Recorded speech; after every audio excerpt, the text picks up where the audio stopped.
pickles. Fuzzy pickles. Fuzzy pickles. Fuzzy. Fake Earthbound fan. Okay, we're live, I think. What, you didn't even play Mother 3 with a fan translation? And I'm the real Earthbound fan. All right, link out. Hello.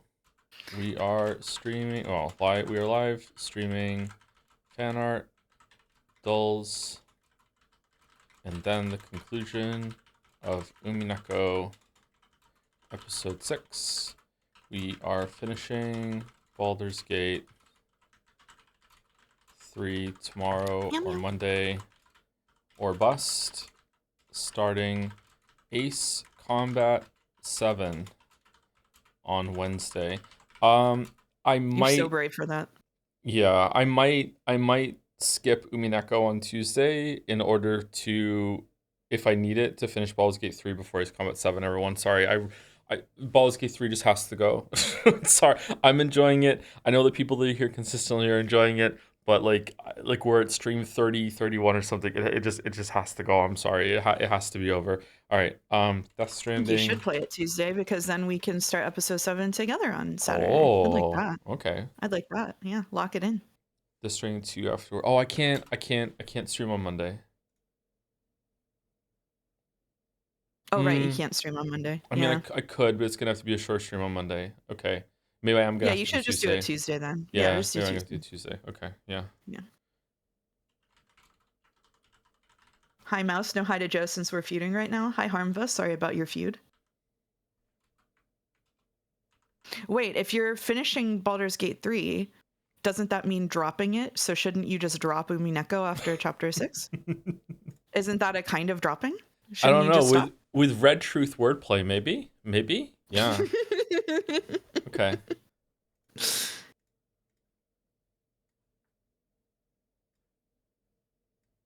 I'm excited to finish Expedition 33 before you. I'm really excited. That's mean. That's just mean. That's a low blow. It's not my fault. I had a stomachache all week. I'm excited. You won't be able to watch my stream because of spoilers. The turntables have turned. Nope. Joke's on you. I've already gotten spoiled like 5 times on Expedition 33. What? So really? Nothing can hurt me. Yeah. I haven't been spoiled about anything except for like the opening I saw you play, and I was like, oh damn, this game actually looks pretty good, and I stopped watching. Don't read Jads. They're flying stray in Dragon's Den. People will tag Expedition 33, but they won't say which part it's for. Did Expedition 33 ever get a spoiler chat on Jets? Did it? No. Wow, Game of the Year did not get its own spoiler chat. Wow, I guess look at when we stream it. Yeah, L for us. Joe, this is stream 888. Yes, it really has been 111 streams since Persona 3. Wow, we've been streaming a lot. Maybe too much. Proof that 100 line is better. I really don't want to stream 100 line, Mouse. I don't want to do it. I don't want to do it. I don't want you to do it because I'm not watching those streams. So everybody in this chat is in accordance, at least this voice chat of 2 people. Should I float out a feeler for the idea I was talking to you about last night when it comes to 100 line? Yes, absolutely. Please do. All right. So I thought of a way that it's win-win, mostly for me, but a little bit for the weebs. Okay. So here's the win-win. We will do 100 line defense, whatever the fuck it's called, and we'll do as many endings as the weebs will fund, because it will be done in a subathon marathon format. Every sub extends the time of the stream, and when we run out of time, we're done, and that's it. We're not doing any more. And I take over when you need to sleep, except I refuse to read 100 lines, so I will read Remember 11. There you go. It'll be a double feature. It'll double feature. Yep. Toe loves money. Toe does love money. Yep. Watch Jeff nominate for Game of the Year spite you. That I would be absolutely devastated if it gets nominated for Game of the Year. Yeah. Hey, just to be really clear, Red Truth style, okay? All right, here we go. Here we go. It has to be nominated for the category Game of the Year. It doesn't. Best narrative doesn't count. It's not getting that yet either. But the best narrative doesn't count. Best weeb game doesn't count. Most annoying collab doesn't count. Most Most annoying collab. It's crazy. most petty game director on Twitter award doesn't count. Okay, yeah.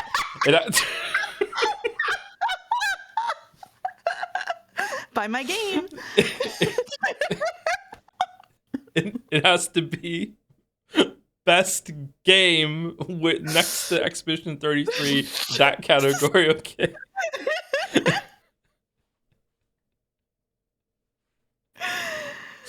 Anyway. Oh man. Okay. Anyway, let's get into the dolls. Let's get into the dolls. You literally won't finish the prologue section of 100 line even with a subathon. Do you think so? I am actually willing to do it. However, I'm gonna have to find a way to I'm gonna have to sleep eventually. I can't it's gonna go more than 24 hours. I am gonna have to sleep. So yeah, I think it's an interesting idea. It's like a week-long subathon if you play through just the prologue. Can I have a stream of your browser, please? Oh, sure. 1 second. I'm just going to get Jannar on. I think that's the right one. Window capture. There we go. And we have the dolls ready. Is the plan to start episode 7 on Tuesday? It's probably going to be next Saturday because I think I'm going to need the Tuesday stream for Baldur's Gate 3. And the reason why I can't stream a lot on Monday is because it is one of my kids' birthdays on Monday. So I can probably speaking of birthdays, can I say birthday? Can I say happy birthday? Of course you can. I want to say happy birthday to Hannah, who is in Umineko Undercourt mod and is super excited to have the ending of episode 6 on her birthday. So happy birthday, Hannah. I love you, Hannah. Happy birthday, Hannah. Happy birthday, Hannah. Thank you. Sorry for interrupting. No, it's okay. Excited. Was there something else I needed to say? Did you want me to say something else? I can't remember. Were we discussing something like that? Can you see it now? I can see it. I don't think they can see it. No, they can't. I turned it off because I'm petrified of the window capture switching. It doesn't work. Yeah.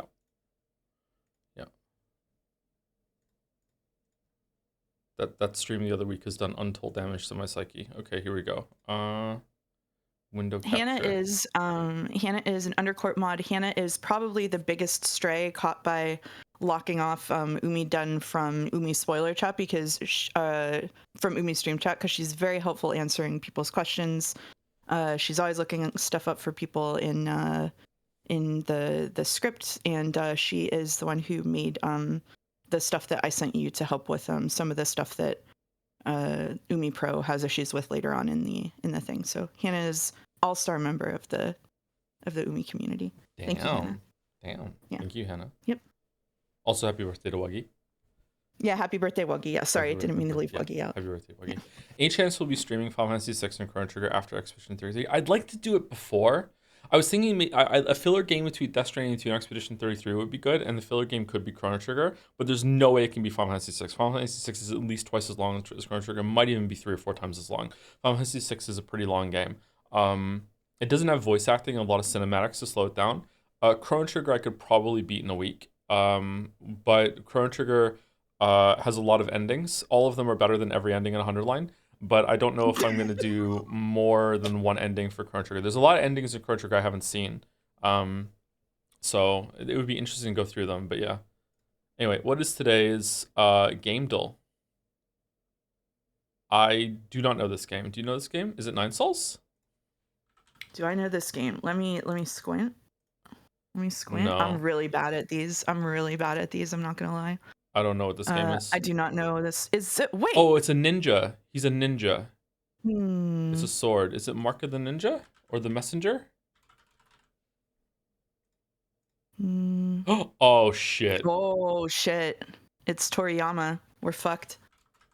Dragon Ball Fighter Z something. Dragon Ball something. Kakarot.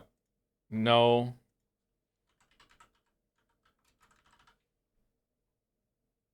GT Final Bout. No. Oh man. I don't know what this is. For no reason at all, this one. It is that one. We got it. All by you're myself. Kind of am I coming through okay to you? Because you're kind of robot on my end. No, you sound great to me. Am I robotic for chat or just you? Just you? Played that a lot. I We both think sound I fine. That's fucked up. I think I have played that game. All right. Twice the What? every 3 times. Twice the characters, 3 times the action is what I assume that says. Yeah. Yeah. Stanley Parable Deluxe. Twice the characters, so there's 2. Oh, it's a really old game. Oh, I've played this game. I don't remember what this game is Hmm. called. Shit. Is it Double Dragon? Something like that? It's not Double Dragon. It is Double Dragon. Double Oh Dragon. shit. The Sacred Stones. Yeah. Nice. Nice. Nice. I love the Good way you're job. Good job. zoomed the page in so the magnifier actually shrinks the image. It doesn't for me. It doesn't for me. All right, we're done. We're done. All right. Bandle. All right, everyone's favorite Bandle. Very hard today. 2019, 329 million views, and All yet right. it's still very hard. Okay, this was 6 years ago. What was Minimizing going on chat. 6 years ago? What was a song that came out 6 years ago? I have no idea. I don't know either. All right. Anyway, can chat hear it? I need to turn your stream up. Okay, chat's going away.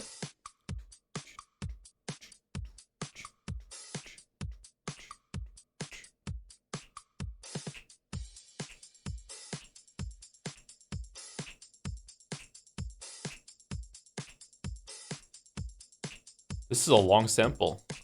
It is a long sample, yeah. There must be some shit that happens. Okay, I don't know it. Do you know it? No, not from this. Not from Okay, this. let's try it. Bass 1 plus Right. 2 plus cent. That's a lot. Bass. Bass, huh? Bass. 2 fishes. Oh no.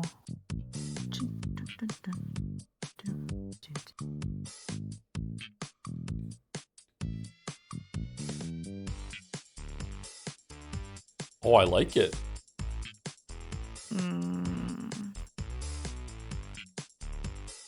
I don't know if I know this song. I don't know if I know it either, but I like it. I want to know this song. Okay, next one.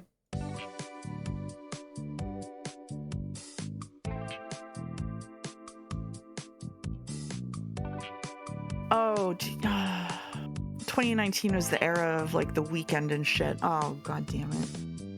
I like The Weeknd. I don't think this is a Weeknd song. It might be. It's not. I just skipped this whole era of music. I mean, it could be. I just checked out for all of this. Is it the song with Justin Timberlake in it and Pharrell Williams and Halsey? I think it was called Damn. Halsey. No, apparently Halsey does not have any songs on here. Really? Nope. Okay, I don't know what this is. All right, let's go backing vocals. All right.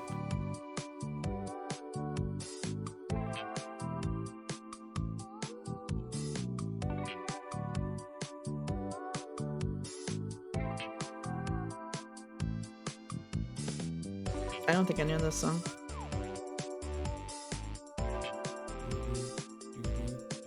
I don't think I know it either. It's not ringing any bells whatsoever. Mm-mm. All right, let's go to Glorp Me.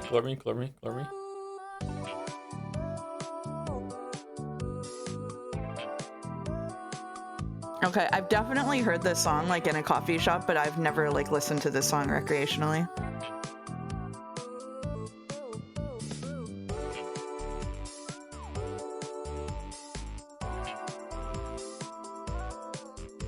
Yeah, I'm lost on this one.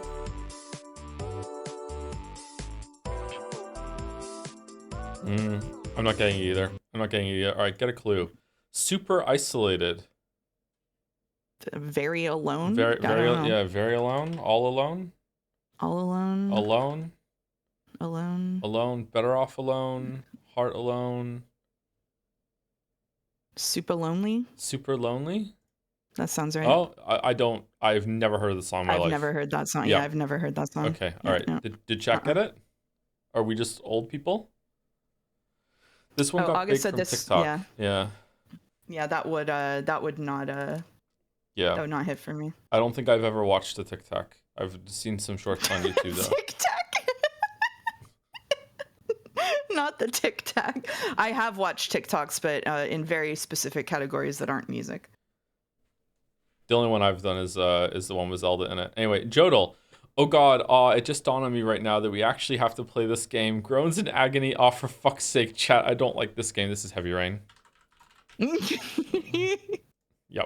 Yep. Heavy Rain. If I ever get enough channel points to make you play a game on stream, it would I've be a already real. played Heavy Rain. I want you to stream it. I want to see it. It's either Heavy Rain or Indigo Prophecy. I don't know if you could get Indigo Prophecy to run. Unfortunately, it's glitchy as hell. But Someone's man, already threatened me with Indigo Prophecies, so you might. I would hold off for Heavy Rain. Yeah. this is one of the best stream series we ever did. Oh god. Oh, it's just dawned on me right now that we actually have to play this game. Oh, again. Oh, for fuck's sake, chat. I don't like this game. It's so bad. Is Heavy Rain the game where they talked about doing user testing where they measured people's emotional responses with like electrodes and then they changed the game design to get the outcomes that they wanted? What? I think that was Heavy Rain. I've never heard about that. I'm pretty sure that was Heavy Rain. I never heard about that. No, I don't know. My biggest regret in my whole entire streaming career is that at the end of like this is the moment chat in Indigo Prophecy that I didn't intentionally fail the last QTE as a punchline. I regret it so much that I succeeded the last QTE when he's on top of the truck. Man, oh man. Boulder says I heard Valve did that with Left 4 Dead maybe too. Yeah, I'm pretty sure it might have that they did it with Heavy Rain too, but I'm not sure. Okay, we're on to Scrandle. Okay. Oh, I forgot about Scrandle. Oh man, the right looks so good to me. I would eat the shit out of that right now. Oh my god. They both look good. Right is really cheap. I think left is gonna take it because I think left clears, but I would love to eat right now. This is egg. Like a perfect egg. Yeah. That yolk is runny. I'm okay with like the top of the egg, the yolk goes a little white. That's fine too, but as long as it's runny underneath, yeah. Yeah. So my key for I really like crackly fried eggs. Like I like crispy fried eggs, and the key is you hit the pan on medium, put oil into it, then crack the egg into it when the oil is hot, and then you let it cook until the side is crispy, and then you tilt the pan and you use a spoon to baste hot oil over the top of the egg just until the yolk is done just enough. Yeah. And that makes perfect fried eggs. I've done that too. I enjoy that. Yeah. How did they get this to be perfectly circular? Like something that they just cracked into the pan that holds it like that? It's pretty good. There are pans that are literally just small egg pans that they could do that with. Oh, cool. Yeah. Cool. All right. We agree or left, molds, right? Yeah. Left is going to take it. Yeah, I think left. Yeah. Wow. Almost a perfect scran for that one. Okay. Easy right. Yeah. Oh my God. What is happening on the left here? Yeah. Holy shit. Easy right. That's a disaster. Oh God. Is anyone scran? Left, I remember, gets higher than you think, but not that high. Right looks just too messy. I think left gets around 60 something. Right, I don't think it's going to break 50. I could see right getting higher than that, but I'm fine defaulting to you on this, I think. Okay. And I feel strongly either way. Yeah. Okay, we're going to go left. Okay. Shit. You were right. It was much higher. Okay, pulled pork chipper, crinkle cut chips with pulled pork, pico de gallo, guac and sour cream for $8.50 from New Zealand, and Napper's Burger, double beef, bacon, cheese, and onions. Okay, that burger, I would absolutely destroy that burger. I would feel bad about it afterwards, but I would eat the shit out of that. That looks so good. I would go left. I think. Okay, I'm trusting you. Okay. All right.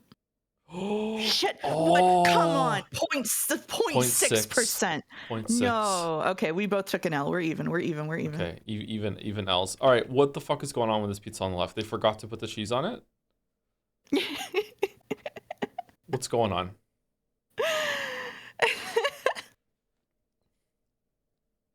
Guest starring like leaf of spinach just in the middle, just cheekily. It's like basil. What? It's a margherita pizza, or basically the default pizza in Italy, but it's like a very poor execution on a margherita pizza. Okay, right doesn't look that great to me either.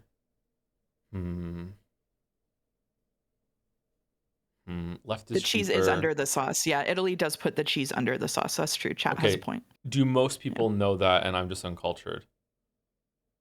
I don't know about most, but many. It's half the price. A lot of people might know that. Right looks kind of gross. It's also got the Toronto debuff. People hate Toronto. I'm Don't know why. so I am an unreliable narrator here because I'm looking at the right and thinking about how much I love arugula. I would fucking kill for a sandwich with that much arugula on it. That goes crazy. But if you want to go left, you can go left. It's all right. I'm gonna go right. I'm gonna go right. I'm gonna go right. But if you want to go left, you should go left. I think it might be left. I don't know. I don't know. I don't know. I'm gonna go right just to make you uncomfortable. I'm going right. Okay, I'm fine, going. fine, fine. All right, that's No, fine. I thought you were gonna be I right told for him to go sure. left. I told him to go left. I No. said I was an unreliable. Wow, that guy has. Is that just a trick of perspective? No, it's on this. Is He wins just on aura. This. Oh, you always go left. You always, yeah, always, okay. always. All right. Yeah, always left. Yep. Blame mouse downfall of the streamer. Oh, fuck! I told him to go left. Tortas de arrachera, currywurst and bread. That bread looks like ass. This looks good.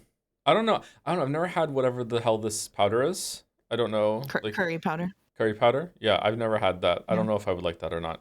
Have you never had a curry generally? I've had a curry, not very many. Okay. Does butter chicken count as curry? No. Curry powder is what makes curry though. Oh, okay. So you've had the taste of that powder, just not had the powder itself. I've never had something that has this powder like visible on something like that. Yeah, Okay. yeah. Yeah. Are there different kinds of curry powder or is there only one? There are different kinds of curry powder, especially in Thai cuisine. There's like Thai red curry, Thai green curry. But that's the other stuff that goes into it. Like curry leaf is still just curry. Okay. It's the spice blend that goes with it. What's the rest of the stuff here? Is this ketchup or what? What is the sauce? I don't know. I've never made currywurst. I think Right is gonna take it. What do you think? Oh, I don't know. I feel like I've just not. I don't want to say anything anymore. I think I should just let you do this. Okay, I will blindly go right. I will blindly go right. Here we go. Okay. All right. What? Great. It's so close. Would you have gone left? Yeah. Oh, I'm pigskin sorry. and salsa versus slice of chocolate cake. Okay, it's got to be right. It's got to be right. Yeah, easy right. Easy right. Cheap. It looks decent.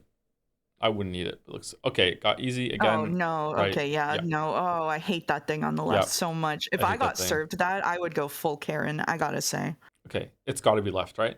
Gotta be left. Yeah. Gotta Gotta be be left. All right, it's a Mario Odyssey scramble today. Even Oh with well. cabbage. Oh my God. Wow. Okay. Why did Hello It's Mouse do this? I don't know. If I had listened to Mouse every time, it would have been 8 out of 10. It sucks. Yep. That sucks. Yeah. It sucks. I'm sorry. 7+ voters. I let you down. 3% of viewers went. Really? Wow. The Severance hot dog? What are we talking about? What? Mouse was wrong only once today. Is Mouse actually the Scranvas? Maybe. Currywurst is literally just mint sausage and ketchup with curry powder, and people love it for some reason. It really is ketchup. Oh. The Germans have the palate of toddlers. Thank God the Turks brought donairs. Germany's biggest hater in the chat. What the fuck is going on? I have never heard anyone slam Germans for their palate. Really? I'm going to drop and rejoin chat because you just sound like a robot underwater for me right now. So. Okay. I'm back. I thought once you got like Nope. further east than England, you weren't allowed to be critical of any culture's culinary proclivities anymore. I thought that was the rule. I'm still a robot, really? Yeah. I'm sorry. It's okay. He just sounds like that? Okay. All right, well. I tried. All right, let's do the art. Do you want me to cycle my audio interface just in case it's that? Let me do that. 1 second. Okay. 71% of chat would listen to me. That's a lot of suckers. Next time I'm starting up a scheme, I'll remember that.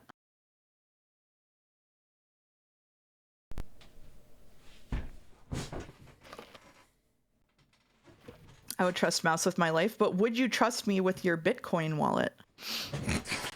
Wait, what? Did it fix it or no? Yeah, it did actually. Really? Okay. Yeah, they polled would you listen to Mouse, and 71% of people said yes, and I said I'll remember that for next time. Do a subathon to keep Umiden open. We've gotten to the part where people in Umiden are like, I can't wait till the streams are over. This Yeah. They just make fun of us all the time. I was like, oh, I'm sorry. I should feel worse. I can join Joe's right wing grift in 6 months. Oh my God, that's so true. Did you? I don't think you don't pay anything. You don't pay attention to anything about XQC, right? No, I don't. No. Okay. No. Well, the other day, somebody posted a tweet from him that was pro Black Lives Matter from 2020, and he quoted it, and he was like, "Can't Sorry, believe one this second. person didn't even." For legal reasons, I'm AFK for the next minute. Okay, all right. And somebody quoted it and he said, "Can't believe that." Can't believe they didn't check the veracity of this tweet. And then he realized he actually did tweet it, and he was like, well, I'm leaving it up anyway. He forgot his own grift. It was so strong. Sorry. Wow. I'm not doing a bit. This actually happened. I've only watched XQC maybe 3 times. Once when he was playing Among Us and he was the most insufferable person I've ever seen on the platform. Secondly, when he was playing Sekiro and he was crashing out as he was dying over and over and over again against the rematch with the monk. And I watched him reacting to my Jedi Survivor clip. That's it. That's all I've ever seen of XQC. Oh, I've seen Pangria. So 4 things. Yeah. Then Meteor happens. Yeah. I've watched a series of clips of him not knowing what any animal is. See, I don't think I would be much better, so I'm not gonna talk about that. Have you seen the Cheeto clip? I haven't seen the Cheeto clip, no. Cheeto, yeah.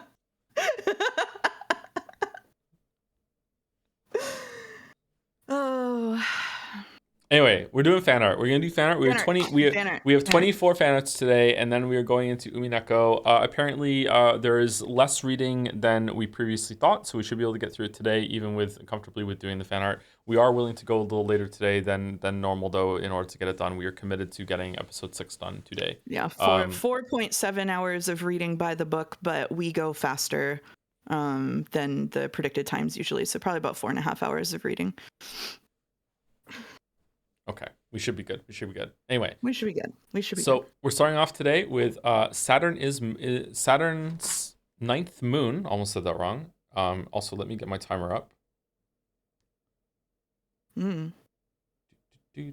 Stopwatch, reset. Does that time account for crash outs? Why would there be crash outs whenever we're having so much fun and Joe uncritically, wholeheartedly reads Umineko with all of the love in his heart and appreciates every twist and turn in it and believes that everything that Ryukishi does is well thought out and correct objectively. Why would there be crash outs? Exactly. I've joined the cult.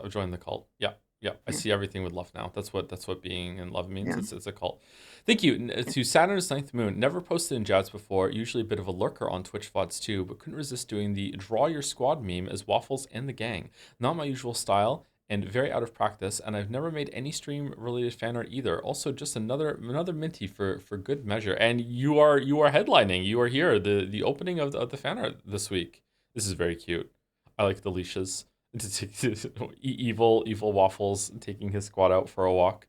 Unleash me. This is really good. Just happy to be involved. I kind of miss Karlak. I'm sad that there is no what would the term be? Oh, Gail's here too. I didn't even notice Gail. Like a secondary way of doing her quest. If you kill that Smith, that's it. Yeah. I feel like that's kind of an oversight. I wonder, can you do that quest first and then destroy the grove? Or I don't know. I don't think that's possible with the sequences, but I'm not sure. Jodler.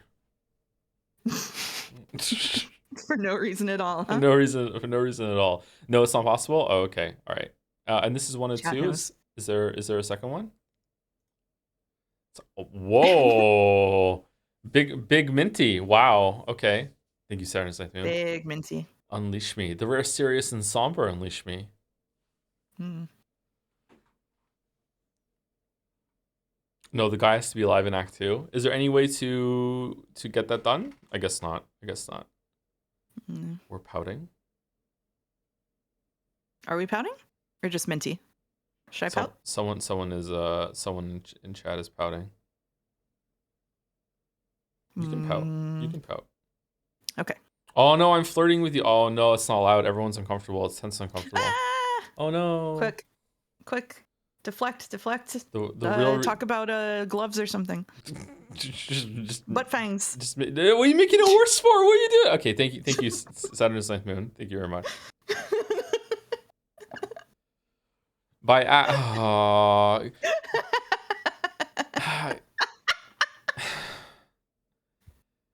well, go piss girl. The soda for you. It's actually on the label. Go piss girl. GPG. All natural colors and flavor. What is your opinion on Piss Chan Mouse? I feel that Piss-chan occupies what I would call the slippery slope gateway, Oh, the where wording. it's like, Oh. where it's like, I think that Piss-chan is funny, but people who don't understand boundaries will look at Piss-chan and think that it's an invitation to do worse things. So she's sort of perfectly positioned in the worst way possible, which I admire.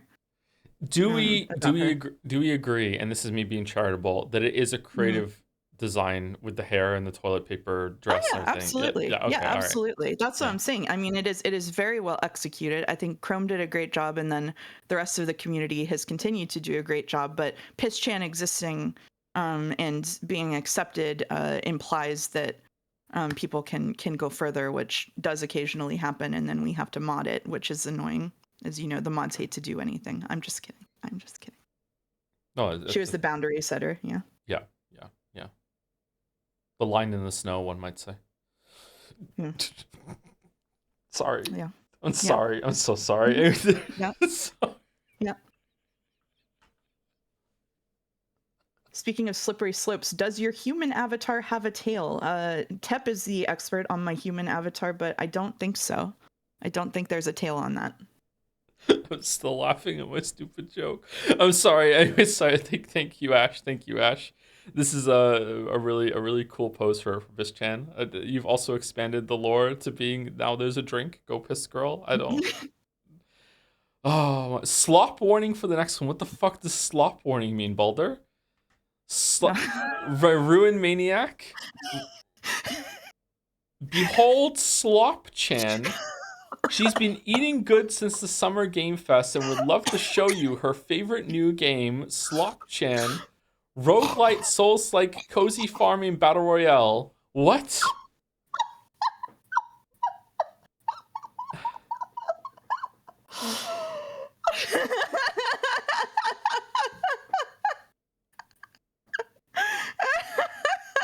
RTX on.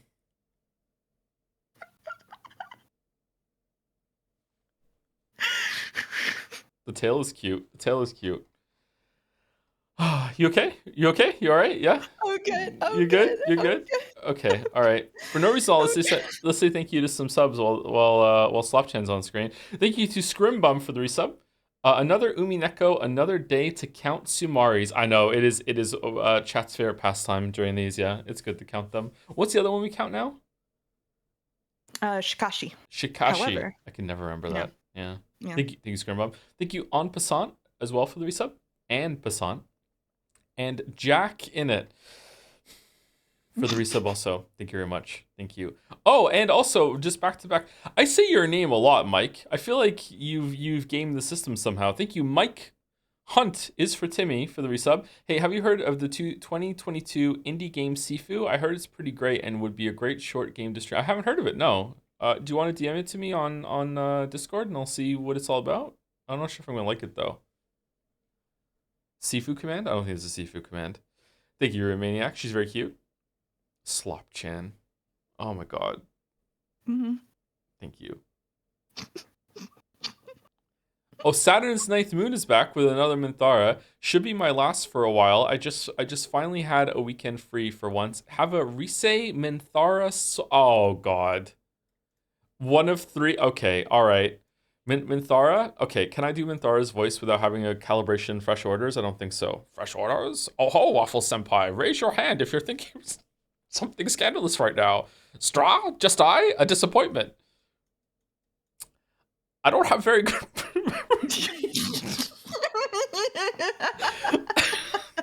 I don't have very good memories if I can't do it with fish. I can't do it. What's straw? What's that? Straw. Oh my god. What the fuck, Minthara? Unslip me? Oh man. Oh, Decoy on the outfit. Oh, good catch. Good catch. Okay. One of three. What's the next one gonna be?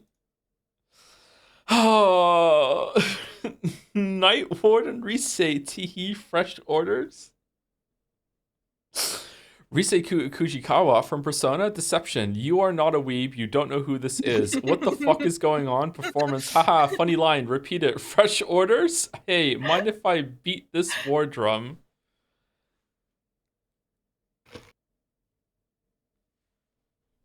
We saved the grove up there. We saved the grove.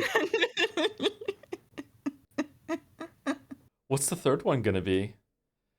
Deception, you are not a weeb, you don't do this. Difficulty class, Leon, one critical fail, but are we shocked? Minus 10, you are a weeb. Minus 7, you know who this is. Wow. Wow. Owned. Owned. Just getting destroyed today.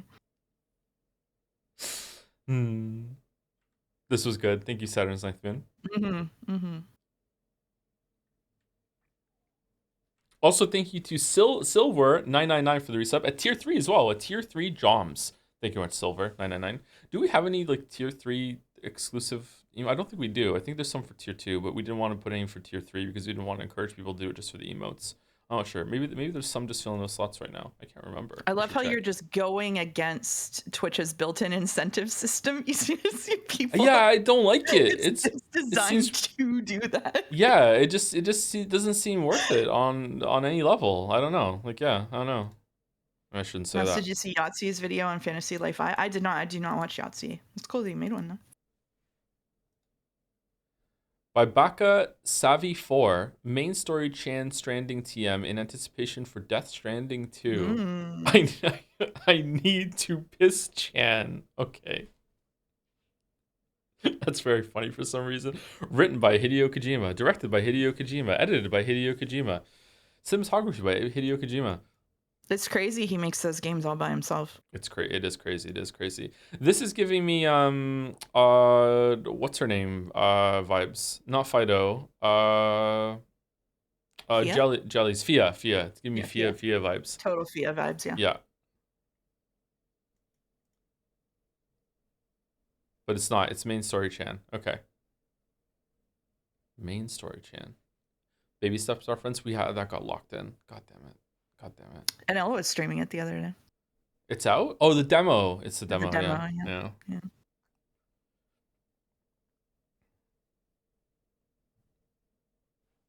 demo. Thank you to Crimson Petals for the resub as well. Hi, To. Can't watch today's stream as I am trapped inside a logic error of my own in the locked room known as exams and PDLC, but I wish you a good one. May your reading be plentiful and your crash outs minimal. We'll try. Thank you very much, Crimson Petals. Good luck getting out of that. Thank you, Inu Oblivion, for the bits as well. This red truth is valid. Ooh, what was that about? What were we saying there? No idea. Was it the birthday wishes? Maybe. What's this message? Still playing Umineko? Can't believe you'd still put yourself through this trash game. Uh-oh, that violates its own rules all the time. You should read through a better VN. Like, which one? Echo? I would recommend Sekime Spunga. Oh, there we go. I think it has the better premise, although you have to suffer through the first 5 or so hours of room clearing like you are a SWAT team. No, it's more than that. I've heard that a Rodent and Dragon, if you're reading it lately, maybe you could check them out. I'm looking forward to Sekime on Sunday. It's really picked up a lot. It has really picked up, yeah. Thank you, and Becca. I don't think about it between the streams at all. No, me neither. I didn't accidentally dream about it last night either. Yeah. Thank you, Becca. Yeah, I didn't make an obsidian vault that has the first quarter of the chapter one's movements of the characters recorded. Just going for it. Anyway, it's this week's gothification, emo-ification. I don't know what that would be. Um, of the Don't ask Umineko me. characters. Umi 4. Here are this week's edits for the public. Gap was really hard to do, but I lived. Oh, there's a gap Gop, one gop, here. gop, gop. Oh. Sex warning. Yep. Sex warning. Sex warning. This is one of three. I We got also did not make a Renove. Sekimea shrine in another game. That's true. Renove definitely pulling it off, I think. Oh yeah, Renove is for sure pulling it off. Yeah. Yeah. It suits him actually. Yeah. Yeah. Yeah. Pretty good. Pretty good. Kind of getting a Reznor vibe. Do I have to explain to chat who that is? It's translated someone very specific from my high school, which is how you know it's doing well. What is the next one going to be? Mm-hmm. Oh, Ooh. okay. All right. Honestly, barely any changes required here because Regalia is sort of goth by default. Kind of, yeah. Kind of, yeah. Yeah. Makes her look more kind of ageless in a way. I don't know. Mm-hmm. Yeah. Yeah. Just because her eyes are closed. I don't know. Mm-hmm. Okay, also pulling off for sure, yeah.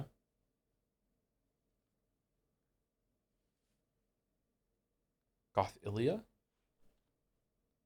Wait, ageless, and the third one. We're brace for gap. Brace for gap. Whoa. Kind of looks like a circus performer now, like a ringleader. Like more into those vibes, maybe? Maybe she already had that. She always kind of looks like a circus performer. Yeah, maybe. Yeah. The hat is really different. Mm-hmm.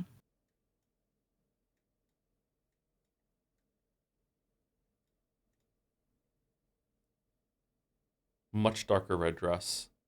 Cool.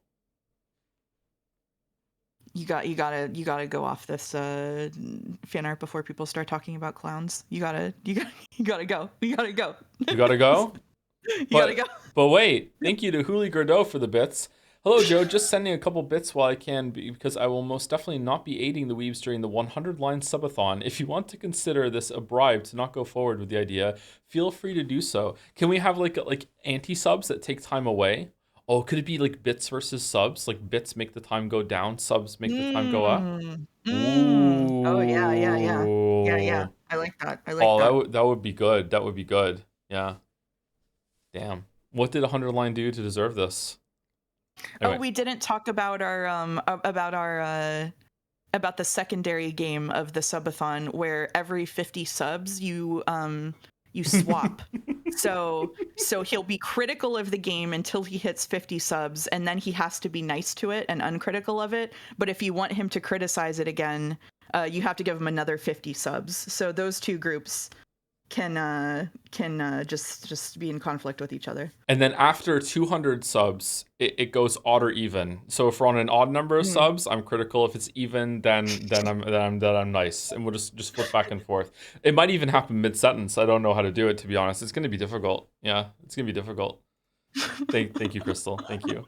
I really like these. How many have we seen now? 12? 9 or 12? Something, maybe even more. Yeah, we've seen a good chunk. Yeah. By Baka again. What? Won an argument with a child award. This level of not knowing how to render is possible for Yuri Lover. What do you think, everyone? Yuri Lover. Erica I think Ferrodo. That's their other alias. Umineko. Bern Castell awarding herself. Great job, Bern Castell. I've shown 15 even. Oh, we're at to 15? Really? I thought maybe I was highballing it with 12. The time flies by, man. Thank you, Lego piece number 3037 for the resub. Hello, Joe and Mouse. I can't make it for the full stream today, but be sure to take my money anyway. Oh, thank you very much, Lego piece number 3037. Thank you, Snipe Hunter 007 as well. It was just a prank, Han. Happy birthday, Hannah. Aw. Happy birthday again, Hannah. Happy birthday. Thank you, Snipe Hunter. Thank you, AOK, for the resub. With a hint for yesterday's crossword mini, I guess. I don't know why my brain made me say that. With a hi, Mouse. Oh, that was for you, Mouse. I'm sorry. Hi, okay. I'm backseating the guest. Thank you, Philippe R. Machado, with a name I probably butchered. Sorry about that. With the message, hoping episode 6 ending is peak. It's gonna, all the endings are peak. Even episode 5, which has been my least favorite so far, was a really good ending. Like it's just based on like hype moments and aura alone, the endings are really really good. So like I'm not expecting like a bad time today. Like Ryukishi knows how to do conclusions and climaxes, so it's gonna be good. Becca Savai, Becca Savai. Thank you very much, Becca. By Epic. Oh, hold on. Let me read it first. Umi 6 where Joe is. Just shoot the spider down. Nange snipers. On a side note, though, I still find it funny that Battler thought, okay, Erica was too strong with the duct tape. Let's nerf her and take it away. Then instantly followed it with, never mind, actually, give it back to her. Plus time travel. so, so I'm the game master now, huh? Well, some minor changes would be nice. Anti-spider shots? What the fuck? Why the fuck are there snipers? Wow. I mean, the witches have had snipers all along. I feel like it's just, it tracks. It tracks. Nihi? They should give Delanor a gun for sure. Yeah. She deserves a gun. Yeah, she deserves a gun. Maybe even a gun blade. She's like Liza P coded a bit. Yeah. Maybe even 2. Yeah. Mm-hmm. Based marble alert. Was a marble cashed in? All right, we'll do it after fan art. Yeah, it was. Yeah. Okay, we'll do it after fan art. Meow. Thank you, Assistant Weeby, for the resub. Including fan art and the dolls, very excited for this 12-hour long stream. Streamer loves Sekimea as so much, can't stop referencing it. Yeah, anything we're streaming is just in my head forever, and I'll just like reference it as it goes. I can't help it. I don't know what that is. Intrusive thought generator or something. It's in that area. I don't know. Like I just referenced the New York Times mini crossword puzzle like 5 minutes ago for some fucking reason. So yeah, it happens. Thank you to Supreme Cool for the resub as well. I've gotten through about 40 endings of 100 line, and I gotta say, you should just not play it. It's all the worst parts of Danganronpa and Zero Escape with none of the peaks or even the hilarious clips. Really? Wow. Wow. Oh man. That's true. It's so drawn out and boring. It's gonna be a great subathon. Gonna be great. It's gonna be so good.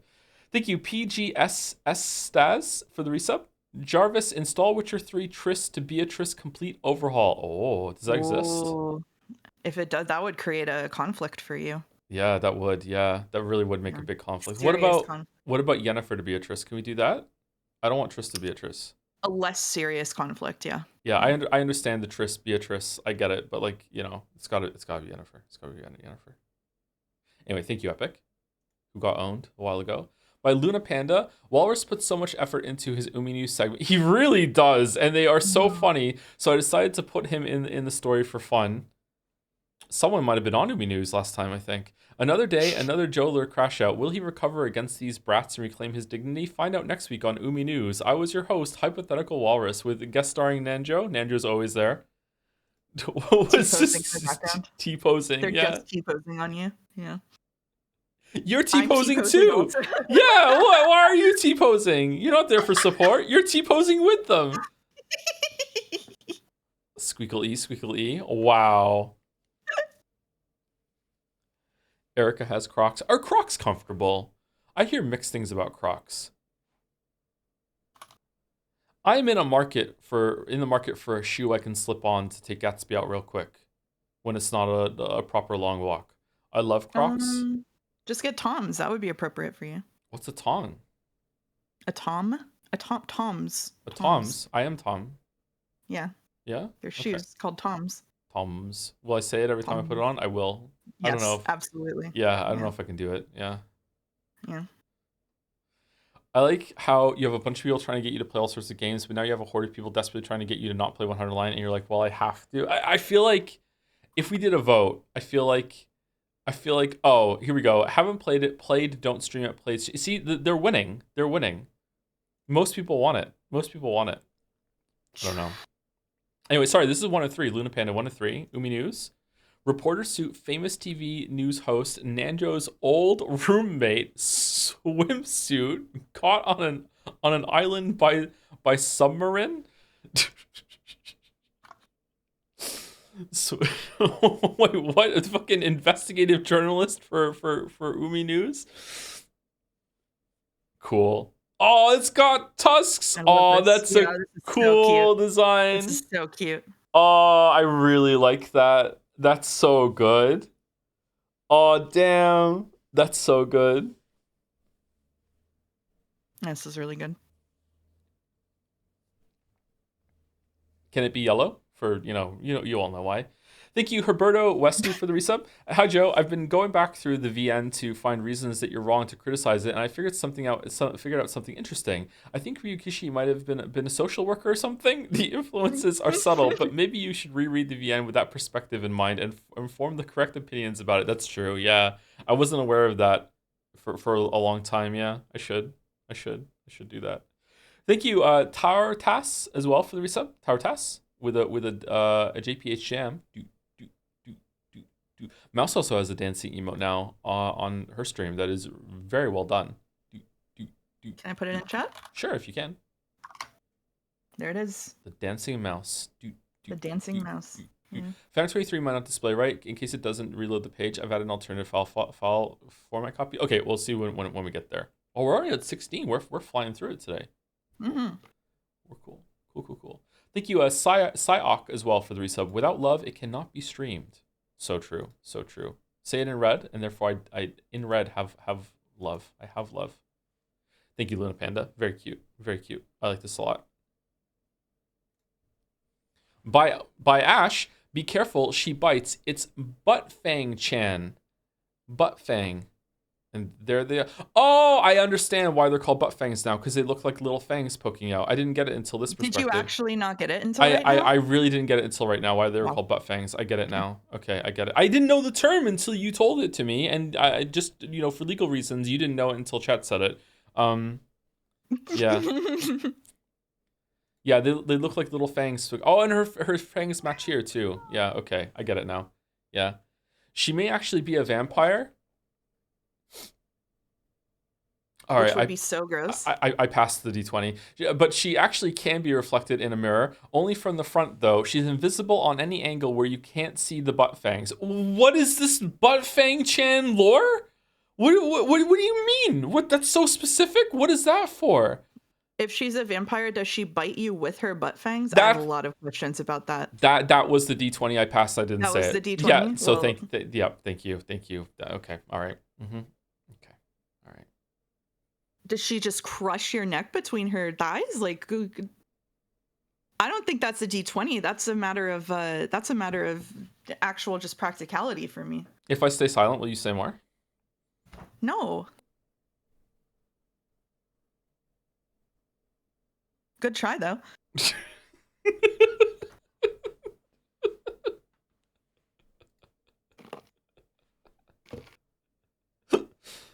Is she pop and cute? I don't know. What do the kids say these days? So cute. I just made you accidentally quote Higurashi. I'm so sorry. That's okay. I like this Chan. I'm ashamed to say. Thank you, Ash. Thank you. I like this Chan. Why are you ashamed? Why are you ashamed? That's a good looking Chan. I don't know. I'm just ashamed. I'm just ashamed. It's you don't gotta have so much shame. It's Vampire OC with butt fangs. Their name's Butt Fang Chan. I don't know. I'm a little flustered. Thank you. How you doing for the resub? Happy Sekimea Sunday Eve. The real weekend stream. Yep. Thank you very much. Happy Sekimea Sunday Eve. They really are the mouse of the streams, because I used to comment happy. I used to send you a message of Happy Umineko Eve every Friday. Oh. He's really leaning into his role. Thoughts on pelvis wings? Is that what they're called? I think I like the wings to be higher up. I think that it's okay. It's acceptable in a pinch, but like I feel like the wings should be higher up. Thank you, Balato Frito. I want to say Balatro Friday there. Thank you, Balato Frito one for the resub with a dancing and French fry. Will she get on the boat this year? Thank you, the Pico Man. I am the Pico Man. Thank you very much for the resub, and 01 mostly also for the resub. Thank you very much. Objectively wrong, Joe. Sorry. I'm sorry. The actual term is just low wings, like a low squat. Thank you, Ribco. Finally done in between many breaks, 2 rendering styles because I was experimenting. Smiley face. I hope I gave Joe Tom's legs justice. Wow. Wow. Okay, my legs are not this good. I do not have this long of legs. My No, legs no. are this good. Yes, I'll they say are. it. Yeah, okay. I just confirmed like without even thinking about it.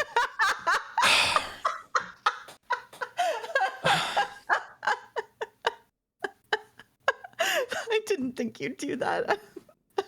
Okay. All right.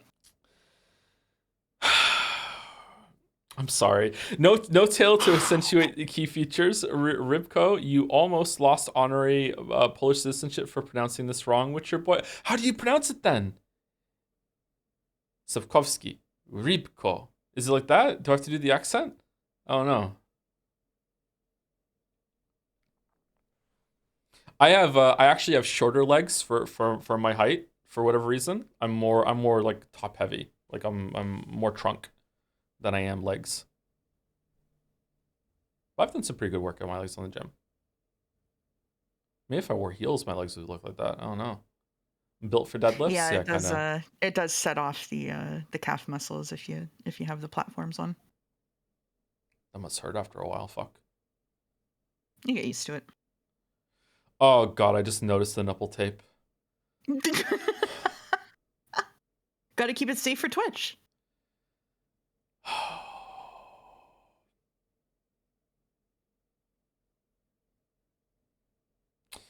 Yep. Yep. Thank you, Star Luminaria, for the resub. Hi, To. Sally got a job, so can't be here for Tuesday Umineko. Hope chat has fun though. There's not going to be Tuesday Umineko this week, so you're in luck, I guess. I don't know if there. I don't think we're going to finish Baldur's Gate 3 on Sunday, so I think we're going to have another stream, maybe even a longer stream on Tuesday to get it done. We'll see how it goes. We'll see how it goes. Thank you, Star Luminaria. Thank you, Elf's Gamer, for the resub too. Hey Joe, I'm gonna be graduating in 10 days and just wanted to say thanks for all the great streams as they've really helped during exam season. Oh, you're very welcome. Glad that it was able to distract you or maybe help you get into a studying mood during your prep. And thank you, Pepsi Addict, for gifting a sub to helperbot_2000. Is that a real bot or is it just the name of a chatter? Who's helperbot? Baldur's Gate 3 has 3 streams left. Maybe if we can streamline some stuff or skip 1 or 2 side quests, maybe we can get through it. Anyway, thank you, Rabko. I probably said your name wrong again. Sorry. No longer Polish. By Luna Panda, our favorite gal pals and mouse. You're in the fishnets here. What is this? Trash lover. Trash? Is it a U though, or is it Trush lover? Rush lover, like the band? This looks like there's an extra letter here. Legs for days. Wow. Okay. Ooh. And there's me.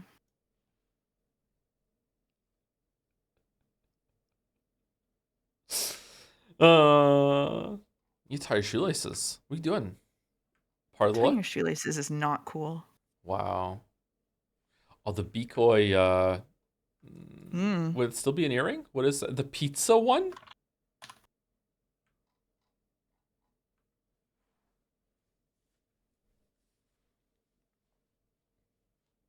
Joanne looks nice. Is that it, Joanne? Dominoes. Thank you, Hermetic Hermit 798 for the resub. Natsui is my OCPD waifu. What's OCPD? I don't know what that stands for. Is it just obsessive? Original character police department? I don't know. Combining things I know. I have no idea what that means. Obsessive compulsive personality disorder? Is it? Oh. Is that what it's written out like that? Usually I just see it spelled differently than that. Yeah, same. Yeah. Makes sense. Thank you, Hermetic Hermit. Thank you, the Knower 999. What do you know? Hey Joe, do you think it's wrong to root for villains in fiction? Depends. Your streams exposed me to Umineko almost 8 years after I first read it, and I'm still rooting for Bernkastel. Wow, just like I did back then. The way she views other characters as mere playthings that relieve her boredom is simply amazing. I consume fiction with Bernkastel's mindset. Maybe that's why I love your Baldur's Gate 3 playthrough so much. Wow. Holy shit. I think it's fine to engage with fiction in ways that might be unethical in real life, but if it spills over into your thought process, I know this is a joke, but I'm answering it seriously. If it spills over to your actual real world, real life, like real time thought process, then it can probably be a problem. But like if you're responsible with it. I think it's fine. I think it's fine. I think it's okay. Thank you, YSF, for the bits as well. Morning, Joe. Morning, Mouse. Put down Catch 22 for a bit to cave on reading Misery Chord. Did I say it right? Good bit through Volume 1. And I have to say that Hedwig is quite literally me. There's a character named Hedwig in Misery Chord. The main character is named Hedwig. Yeah. Wow. So thank you for pointing me to my personal Jodeler character. Wow. Reading Catch 22 for me and Misery Chord for Mouse. Damn. You're all the way in, YSF. All the way in. We've had a couple of people pick up Misery Chord in Reading Club and blog their thoughts about it and say they were really impressed by the writing. So I'm quite pleased. Yeah. Maybe I should read it even if episode 3 doesn't land it. I don't know. Yeah, the creator just did an update on Patreon and said that they might put out something shorter before Volume 3 comes out because they want to avoid getting into the crunch situation they had last time. So if they publish their standalone thing before they do the end of Misery Chord, you could read that instead. That'd be nice. Retna said, Misery Chord, isn't that just Jads? Very nice. Very nice, very nice. Thank you, Luna Panda. By Kelton, Jelly and his captive audience. Oh my god. Wait. So I think she's the government.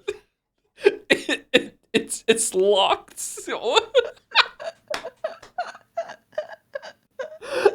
Holy shit. This is from the Overcooked stream that we did on Thursday. I had to draw this moment from the Overcooked 2 stream after Arentio said it so well. I like to imagine Joe Mouse locked in the van with Jelly as he theorizes. Oh yeah, because we're in a van in Overcooked. Yeah, this is Overcooked because Jelly was driving the van around the map in circles, where he was like, Joe, I have a theory about Lambda Delta that I wanted to run by you, and he's just like, so I think she's the government.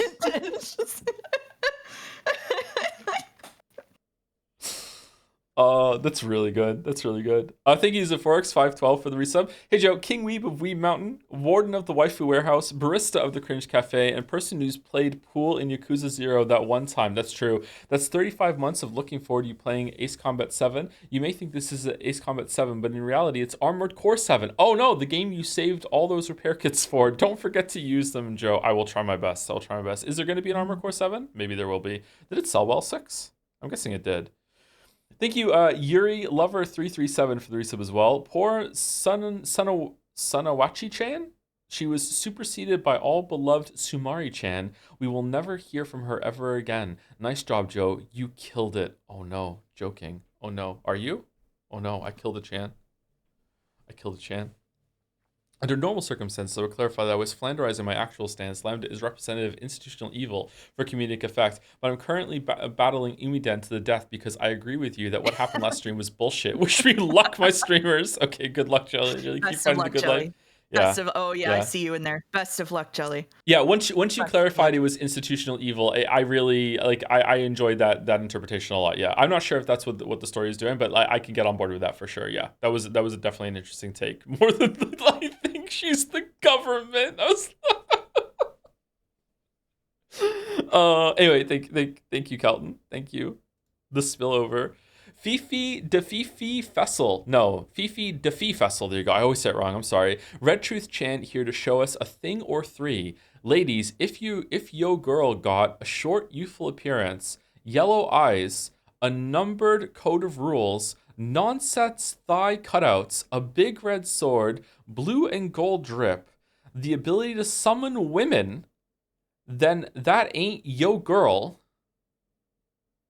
You could have not have said that more whitely. That ain't yo girl. Wow.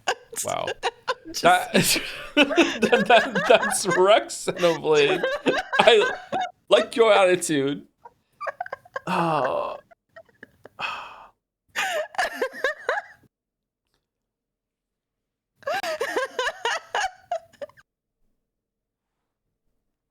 She's right. You know, I am like really white. I think it's fine. You did read it like you were doing the Christian rap. All right, show me how it's done then. Show me how it's done. Go for it. Go for it. Go for Ladies, if your girl got a short, youthful appearance, yellow eyes, a numbered code of rules, nonsense thigh cutouts, a big red sword, blue and gold drip, the ability to summon women, then that ain't your girl. That's Rex Xenoblade. it. Okay. I feel like we were 1-for-1 until you got down here. Then okay. Then you took off. Okay. All right. Okay. Now do the Rex voice. Like coffee with milk. Ladies, if your girl got a short, youthful appearance, yellow eyes, a numbered code of rules, nonsense thigh cutouts, a big red sword, blue and gold drip, the ability to summon women, then that ain't your girl. That's Rex Xenoblade. I like your attitude. Wow. There you go. Wow. Bro just says it British. Wow. He's fucking British! He's British! Okay, thank you to Nozo2727 for the resub. Excited to finish episode 6 today. Despite your mixed opinions on the answers arc, I've been heavily enjoying your thoughts still. They haven't necessarily changed my own opinions. I still consider episode 5 my favorite, but your criticisms are very valid, and I feel like my understanding of a story I already loved has deepened from hearing them. That's a good way to take that. Good job. That's really, really good. That's really mature. Really looking forward to hearing your thoughts on the end of 6 and of course 7 and 8. Yeah, I got a couple of comments, not very many. I got a couple of comments like this on the Elden Ring video and also the Mario Odyssey video of all things, where people were like, I understand where you're coming from, but like the way you laid it out just made me like the game more, made me realize more about what I liked it, and that's great. That's really, really great. Like you don't have to like agree with the criticism to get something out of it, for sure. That's the advantage of like having a bunch of like examples and evidence backing up the supporting the points, because people can look at the same information and come to a different result. Or a different opinion, whatever you want to say. Thank you, Fifi. Did Joe finish Baldur's Gate 3? No, we're gonna finish it in a stream or two. Even have to go late for it. By myopic impy. 4 minutes.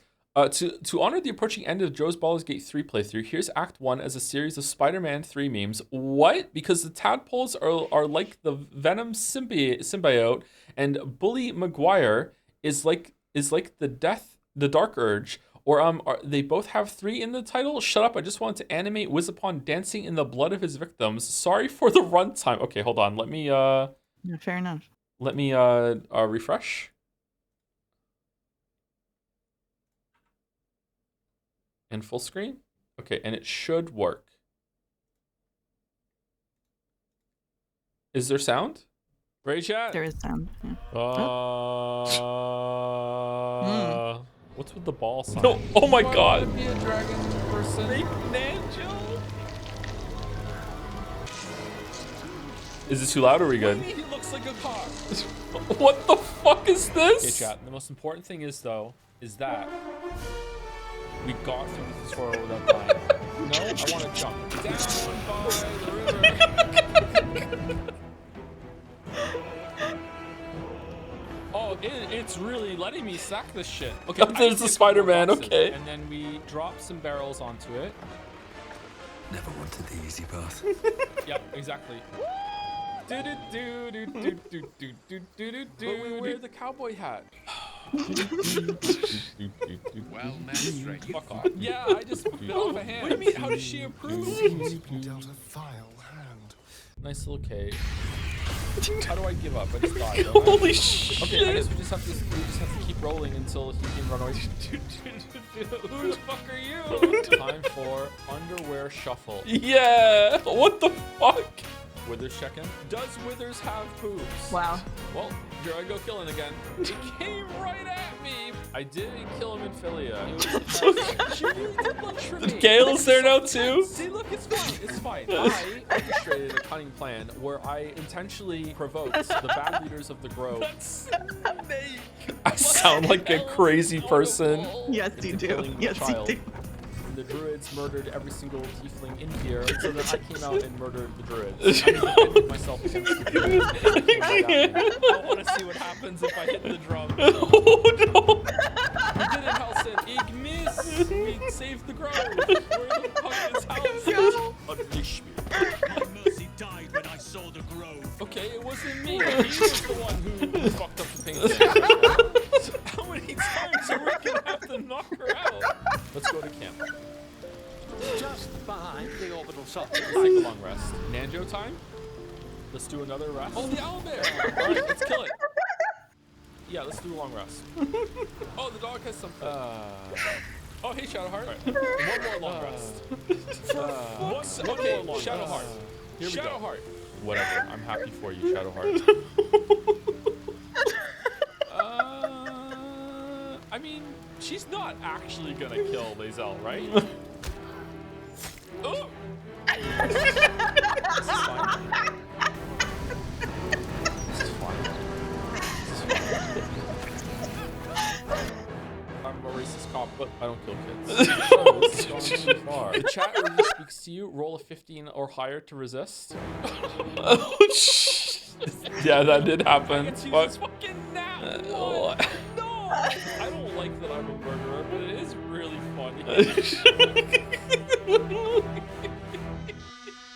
Kazoo starts. For our own reasons, not for Minthara. Then we went to the Goblin Fort and talked to Minthara and said we might show up and help her if you later help her do it. And actually, we were going to there. We rang the drum and then we knocked Minthara out and killed the goblins. And then we found Hausen in the prison and freed him. And he was grateful. But then somehow Minthara still unconscious went and raided the grove and killed everyone there. Everyone was already dead. And Hausen came to mad at us about that until Hausen. And then later that day, Lae'zel and Shadowheart had a fight and he respected Lae'zel. He respected him here and thought that she handled herself. Like, lol, we were wrong. So Shadowheart killed Lae'zel. So Lae'zel said, bring her back. Then we went to the Minthara and killed some Holy shit. And then we went to swap and found some hag witch thing and we beat her in combat. We let her go in exchange for one good point. And so we Sue River. And then we used this to the one on Amphilia's husband's dead corpse and brought it back and gave it one smashes the zombie. We also found a book and the book gave us forbidden knowledge that we found Yammer for it. Oh, and Karlach, we killed Paladin's Karlach and she's friendly with us also. I don't think we can ever do her quest, unfortunately. That's it. I think that's it.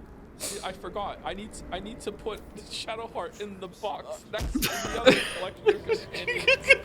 Ketherick, say the line. Looking forward to the return of the gay hunk wizard swap.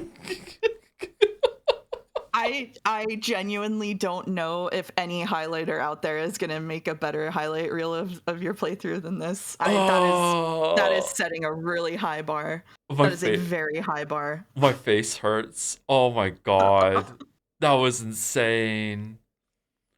That was insane. Holy shit. Wow. That was so much. That was so much.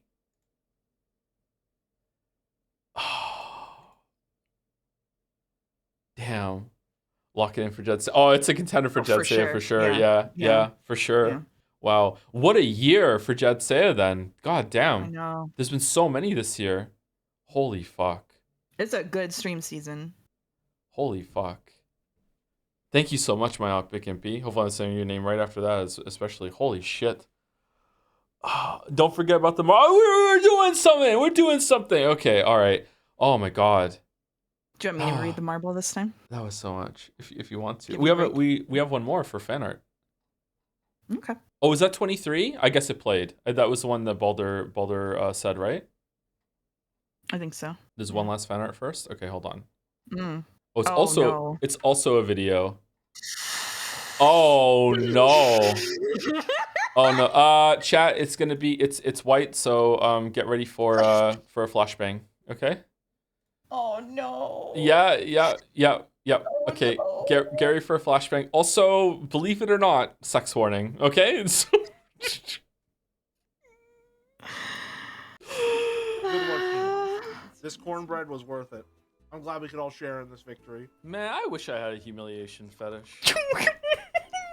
Huh? You disgusting fucking pig. Yeah, I wish I did. Yeah.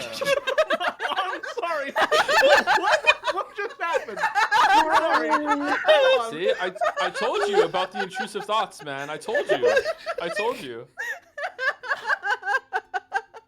I feel like someone just punched me in the liver. What the fuck just happened?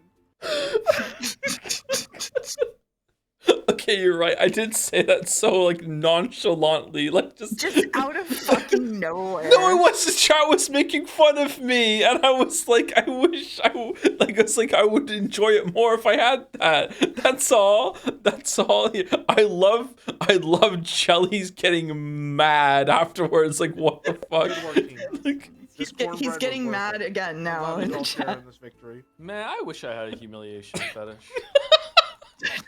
Huh? Do you disgusting fucking pig? Yeah, I wish I did. Yeah. I'm sorry. What just happened? I'm sorry. Hold on. See, I told you about the intrusive thoughts, man. I told you. I feel like someone just punched me in the liver. What the fuck just happened?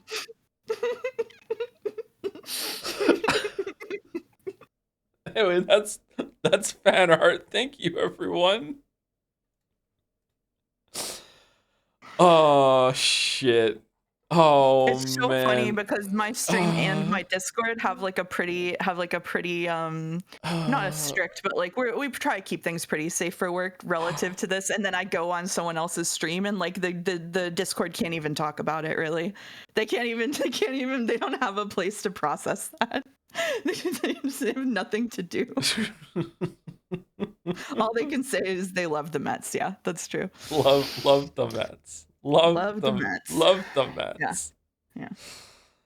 Oh man. I'm sorry. All right, on script this year. Okay, there we go. I think it's taken it. Yeah, there we Okay. go. Okay. Love the Mets. Love the Mets. Love the Mets. In an hour and 15. Oh, I do have some more thank yous to say, but an hour and 15. And you have a marble. I do have the marble description pulled. Sure, go for it. Let's do the let's do the marble. Akiba Maid War. Yeah. Akiba Mado Senso, also known as Akiba Maid War. Akihabara is the center of the universe for the coolest hobbies and quirkiest amusements. In the spring of 1999, bright-eyed Nagomi Wahida moves there with dreams of joining a maid cafe. She quickly dons an apron at Cafe Ton Tokoton, aka the Pig Hut. But adjusting to life in bustling Akihabara isn't as easy as serving tea and delighting customers. Paired with the dour Ranko, who never seems to smile, Nagomi must do her best to elevate the Pig Hut over all other maid cafes vying for top ranking. Along the way, she'll slice out a place for herself amid the frills and thrills of life at the Pig Hut. Just when Nagomi's dreams are within her grasp, she discovers not everything is as it seems amid the maid cafes of Akihabara. Oh no. Are they like secretly vampire hunters or something? Like they have to moonlight as like supernatural defenders? Anything could happen in the Pig Hut. It's crazy. That's crazy. All right. Well, it's in. Lock it in. Come to the Pig Hut, senpai. Oh. No, not feeling it. Not feeling it. Not feeling it. No, not feeling it. Not feeling it. I just said not feeling it too many times. Not feeling it. Yep.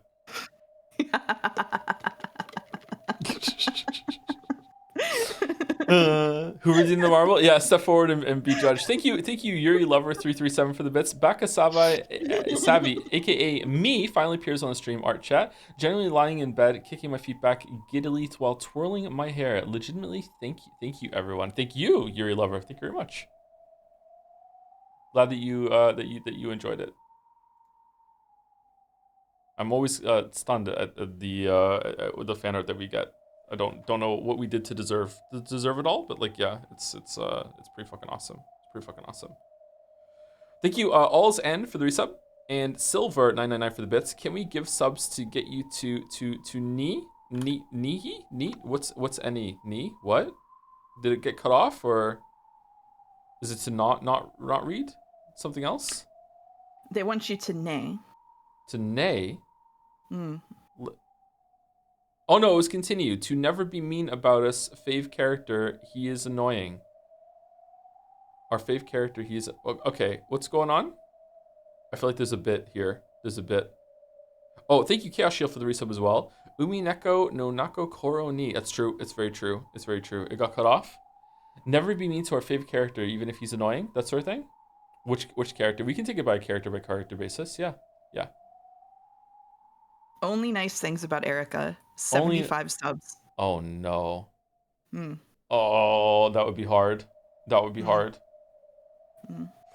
Oh, that would be tough. Thank you, Annie and Idiot 112 for the bits. And a 100-line subathon. Oh, okay. Yeah, we could do that.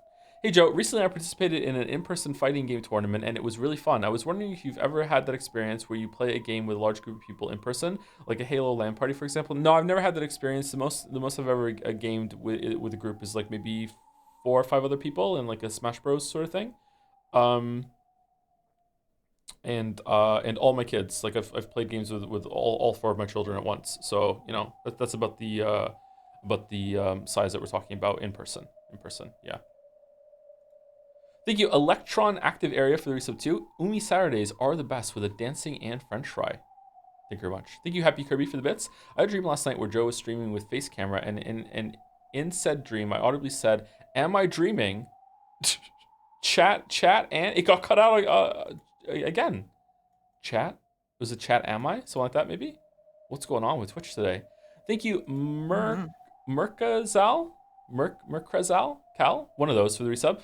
Sup, Ton? Sup, Mousef? Fuck, Mary Kill, Umineko edition. Mine is fuck, George, and once again, fuck George. Wow, fucking loves, hates George. Fuck it, I said it. I hate Usher Mia George. In Germa's voice, I don't know Germa's voice. If I was in a room with like the worst people on the planet, you know, Hitler, Stalin, Comcast CEO, Dalmek, and Usher Mia George, and I had a gun with exactly one bullet in it, I would shoot myself knowing that I'd let any of those guys live. No, JK, I would probably shoot Hitler, but let it be known I really hate Georgie. What they say fuck me for? Yeah. Georgie. Thank you, Kreskel. Thank you very much. Thank you, Legitimate, for the new sub. Welcome. Thank you very much. Clofus, Legitimate. I think it is. Yeah, the one is an I. Yeah, thank you. Thank you to Big Man Rat for the resub, another rodent chatter. Hey Joe, happy to see you loving episode 6 like everyone expected. I recently started reading Higurashi and streaming my reactions to the denizens of the Umi Undercourt, and it is quite the experience, if I do say so myself. I've also fallen victim to the slice of life curse. I understand the purpose behind it. It's peak. Oh no. Oh no. It's yogurt voice, very unique to Germa. What's yogurt voice?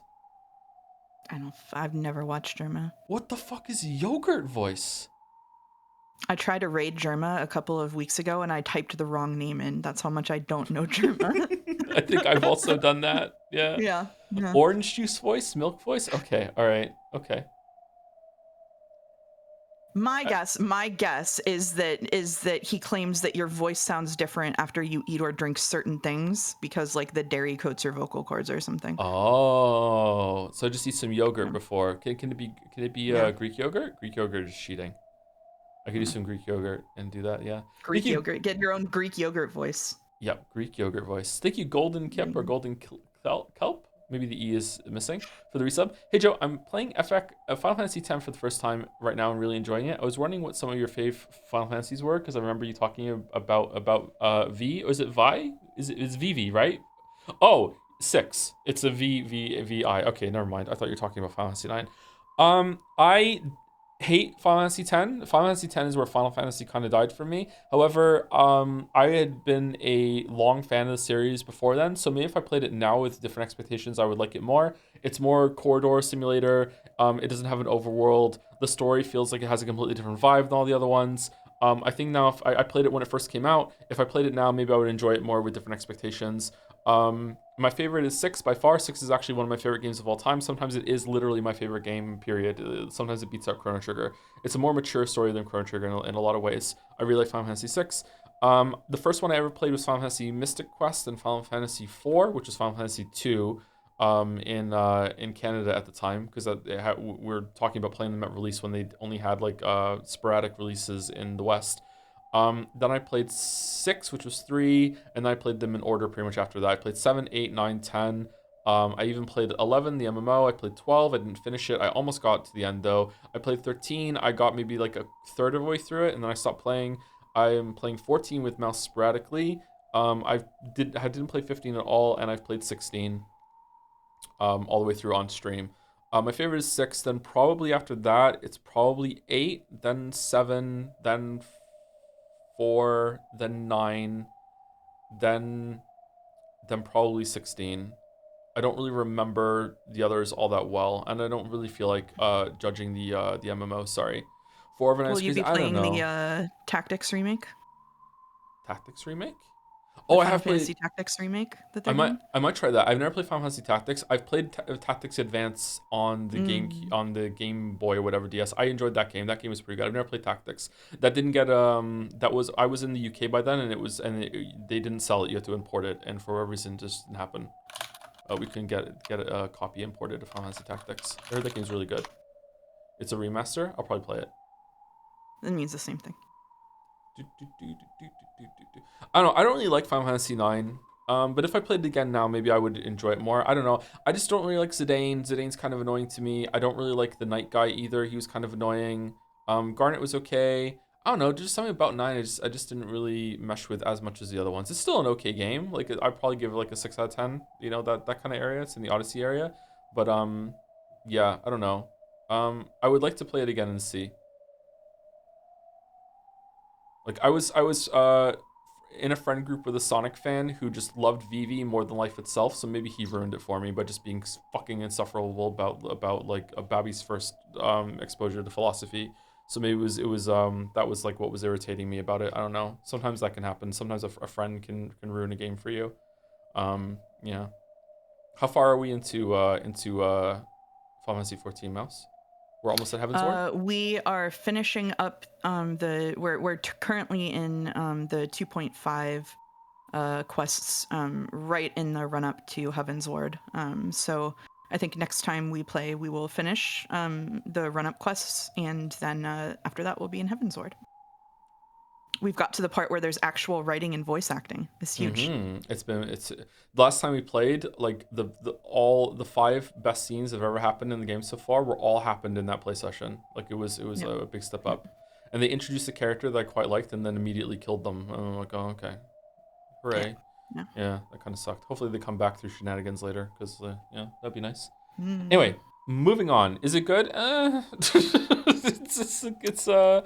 It's nice to have an experience. It makes me want to play WoW weirdly, which is a bad urge to have, but so far I've resisted it. When does Heartchiffant happen again? Around this time, yeah. I've seen Heartchiffant, yeah. Thank you, Cat Seach. Cat Sitch? I'm not sure for the resub. Umineko time. I'm almost at the end of my list here. Thank you to Sound Array for the bits. Hi, Joe. I'm pleased to learn that you're going to be playing. Please play. Oh, no. Expedition 33 sometime soon. It's a pretty good thing to put in your streaming schedule. Might even turn out to be one of the all-stars among your playthroughs. Hope that it is all the hype and pressure to play it doesn't mess with your experience too much, though. It annoys me how some fans don't respect your time as an individual and try to get you to do things for them. Some people, am I right? I would never. You can trust me. Wow. Yeah. Please play Stars and Time. What's that? What's that game? In Stars and Time is a game that it's like a small indie RPG that gets compared to like Undertale and stuff pretty often. I don't know if you would enjoy your time with it. Okay. No. Yeah. It does some things you do not like. How many hours until it gets good? Sorry, I missed it if you said it. I tried to play and gave up at around 5 hours. Final Fantasy 14, I mean, like, saying that it got good, I'm not sure. I think Heaven's Ward is where the game is going to get a lot better, but some of the story stuff has happened, has become interesting, and, like, the voice acting makes it easier for me to follow. I would say, I don't know how many hours we played it, but, like, it's got to be more than 20, right? More than 20 hours in? Oh, yeah, we're up at, like, 40 hours by now, probably. Okay, yeah, so it's pretty up there, yeah. It's pretty up there. Yeah. And this has been over what, like 4 months, I think, at this point. Like it's been 3 months.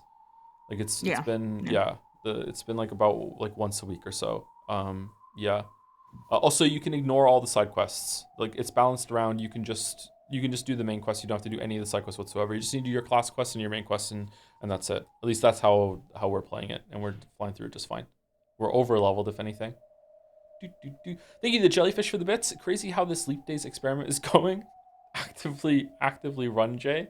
Wow. Thank you to Jellyfish. Thank you, Lara High, for the resub. Thank you, Tom, for the entertainment. Sincerely, an Umi Truther. What does Umi Truther mean? Uh-oh. God knows. Thank you, One Sep, for the resub. I want Mouse to know that I'm currently playing the VN that shall not be named, and I am enjoying it a lot, probably around as much as Umineko. Granted, I'm only at chapter 2. Surely it doesn't get worse. I was just telling you about some of my issues with the visual novel that won't be named before stream. So perhaps you understand my stance a little more. Okay.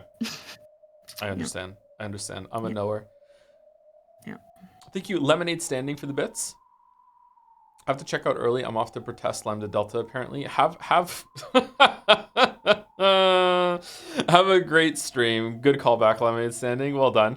Thank you. Enjoy your No Kings protest unless you're in a country with a king, and enjoy your strategically renamed No Tyrants protest.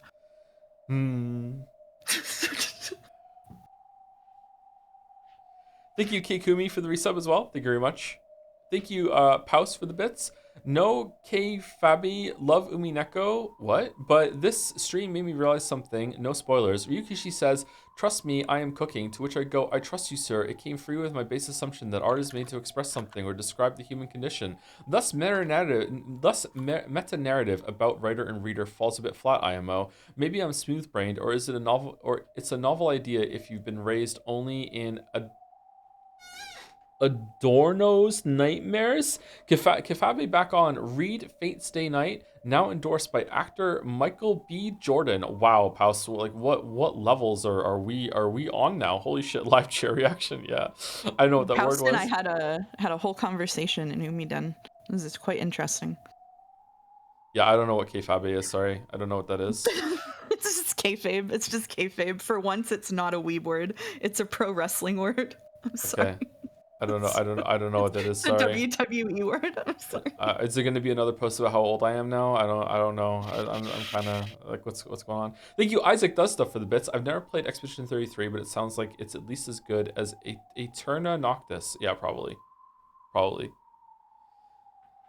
And that's it. We're caught up. Is this where we were? Dawn of the Golden Witch? I don't know. I can't see. The Demon Wedding Ceremony. No, we're at the Demon Wedding Ceremony. Okay. Am I sharing the screen to you, or do you have it open on your end? I have it open on my end. Do you still want me to share screen, or are you good? No, I've got it. I do request that we drop this call and reset it entirely and come back in because you're still roboting periodically, and I think that Discord is just fucky. Sure. It's like we should both leave chat and reset it. Okay. Doing that. 1, 2, 3. All right. Okay. Did it fix it? Yeah, for now. I'll let you know if it happens again. For now. Okay, let us read Umineko. Where did we end off last time? Battler had been outsmarted by the crew and was stuck in the logic error and was left there. And was it Beatrice that said to Lambda Delta, "You've been through this before, so why are you inflicting on someone else?" And it seems like Lambda Delta and both Burn Castle have been stuck in isolation like that before. At least that's what they're claiming. And then Lambda Delta said, you know, like, if he gets out of this, I'll be here for you, or something like that. Or if you believe, something like gave Beatrice some amount of hope. And was that the last scene? And then we moved on to this one? I think so.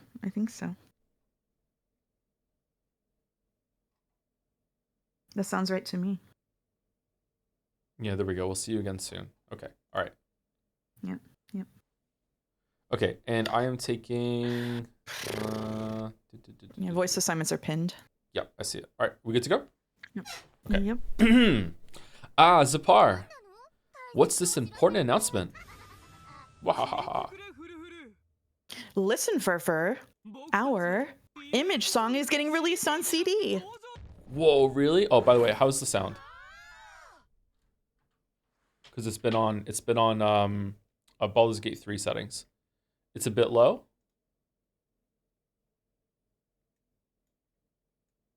Oh, doesn't Umineko need to be cranked up all the way to 0 decibels? Okay, this might be really loud, chat, but I'm gonna try it. Okay, let's try.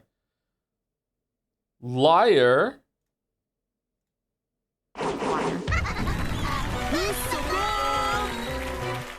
Oh, yeah, sorry. Audio bug. Now it's too loud. Just blasted everyone.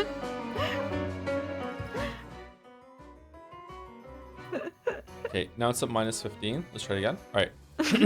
Ready? 3, 2, 1. Yeah, it's a lie. It's a lie.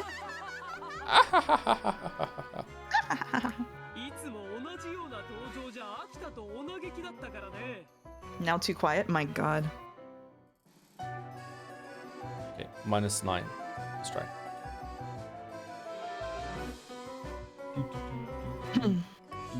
We were just so bored of showing up the same way every time.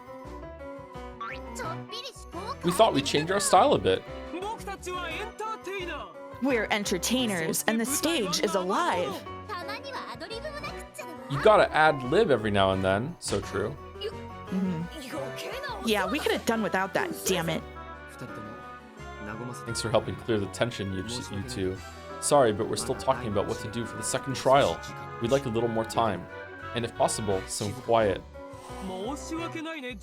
Sorry, George-kun. Actually, we have a truly important announcement regarding the second trial. It's good news for some. Is it bad news for others? Those for which it's bad news have probably already figured it out. If you don't know what we're If you don't talking know what about, we're talking about, then then it's good news for you. Beatrice-sama? It's nothing.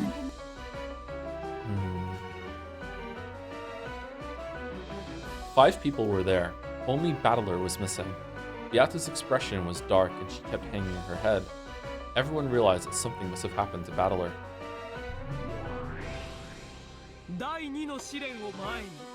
We'd like to announce that Battler-kun has retired before the second trial. Everyone murmured. Just what had happened?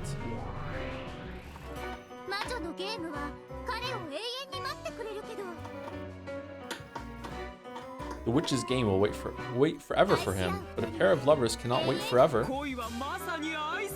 Love is like ice cream. It's sweet and creamy, but if you don't eat it quickly, you'll lose it. Our game isn't so gracious that it'll wait for him to return. True. So that's what you meant by good news. Well, I'm glad that we have fewer rivals now, but if you think I'll applaud someone else's misfortune, you don't know me at all. Battler-kun, the one we thought of as our greatest enemy, but won't ask why. If the demons in charge say so, then that's how it is. Then what will happen to Beatrice-sama? It seems I will no longer be qualified to participate in this trial. After all, this is a trial to test the bonds between lovers. Battler-kun isn't currently capable of doing that, so his pair is disqualified. How truly saddening. By the way, sound is okay? Like, I feel some people still talking about sound. Do we need to turn it down? Do we need to turn it up? Or are we good? There's even Some a people poll think it's for a it. little loud. Yeah.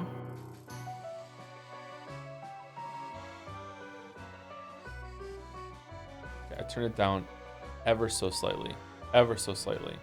Okay, they're good. Sorry, go ahead, Mouse. However, she's one of the participants in this three-way trial of love. So I think we should let her watch the trial as an observer. A splendid idea. She does have the right to bless the pair that does overcome the trial. Are you okay with that? Yes, I want to watch until the end. And I still believe he'll come back quickly, regain his qualifications to join in, and continue this trial with me once again. I think she has the right to be an observer. No objections here. There's no need for us to be cruel. But even so, we've lost a powerful rival. Sorry to you two, but I'd like to settle this trial right away. That's George-kun for you. I'm rooting for you the most on the inside. The coldness with which he furnishes his love makes its heat stand out all the more. At any rate, we've now gone from 3 down to 2, and the 3-way deadlock has been resolved. We weren't able to fight proactively because we were afraid of a 1 against 2 situation. Now that it's 1 against 1, it's just a good, clean duel.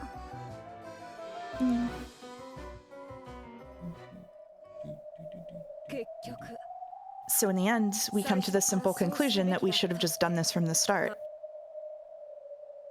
The 4 people stood up as though responding to some invisible summons and faced each other, glaring.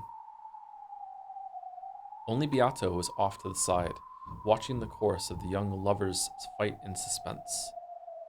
Each pair of lovers possessed an unbreakably strong bond. Then, isn't that enough? Their love is already real. There's no need to test it. So, why must they fight? The winners will be bound together by a magical miracle, and the defeated will fall apart. Why have the demons promised us that we'll fall apart without a magical miracle? Why is a demon's game like this necessary? I don't understand. No, these people aren't important right now. I have to think of a trick for escaping as soon as possible, so that I can save Battler-san from that closed room.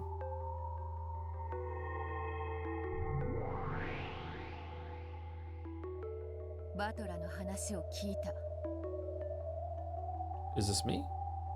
You can take this one, yeah. You can take. I heard about Battler. It seems things have gotten quite troublesome. Oni-sama. I would like to save you, both as my dear sister and as a part of my full self. I will tackle the puzzle of Battler's closed room in my own way, but it is difficult. It feels almost as though an ordinary chain has been made to look like a wire puzzle. I heard from Lambda Delta-san. She said that the old Beatrice would definitely be able to solve this with a trick. Don't you have any ideas? That old Beatrice is our completed form after we become one. Even I am not but a part of her. I cannot solve it. In other words, Sumari, no matter how much we think in our incomplete forms, we won't be able to understand. Both the older and the younger sister have no way of solving this riddle. Beato shook her head, chasing that thought from her mind. I won't give up. That closed room rapidly eats away at the heart. Unless I can save Battler-san as soon as possible, his heart will be crushed. Of course, I have no reservations towards lending my own wisdom. However, even I cannot make anything out of this closed room. If we put our heads together, I'm sure we'll find the same answer that we would if we were joined. Please don't give up and lend me your wisdom. I still can understand why you were willing to go so far for Battler. But I shall do as you ask. Let us touch heads. After all, it is a request made by myself. I will add my wisdom to yours. Look, Friffer. The two Beatos are thinking together. I wonder if those two can really save Battler. Oh, they can. If they have the miracle of love, that is. That's right, Zepar. They certainly can do it if they have the miracle of love on their side.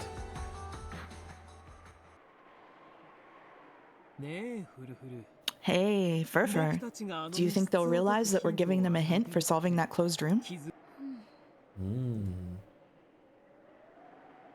The two Beatos huddled together, and, straining their minds with all they had, they searched for a plan for saving Battler.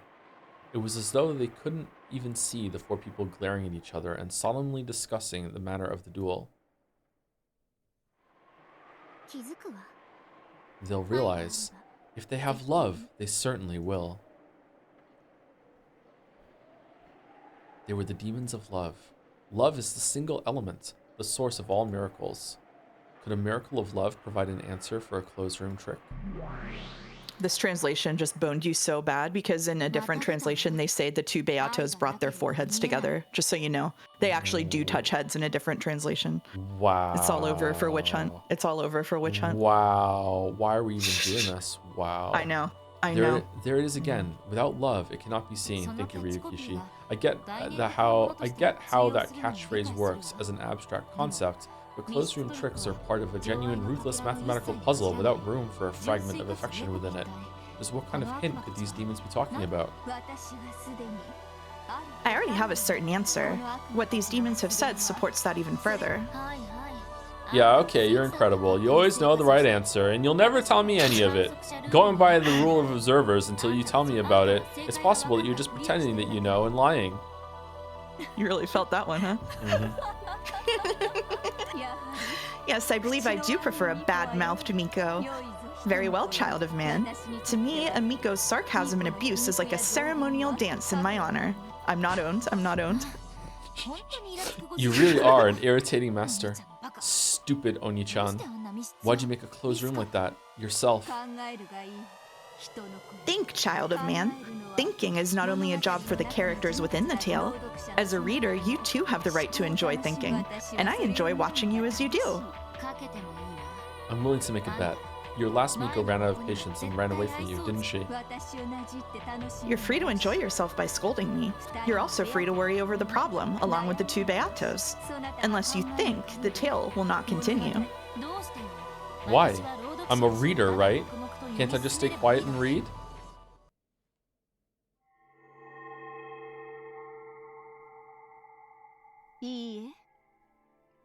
No, I want you to think. I want you, the reader, staring directly into the camera, to think too. I see. You're a pretty unpleasant author, aren't you? Of course, Angie hadn't reached the end of the manuscript she was reading. However, it would end with just a few pages more. What about the rest of the tale? It should continue much further than this. There should be many more pages remaining. Those were inside a different brown envelope, which was in Hachijo's hand. I won't give them to you until you've proven that you understand things. With a grin on her face. It is a game, after all! Hachijo waved the thick brown envelope about. If you want to read more, do what I tell you. Cute. Looks like she got you, lady. Letting you read only so far for free and then stopping when it finally gets to the good part. Amakusa couldn't stop laughing at this evil business practice. Like a subathon for a really bad game.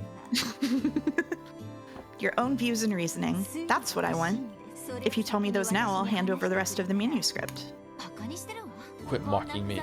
You think I'll just do whatever you say after something like this? Come on now, lady, calm down. I want to read on too, so please just chill a bit. Amakusa's Twitch chat here.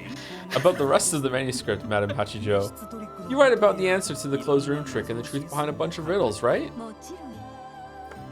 Of course. However, I've written it so those who fail to think or consider won't understand. Someday, your passionate readers are going to say you betrayed them. I understand that, which is why I don't go out in the open, child of man. Anyway, this is what Madam Hachijo's trying to say. We're meta upon meta right now. First, tell me your answer. Afterwards, you can check to see if it's right. Correct, young man. It is not my intention to be mean. I ask this because I want you to truly understand the tale's conclusion. You're really enjoying this, aren't you, Amakusa? Yeah, come to think of it, you always take those TV quiz shows totally seriously, trying to win them from your couch. I guess life's many times more fun for you than it is for me. Come, please think. What miraculous trick could get Battler out of that closed room? I want to give the rest of the story, especially to those... No, only to those who have thought.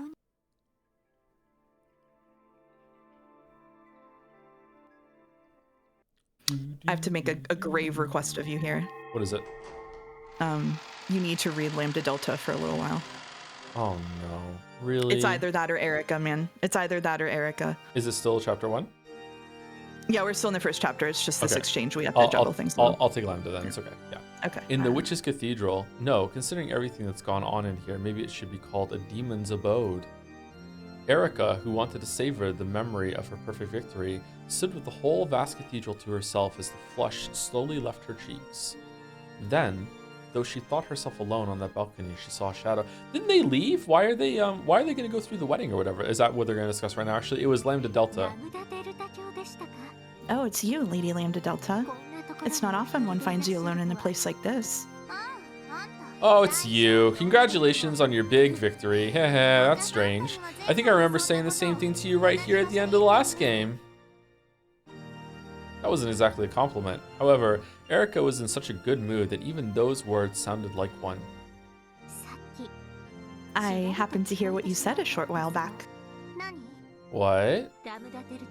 I heard that you have also had the experience of being toyed with as a piece on some great witch's game board, then sealed away in some awful hell. Erica had a crude, triumphant look on her face, as though she'd managed to pry into some embarrassing memory from the other's past. However, Lambda Delta didn't look in the least bit flustered, and instead gazed down from the balcony in silence. I have. I wonder how many years I was shut up in there. Maybe I should have counted them like Burn. No, it's probably best that I didn't. Counting the years is what made Burn break. Are you saying that my master also fell into the hell of a logic error at some point? She did, though she wasn't the one responsible for that logic error. Because she wasn't the game master?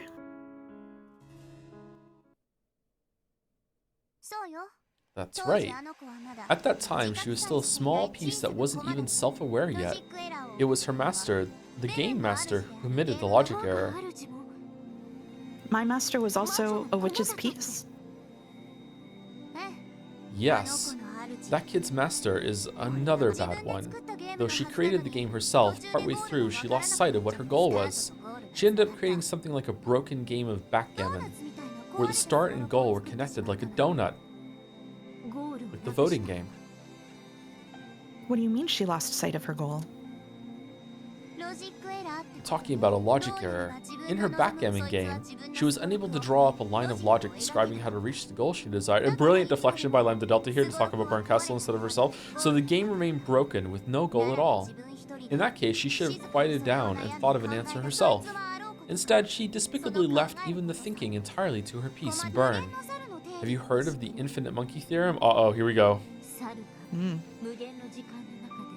It's a theory, no, an absurdity. Arguing that if a monkey hits random letters on a typewriter for an infinite amount of time, he'll probably end up with the exact same set of letters as Hamlet by coincidence, sooner or later. Wouldn't that be a horrible hell? Burn was forced to type randomly on a typewriter for an eternal period of time without even knowing the meaning of what she was doing. The Game Master was trying to get Burn to create a goal that this Game Master hadn't even thought of. Did Erica even imagine how horrible a hell that would have been? A job you have to do 100 times, and a job with a 1 in a 100 chance of success that you have to keep doing repeatedly. Probabilistically, wow, I said it right. They may look very similar, but the difference in cruelty between them is great. When you have to do a job 100 times, you steadily approach the end, get more efficient as you become more used to it. And it eventually does end. Can you hear the high-pitched sound in the song? I can, yeah, it's bothering me a little bit actually. However, a job that succeeds with a 1 in a 100 probability doesn't reflect the hard work of the individual in the slightest. Everything is left to luck. In the worst case scenario, even the task of flipping a coin until you get heads can last more than 100 years. How many keys are there on a typewriter? About 100 maybe? What do you think the odds are of hitting those at random and getting Hamlet? I can't even imagine. They must be unbelievably small. That's right. It's not really any different from an endless span of time. For that dizzying sort of time, that child was forced to keep pounding on that typewriter until she typed out a miracle. And that's why she's the Witch of Miracles? If she hadn't been a witch, no, if she hadn't been capable of becoming a witch, she would probably still be a black cat strapped to that typewriter for eternity. That child was blessed by a miracle, succeeded in typing out a miracle, became a witch, and returned from that hell alive. That hell was so long and harsh that her mind was completely broken. That's why she became such a mean and heartless witch. Even you would dislike your master if given the choice, right? That's not true. I'm honored to be my master's piece. My master is a powerful persecutor. Trampling over the weak is her natural right. Because she's a human on the bully side of life? Yeah. Do you know how to create a great bully? No. It's easy. Bully them horribly, even if it's just for a short time, then suddenly stop and give them power. If you do that, then no matter who it is, they'll be reborn as a mighty bully. Even if you only bully them for about 3 days, you'll get them to believe that they're still a bullied kid for 100 million times longer than that, and they'll reign as the mightiest of bullies. She says to Erica. What does that have to do with my master? You don't understand anything about Burn. No matter what kind of ruthless, cruel, horrible scum Burn may be, I want to be the one person who knows what she's truly like. And the same goes for me. I think that kid, as a fellow survivor from hell, is the only one who can understand what I'm truly like. It sounds like you're jealous of the relationship we have, but give it up. The hell you think you trudged through is nothing more than a blink compared to the one we crawled out of. This time, Erica was probably the one being mocked. The discouraged expression on her face clearly showed that she couldn't accept Lambda Delta's words. If you'll pardon me for saying, I think it's the depth of the hell that's important, not the length of time spent there. Oh-ho? You think so, Witch of Truth, Erica? Power scaling our trauma. I don't know what kind of hell you are in, Lady Lambda Delta, and I'm sure the time I spent in hell was nothing more than a blink compared to yours. However, I don't think the depths of my hell were any shallower than yours. In part to celebrate your victory, I'll listen to what you have to say without arguing back. From my point of view, both the hell my master fell into, which could only be escaped from with a miracle, and the hell you fell into, which I don't know about but could be escaped from with certain willpower, were hells made to be escapable. Aha. That's pretty bold coming from you, you piece. I am the Witch of Truth. My hell was nothing more or less than the truth. When faced with the harsh reality of truth, no sort of willpower or miracle matters. I reached this place by overcoming that truth. I don't believe my power of withstanding the truth is in any way inferior to yours or my master's. So what is this power to withstand the truth? Those who don't know cannot understand. Perhaps you two couldn't become witches of truth because you couldn't bear to look at it directly. I'll forgive you for those impudent words. Letting them pass with a slight nod is my present to you for your recent victory. Thank you very much, Great Lady Lambda Delta. Oh, that's unusual. It's rare to spot you two getting along. At some point, Berncastel had appeared on the opposite balcony of the cathedral. Erica, noticing her, cried, "My master!" happily and dashed over.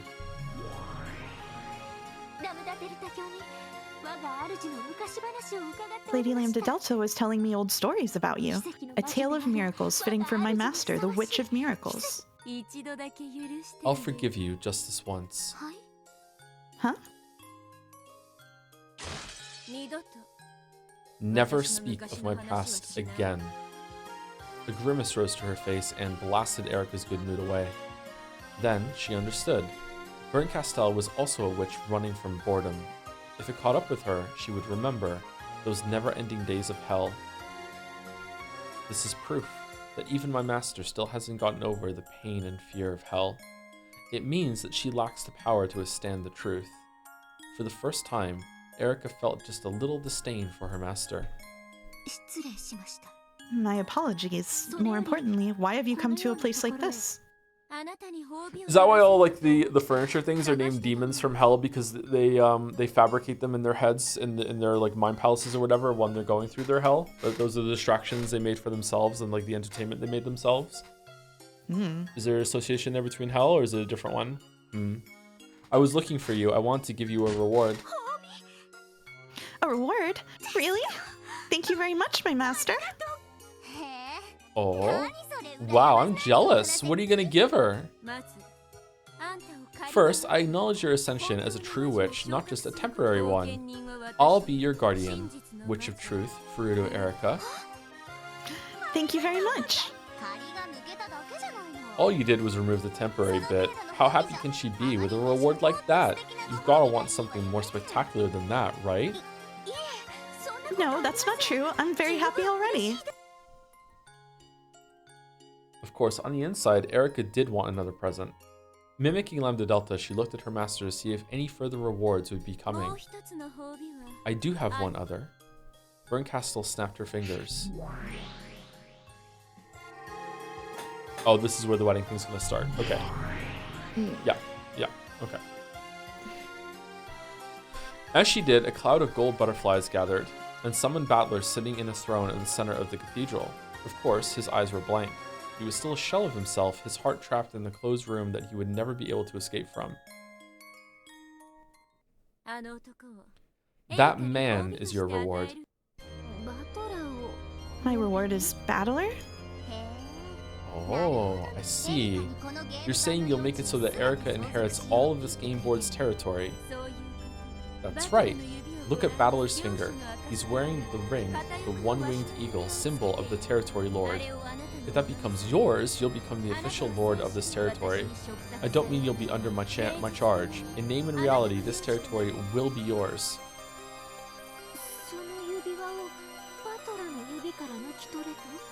So I need to take that ring off Battler's finger? Giggle. Don't be stupid. There's only one ceremony where a woman gets a ring for a man's finger, right? Erica, take Battler as your husband and become the wife of the territory lord. Take Battler as my... Yeah, that's right. If the territory lord is never to wake again, he'll need a partner to serve by his side and in his place. In other words, Sumari, you will control this territory. So we'll hold a wedding and exchange rings. Battler's territory lord ring will become yours. In exchange, you will put a ring of subordination on Battler's finger. You will control and humiliate him forever. You can create as many tales however you like using this territory and game board. Territory Lord Furudo Erika. Any tale you wish will come true. The Territory Lord is God. Congratulations, you're going to become the god of this small but wonderful world. Is that true, my master? Will I become this world's god? That is the final reward I will give to you. Take Battler's ring and create your own world. When that happens, you won't be my piece anymore. You'll be your own witch, and a splendid one at that. Congratulations, Lady Erika, and one day you must welcome me when I come to visit, just like Beato once did. Yes, my master. There could be no greater honor. And I'm starting to like this marriage thing.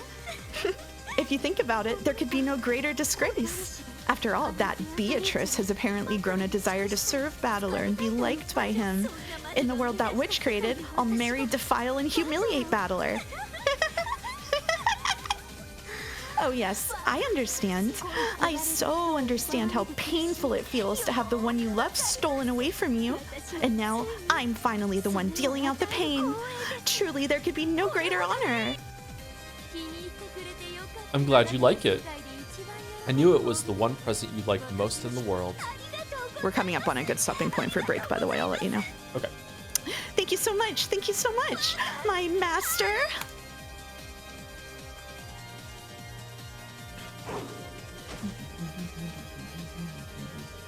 Erika leapt down from the balcony and walked briskly toward Battler. Then she peered down at the reward she had been given. I'll swap back onto Lambda Delta now, too. Okay. Now, isn't that a wonderful finale? You'll have a wedding, right? Of course. A magnificent one. The perfect way to end Beato's game. Of course, you'll send Beato an invitation too, right? Let's hope she actually comes. Giggle, giggle. Okay, things are gonna get busy. We have to prepare for the ceremony, make programs, send invitations. Don't forget the wedding dress and a cake. And you need to get things ready for the reception. The two witches disappeared, cackling. Only the two who were to be wed remained in the cathedral. Can you hear this? Battler-san? Do you realize what's about to happen to you? Damn it. Battler's consciousness wasn't completely gone. It was very distant, but he was faintly tethered to reality. And that was what made it cruel. It was as cruel as though the spider called Erika had wrapped Battler up and was eating him while he was still conscious. No, she might have been like certain kinds of wasp. It was the cruelty of paralyzing her prey while it still lived, so that she could save him for later and eat him. In other words, Sumari, her cruelty was that of a predator. You can't get out of that closed room. After all, you used all that red truth to show that it was closed. So don't worry, just let yourself be trapped in there forever. Because while you do, I'll be giving your body some good, long humiliation. Let's have a mirror in our bedroom. That way, you can see just how you're being humiliated with your own eyes.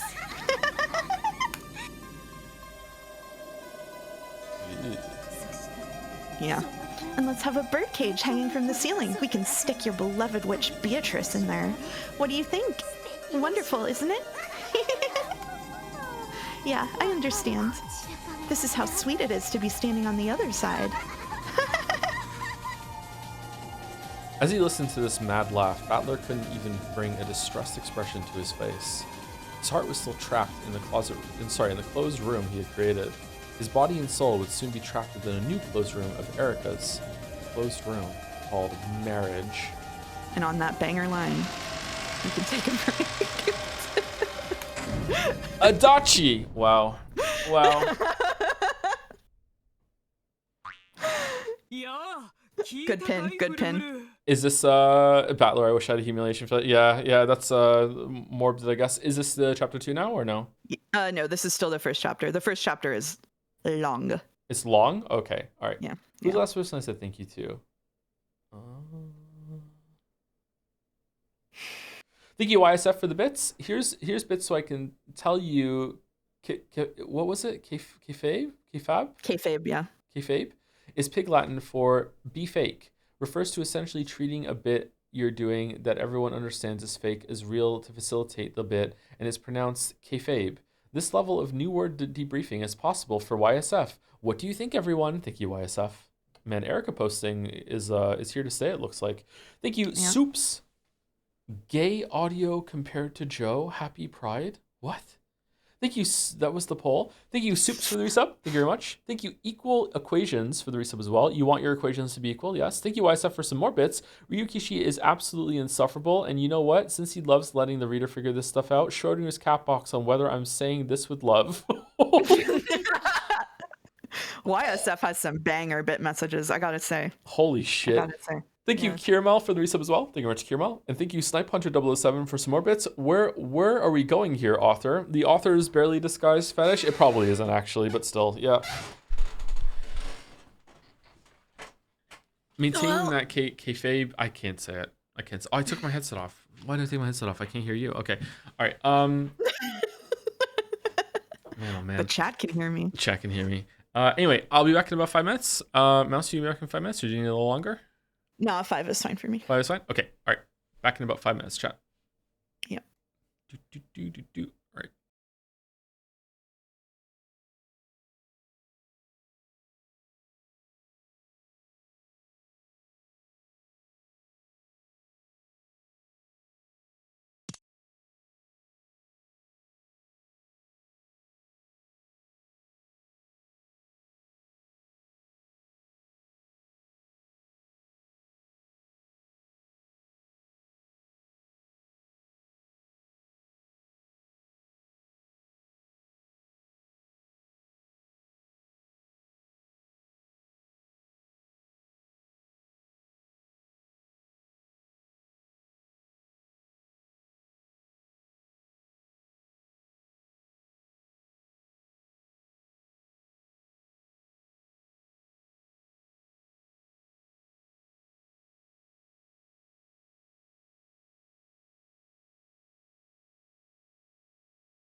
Fuzzy pickles.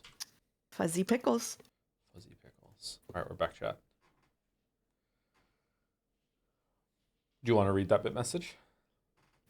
Thank you, Henry Wyatt, for 100 bits to say finished Misericord. It was so good, I thought I wouldn't be able to enjoy every other VN after that, but no, it was just Steins Gate. Yeah, Henry Wyatt was posting in reading club about reading Misericord, and then it set a bar for writing in their head, and then trying to read Steins Gate afterward and being like, "What the fuck is this?" Oh no. Steins Gate sucks so bad. The anime must be better. Everyone loves the anime. It must be better. Misericord does have genuinely good writing, which is nice. Always a pleasant surprise in visual novels. Okay, so we're still in the same chapter. So I am that, them, that. Okay, I'll try and remember. I have it open in front of me actually because I find it hard to keep track. All right, whenever you're ready. I need to read my voice assignments. I forgot. Okay. Hey, did you hear, Furfur? I sure did, Zepar. Lord Battler and Lady Erica are having a wedding. Their words were so similar to their usual shtick that Beato had to ask them to repeat it again. What do you mean? As you know, the territory lord of this place has had his heart sealed away and cannot speak. It seems the beautiful Lady Erica is going to become his wife and support him in his work.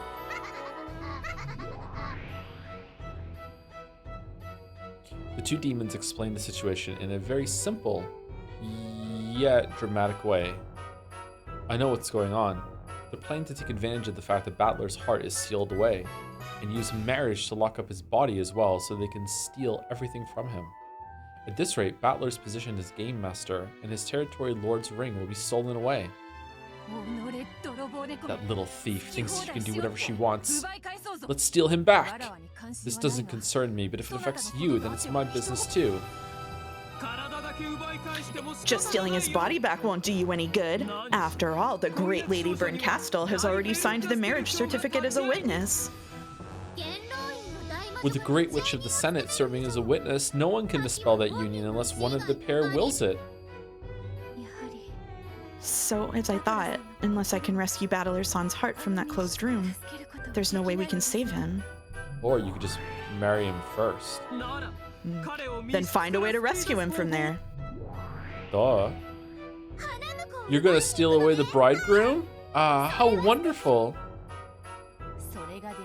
If you can do that, it would make for a tale beautiful enough for the opera. However, this closed room sealing Battler is quite difficult. The only way out is the door, and if the chain is unset, his escape will not be accepted. And on top of that, the chain can't be set from the outside. And now there's no one left to switch places with him. No matter how you look at it, we're stuck. If we give up, we won't be able to save him. The only way we can save him now is to keep thinking. Though Beato looked as though she was about to burst into tears, she clenched her fists tightly. She was so frustrated with her inability to think of any brilliant plan that her heart felt as though it would burst. Zepar and Furfur, you two are well known for being among the most powerful of demons. They say your magic can make the impossible possible. Couldn't you use your power and knowledge to work out a plan for crushing this impossible closed room? Yes, love can accomplish any impossible thing. You know what he could do? He could just leave and then just go back in again. There you go, done. He just left to make the red truth true, and then he just goes back in, and then he hides somewhere else in the room while putting the chain back on. There you go. Logic error solved. But continue. If you can't accomplish something, it means you lack enough love. Hearing that hurts. But we're moved by the strength of will that prevents you from giving up. Because you have that, we're sure you can bring about a miracle. Can't you at least give us some sort of hint about that miracle? We've known each other for quite some time. Can't you at least give my little sister a hint as a parting gift? No, Lamayo. We are We are always giving out hints. giving out hints. Without love, They cannot be seen. Yes, we can't see, which is why I'm telling you to show us. These two are always like this. You'll never get bored, but they can be very irritating at times like these. Zapar and Furfur certainly were demons who possessed a great power. The power of love that they bestowed had created several miracles in the past, miracles so great that they left marks on human history. However, those miracles were never given easily. They would give trials, tell riddles, and sometimes help the truth be realized, so that those who desired power could create that power themselves. No matter how pitiful the eyes that looked up at them, the two demons would never lend their power out of pity. As it is with gods, so it is with demons. They help those who help themselves. I understand. I'll think about it myself. I will, certainly. See, demons? Look at this modern, pure-hearted girl. As the demons of love, don't your hearts hurt even a little? Let's have a hint. Or could you at least give us a hint to a hint? A new clue. Zapar and Furfur looked at each other. Of course, there was no pity on their faces. However, it could be seen that, though they did find the problem amusing, they were considering what they should do next. What do we do, Furfur? Can we just give a hint to a hint? Yes, that will do nicely, so let's have it. Okay. Here's a present from Zapar and Furfur. A hint to a hint of love. Please. You can't see the answer. Because you don't have enough love. Imagine reading this and having no idea what's going on. I told you, not a hint like that. And if you don't have enough love, why don't you watch some lovers who are overflowing with it? yes, and fortunately, we have two groups of lovers right here with us. Why don't we take a peek at their fight for love? You should We watch over and observe our trial.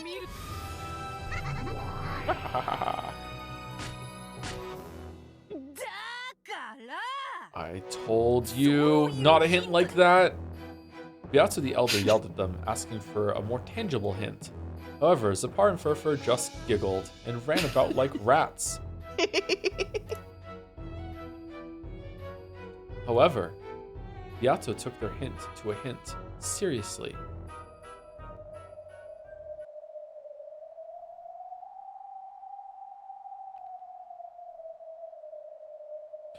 Now that the Beatos were out of it, the second trial was between George and Shannon on one side and Jessica and Cannon on the other. Tear apart the two who are close. In other words, defeat one of the members on the opposing team. They were allowed to use any method they wanted. It could be a duel, or it could be rock, paper, scissors. The four of them had alternated between speaking together, then splitting up and discussing things amongst their teams, and had, apparently, finally reached a decision. Do you want to know a hint to destroy children at rock, paper, scissors, chat? Kids always go scissors first. I don't know why. They always go scissors first. So, if you want them to have a good time and win, you go paper. If you want to win for whatever reason, go rock. They always go scissors first. I don't know what it is. Zapar, Furfur, do you have a second? Oh, they finally called out to us. So, George, have you decided on a format for the duel?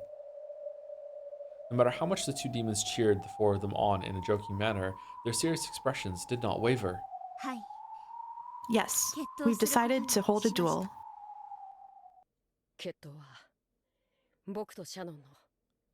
The duel will take place between Shannon and me. That's surprising. For a one-on-one duel, we would have thought. That George and Jessica would have fought. These guys really wanted it to be them, and they wouldn't listen. As a man, I can't stand being unable to do anything but watch.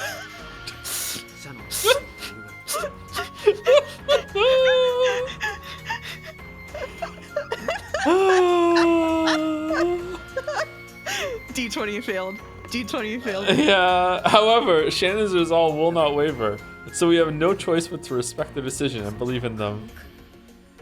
Cannon-kun. Koro-senpai.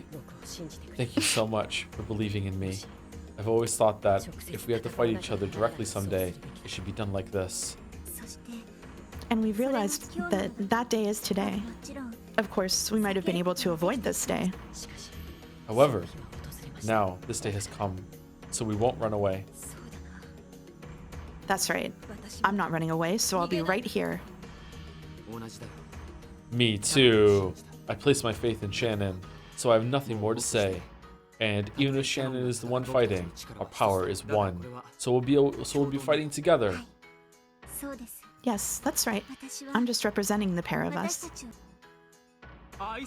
If the lovers have decided, Even we demons will not butt in with our so how would you like to settle this duel? You don't mean that you want to have a literal duel, do you? At once, both Shannon and Cannon nodded. And the method? Pistols at dawn. It doesn't matter, as long as it's a fight to the death. If possible, we would like it to be peaceful without suffering. And we would like to avoid wounding each other unnecessarily before one of us dies. Zapar, we should be the ones to oversee this noble duel. True. We understand you two. We will propose a noble duel, one that will honor your noble spirits. When Zapar clapped loudly, a case with an old design appeared in the air and landed between Shannon and Cannon. It was 2 rocket launchers. Furfur nodded at them, urging them to open it. Cannon crouched down and opened the case. There were some antiques inside. They would have looked splendid hanging on the wall at some classy coffee shop. However, they were not mere decorations now. These are... I see. Just perfect for a duel.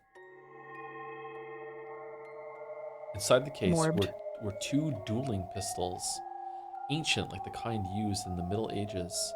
Yes, this was a dueling pistol case that only those who wished for a fight to the death were allowed to open. These are horribly inaccurate. They have 1 bullet each. As you requested, we've imbued them with magic. They have magical bullets, which will bring certain and painless death no matter where on your body they hit. Oh, that's nice of them. Thank you very much. You are most merciful. And what if we both miss? Normally that would be a draw. However, such a thing is not allowed in our trial. If you both miss, you will come back and we will give you new bullets. This will repeat until one of you is dead. I have no objections. Me neither. I'm glad. This means we can finally settle this. Don't you love all of the attempted simultaneous line reads in this one? So much, so much. It's peak, yeah, it's peak. Ushiromiya George, I recognize you as Shannon's, no, Sayo's witness. Understood.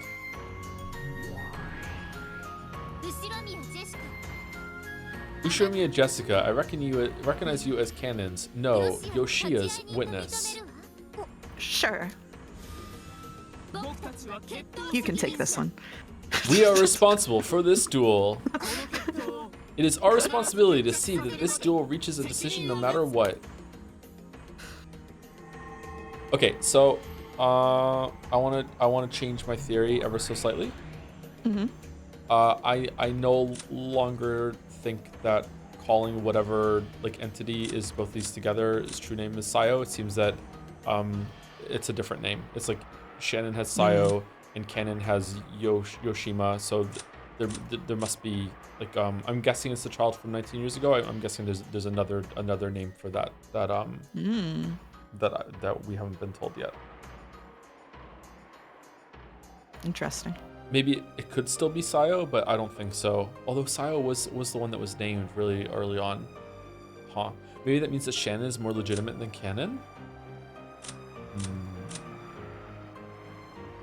Okay, something to think about. Alright. When Zapar and Furfur cried these words out, the whole area was blanketed in a gold-colored light, and when it cleared, it had become the rose garden where golden roses bloomed.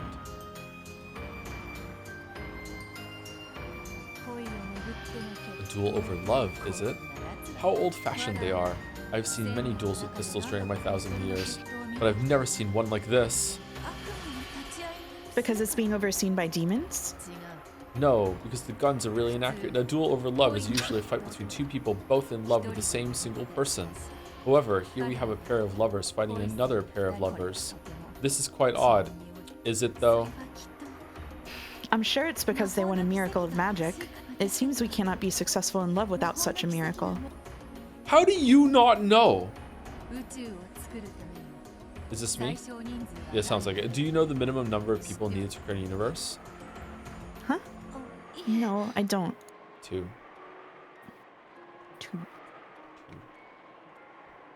Shannon and Cannon each took a pistol out of the case, returned to their respective witnesses, and checked the weapons over. Then, when they both decided that there were no problems, they checked once more to make sure that their opponent was prepared, and nodded to each other. If there are no problems, let the duelists stand back to back, then walk the decided number of steps away from each other. It's crazy for Ryukishi to put us in this position because, like, of Shannon and Cannon, Cannon is just kind of a nothing character for me, so I want Shannon to win. But that means George wins, and like, oh man, man, oh man. Like maybe Cannon and Jessica is just a lesser evil here. Then the duel will begin on our signal. Zapar, how many steps should they walk? 20.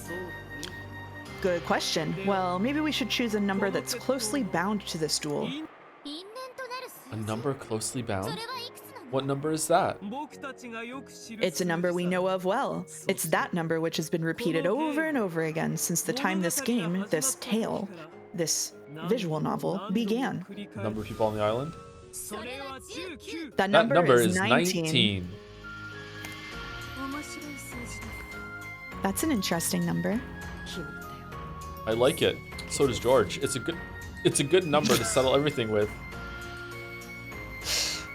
19. Whenever the illusion of a 19th person was seen on this island, on which only 18 people were supposed to be, this number was used to refer to the witch. It was the number of years needed to create this tale. It was the number of years it took to reach this unavoidable day. And it was the age of the true territory lord of this world. They'll stand across from each other, then walk 19 steps and shoot. That's pretty far.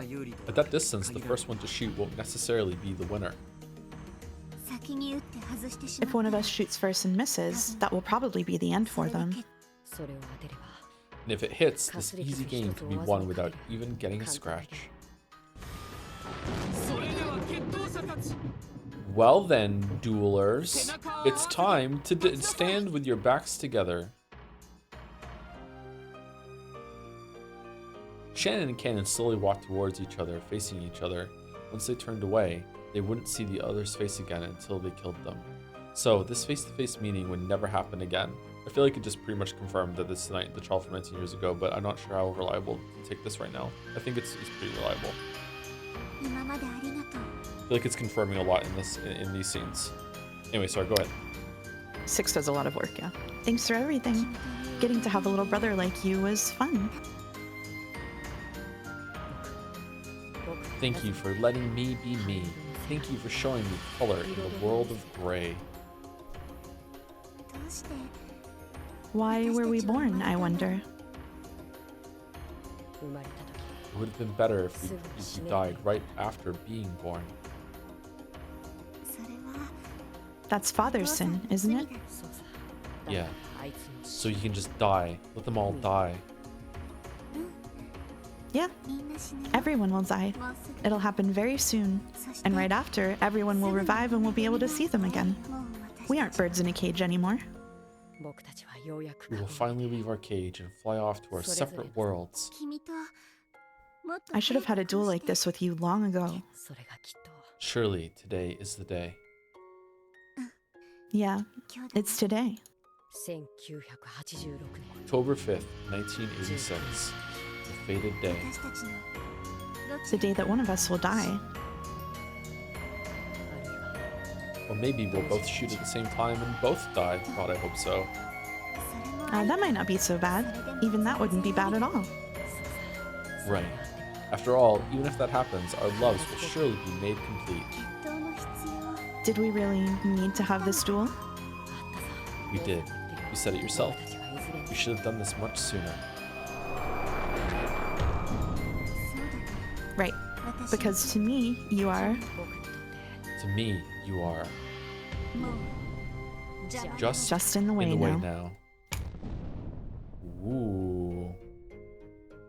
I really love this scene, actually. That was pretty good. For the first time, the intent to kill flashed through the eyes of both. Why? For what reason? Why must such a day come for this pair that seemed so much like siblings, connected by a bond different from love? It was a great mystery. As great a mystery as the question of how this could be the key. The words unlocking Battler San's closed room. If I watch over this duel instead of running away, will I find the key to solving that closed room? I will, right? It's a Parsan. Furfur-san!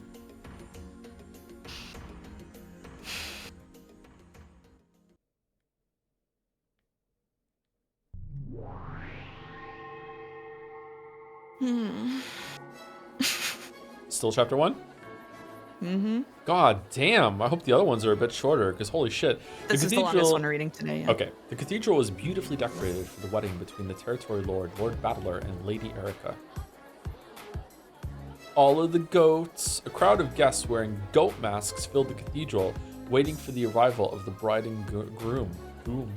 As befitted a demon's wedding, it was neither solemn nor quiet, but cheery and noisy, brimming with activity.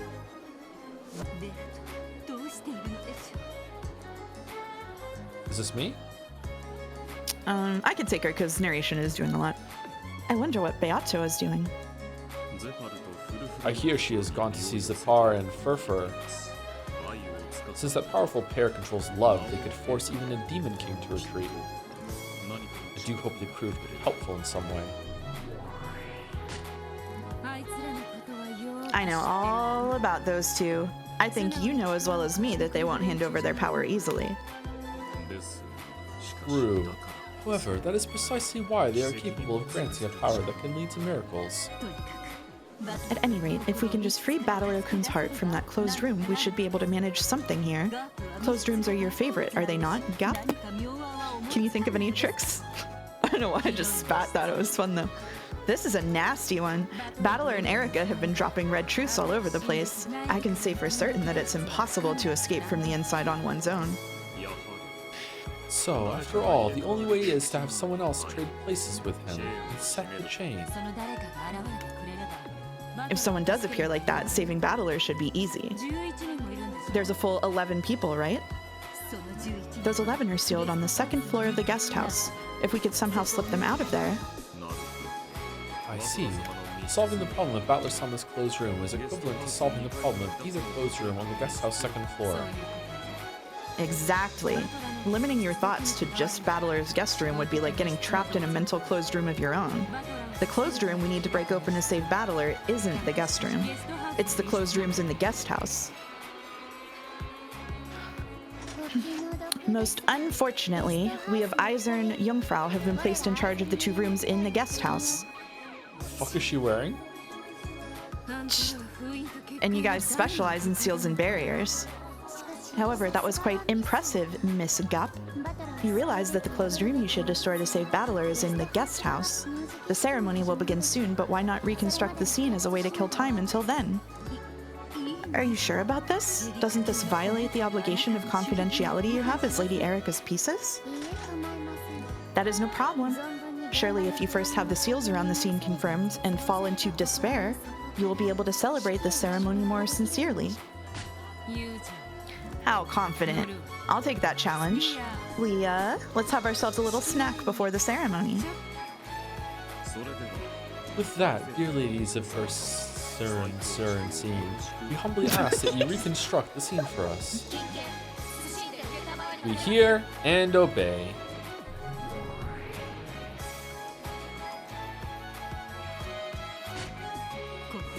This is the cousin room.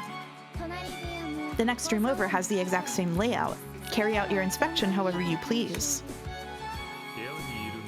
This room has Genji, Goda, Kanon, and then Kraus, Rudolph, and Jessica, for a total of 6 people. The next room over has Hideyoshi, George, Sanin Kumasawa, and Nanjo for a total of 5 people. Don't be stupid, everyone. Who's in this room doesn't matter anymore. We need to find out how to escape from it. You're right. The door and windows are all sealed, so we must somehow escape from some other place. You know what? I know all about how you heaven people like to use momentum to dodge issues. This is no closed room, right? Please, allow me to speak. Let it be known that the closed rooms in our charge are perfect. You were in charge of the window seal of Kinzo's room last game, right? Just how did Battler let Kinzo escape from that room? That was no fault of Cornelia's. The blame rests on her superior, me.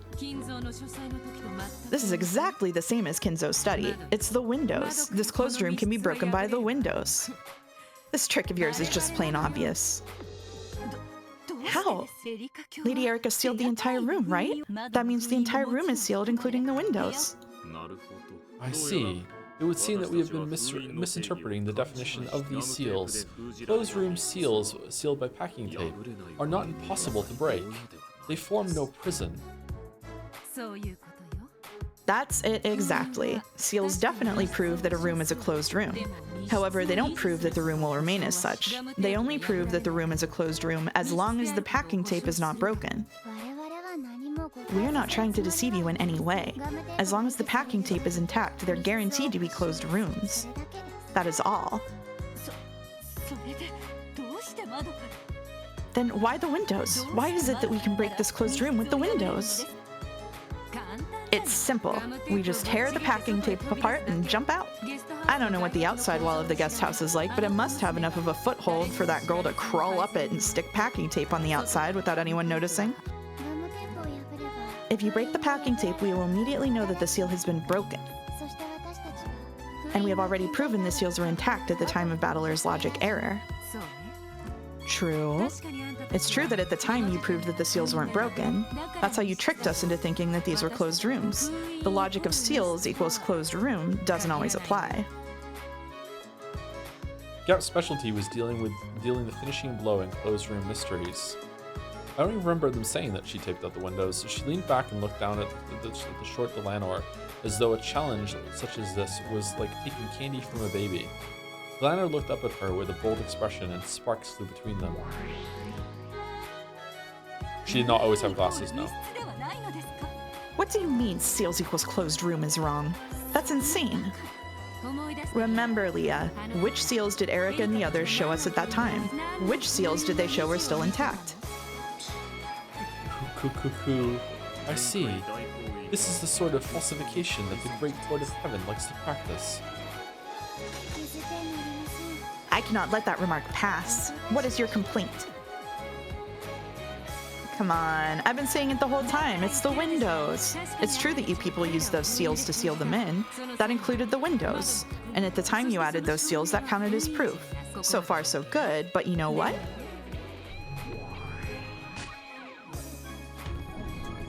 After that, anyone in this room could have done it. Who was here again? Genji, Goda, Kanon, Kraus, Rudolph, and Jessica. It could have been any one of them. All they had to do was tear the packing tape on the window, slip out from there, and save Battler. But at the time of the logic error, it was proven that the seals were intact. Incorrect. At that time, Lady Erica only verified the status of the seals on the doors.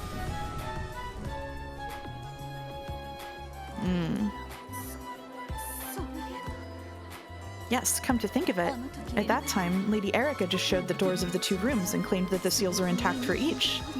She never mentioned the seals on the windows.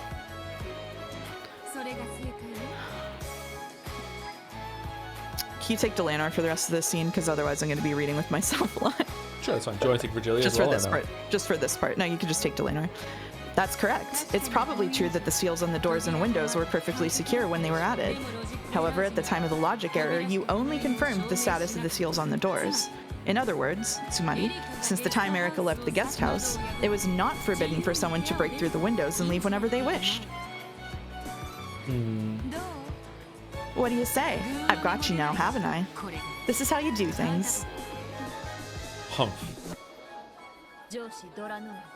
Commander Delanor, it's nearly time. It seems the bride and groom have arrived. This ends our chat. We will meet again later. With a happy-looking grin on her face, Delano turned around, but that must have hit her where it hurts. Gat wouldn't let her get away. She grabbed the other's shoulder. Wait there. Tell us whether or not the seals on the windows were still set at the time of the logic error. If you don't, anyone in that room could have saved Battler. And who do you think would have been capable of such a rescue? It doesn't matter who. Then just by personal preference, I'll name Cannon-kun. He seems agile and hiding his presence is his specialty. He's the perfect person to follow after Erica and quickly come to Battler-kun's rescue. When did she seal the windows? If she sealed the windows on the outside, then someone could have slipped out. Like she goes outside, stands in the door, talks to Battler, confirms who's in the rooms, and then seals the doors with packing tape, right? While she goes downstairs and gets her fucking swimming trunks on or whatever, someone could have left the room before she even sealed the window. Right? Or did she seal the window? I mean, they said she called it on the outside, but did she seal the windows on the inside before she left with the tape? I don't even remember her sealing the window is the problem. I feel like I don't have enough information to understand this. Did she seal the windows before they all even went into that room? Like, I don't. She didn't ever speak about sealing the windows. I would like to know. I don't know if there's a problem here, to be clear. I just would like to know, like, when that happened, because I don't remember. Anyway, sorry, Canon? Impossible. Impossible? Come now, we can't trust what you say with normal words. Use the red truth. Swear upon that red longsword of yours. Miss Gap, a sacred wedding is about to begin here. You asked me to draw my sword in a sacred place such as this? How inelegant and rude. Let's do this some other time. Goodbye.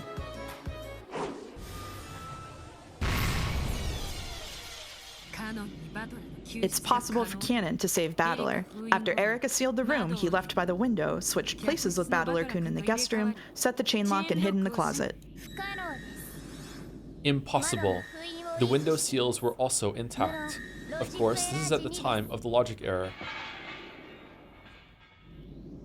Gap's rapid reverse roundhouse that followed her blue wedge crossed with Delano's red sword, and both pointed at the other's throat. The once peaceful mood of the wedding broke apart. Several goat guests whispered to each other, wondering why those two seemed to be fighting. Okay, so you can counter that. Why didn't you just say so in the first place? We thought that Beatrice might eventually reach that thought, then barge in on the wedding with that as the key to Battler's escape. I did not think you would press us first, and force us to show our hand. You do fight dirty, don't you? You were trying to trap Beato by making her suspect the windows and turn the tables on her. What else should a human who guards the bride be expected to do? Are you satisfied now? Your mistake here, Gap, was that you should have said it in red and made it truth, and then they wouldn't have been able to deny it. That's your problem. A demon world-style wedding truly is vulgar and barbaric. If you would excuse us, you chose the wrong color, Gap. Like, unironically, that she chose the wrong color. Wait up, you haven't fooled me yet. When you mentioned window seals just now, you were talking about the ones on the room where Cannon was, the cousin room, right? Then what about the windows on the next room over? All you've done is shown that the rescue would have been impossible for Cannon. There's still a chance for the humans in the next room over.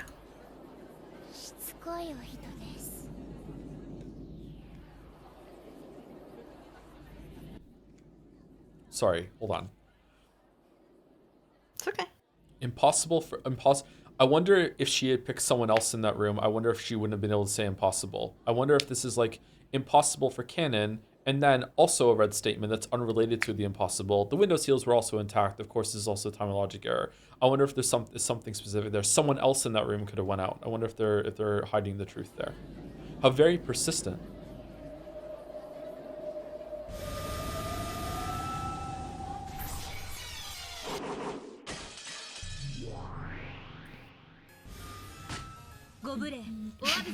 Oh shit, they're back. We apologize for our rudeness. We are the Chiester Sisters Imperial Guards in charge of security at this ceremony. I'm afraid I must ask you both for your stamped invitations. Delaner A. Knox. I am with the bride's party. Here is my stamped invitation. Also, here are my credentials as bodyguard to the bride. Confirmed as Chief Knox. Welcome to Lord Battler's wedding. I'm Gab. I'm with the groom's party. Here's my invitation and... Ah, crap. You didn't get it stamped at the reception desk. Yeah. I came here directly, so I didn't go by the reception desk.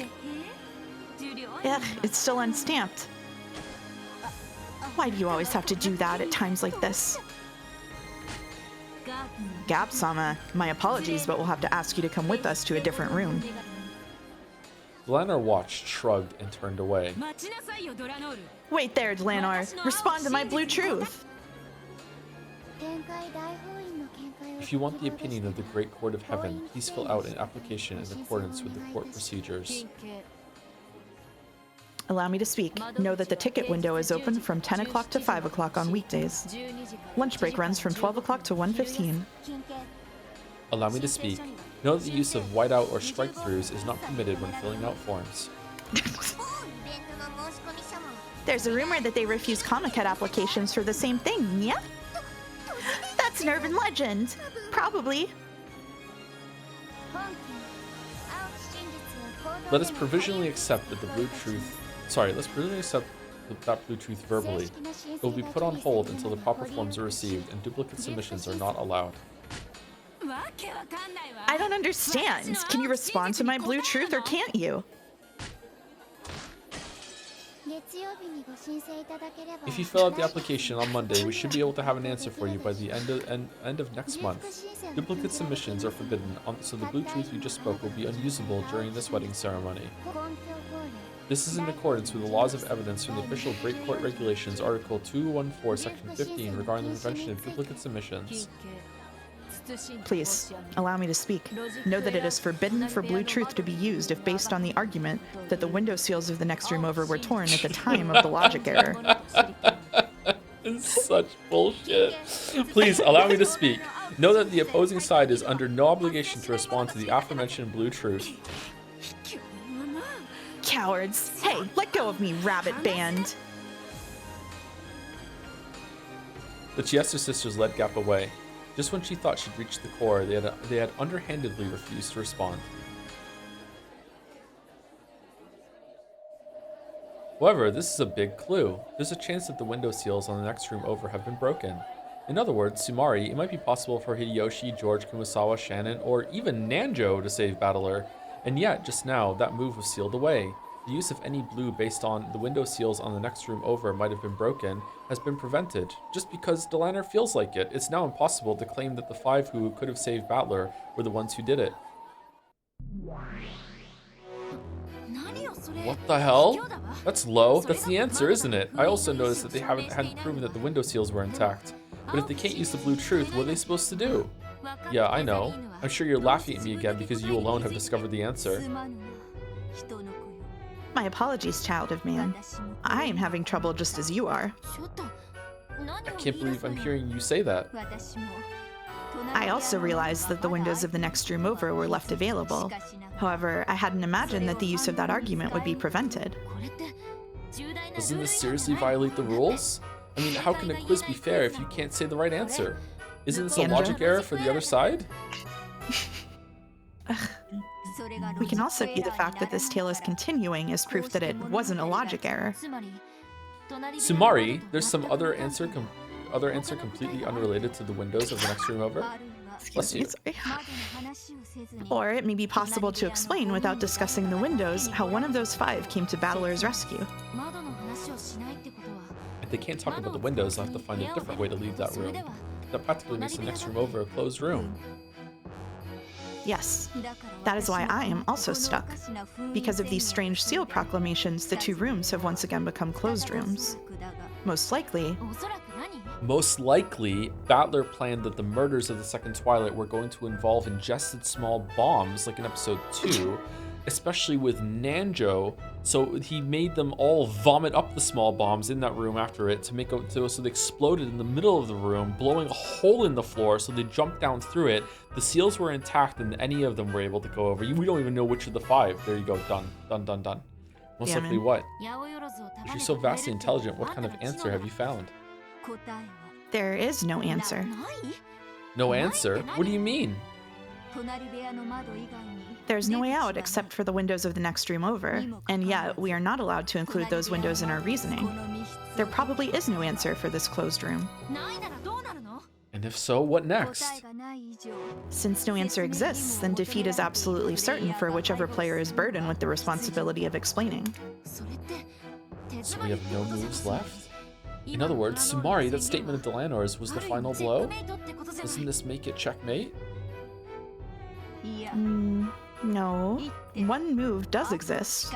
However, that move is one that can never be used again. And it is also a part of Beato's heart. You mean one of the greatest riddles of this tale? Precisely. By using that, or possibly... Featherine sighed deeply. It was something she hadn't done once before now.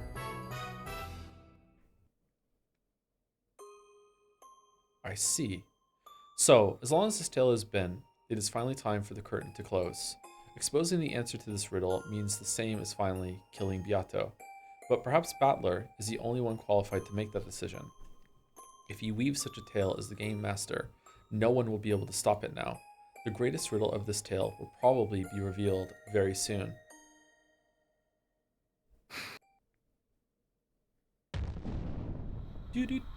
A deep sound reverberated through the cathedral. It was the sound of the several dozen Chiesto sisters' Imperial Guards, members of the Honor Guard who stood in a line across the cathedral and stamped their heels in unison, Nihi. It brought about total silence even before the demons running the ceremony spoke. Let us have silence. Ladies and gentlemen. Welcome to the wedding of Lord Battler, Territory Lord, and Golden Sorcerer, and Lady Erica, the Witch of Truth. Zapar and Furfur had appeared in the center of the cathedral. Having them invited to host the wedding was a great honor. Though they had asked for silence, the attendants who packed the cathedral welcomed the 2 demons with an enormous applause. Oh, it's Separ and Furfur. Then what about Beato? She may already have snuck onto the grounds. She better get her ticket stamped though, or else she's gonna get kicked out. They searched for Beato in the crowd of several hundred people, but they couldn't find her anywhere. I wonder if Beato managed to find a way to save Battler-kun. If she managed to gain Zapar and Furfur's power, then I'm sure she has. There exists no miracle that cannot be gained after receiving their strength. And if she didn't? Then we're fine. Then that goat biting its handkerchief over there is probably her. I'm on a roll today, I'm sorry. I can't stop myself. Poo poo poo.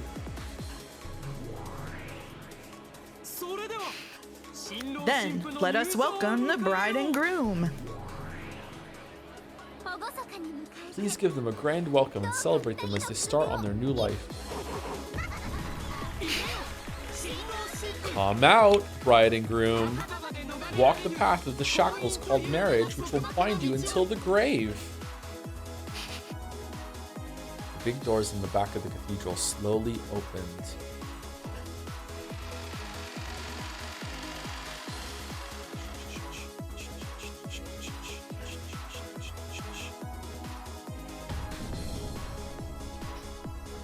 Then the territory lord and his beautiful bride came into view. Where is she? Arm in arm, the pair slowly began to walk down the path to the grave, lined with red carpet. That shouldn't have gotten me. The Chester honor guards stood at attention along either side of that path, raised their adorned bayonets with mechanical precision, and made sure that no evil could block the path that the pair walked down. Chester's sister that weren't part of the honor guard were stationed all over the cathedral, hiding behind pillars and the like, keeping an eye out for any intruders. I was so upset by this part the first time I read this that I was like almost holding control through this. I was so upset that this was happening. I just really? And this is your favorite episode still? Damn. It is, yeah. I'm experiencing distress. I'm experiencing distress for the second time. Okay, anyway. I was so in on Battler and Beato. Like, I was so fucking in. Oh my god. Okay, anyway, sorry. 00 calling 45 and 410. Any irregularities? Ceiling snipers, all clear. Yep. 410 and 45 were on top of a massive chandelier hanging from the cathedral ceiling. Several other sniper pairs could be seen stationed on top of other chandeliers. This seemingly festive cathedral was actually being heavily guarded in places that the attendants wouldn't notice. Currently, we are simultaneously targeting 36 attendants suspected of being Lady Beatrice, as well as 131 in positions from which an attack might be launched. Surveillance in progress. Don't let your guard down. Lady Beatrice will almost certainly stage an attack on this wedding. That'd be so cool, breaking in to steal the bride, yeah? 410, he's the groom, not the bride. But he's playing the bride's part, yeah?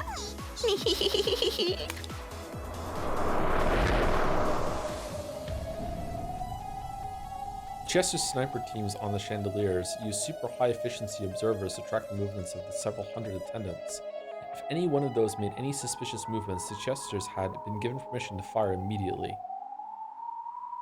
The one on that chandelier is Chester 127. That overkilling monster sniper could pulverize a human target from 2 kilometers away. The one on the chandelier across from that is Chester 20. Her firing rate is 6,000 shots per minute. However, she's using a portable magazine this time, so 2 seconds is all it'll take for her to stop using up her ammo. Lazy bum can barely do her job for 2 seconds, Nia. Yeah, and the narration, powerful. Yeah. Slowly, and making a show of it, the two walk down the red carpeted path. Battler's eyes were blank. If you look closely, you could probably tell that Erika was dragging him by the arm she held. In other words, Sumari, they weren't walking together. This was a ceremony for Erika to show off to everyone that this man belonged to her. Behind the bride and groom walked the 7 sisters of Purgatory, who held long ceremonial arms in the shape of the one-winged eagle.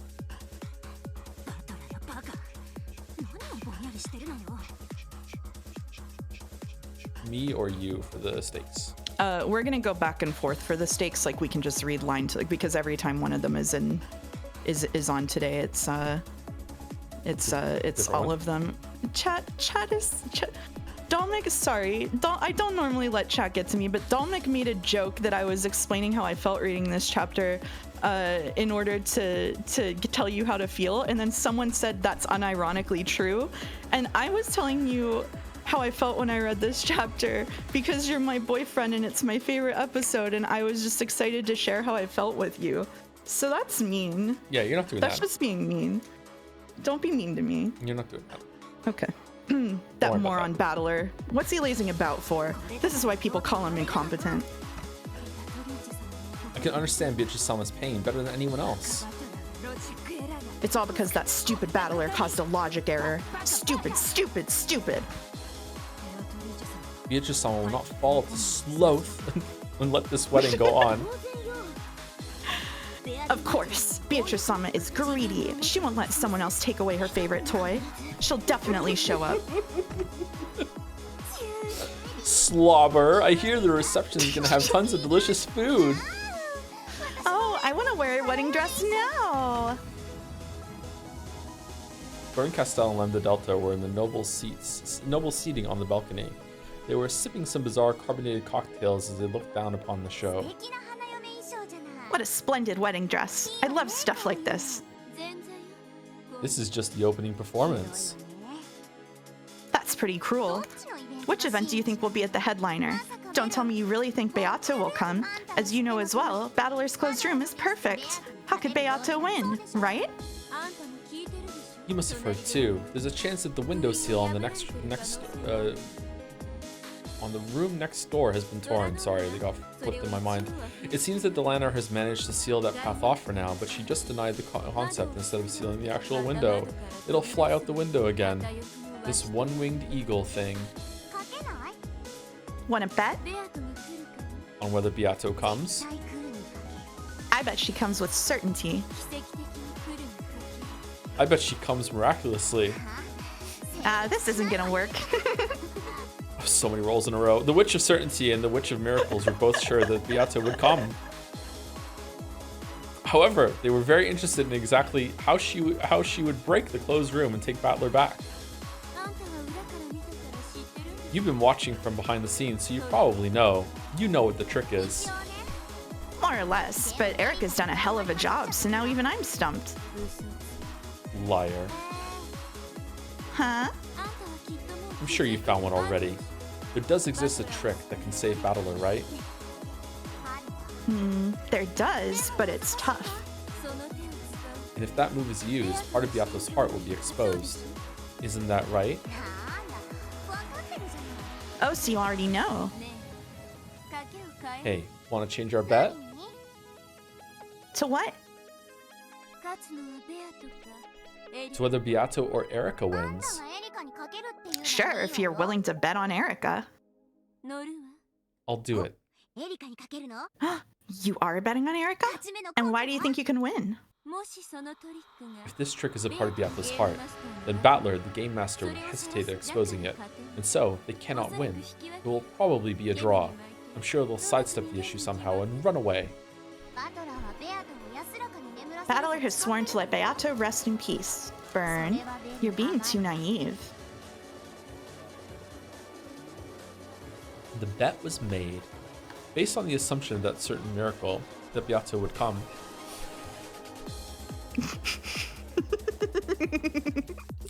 Virgilia, who was standing in the front row, tried to call out as soon as Battler walked by. She tried to tell him that the window seal in the next room over hadn't been checked, hoping that this would give him a hint. Because it went so well last time, however, she had been marked perfectly. The instant she tried to lean forward, two Chiesa sisters right behind her grabbed her arms. That powerful force told her that she wouldn't be able to move even a step forward. Trapped, she was forced to stand there and watch as Battler walked past. Battler-kun. Even now, he is fighting in that closed room all by himself. However, he cannot get out by his power alone. Unless someone comes to save him, he cannot get out. Unless that child comes to save him, Battler-kun will be trapped. There's a key to that closed room. I'm certain Milady will find it. Milady, I'm sure you have gone through many trials in your life. But please, this is one trial that you must overcome. I'm certain you can do it. I, Renove, do not doubt that in the slightest.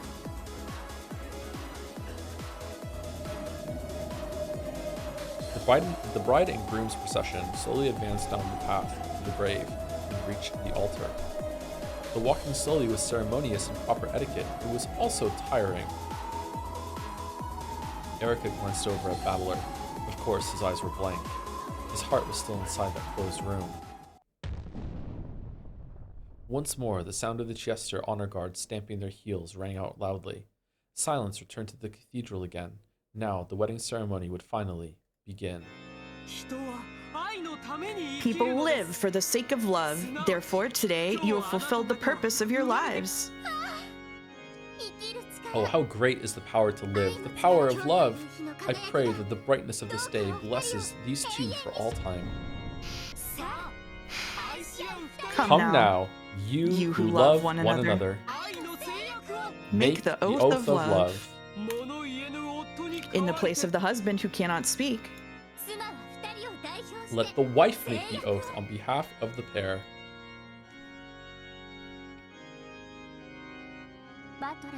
Battler swears to Erica, and Erica swears to Battler to support each other both in sickness and in health.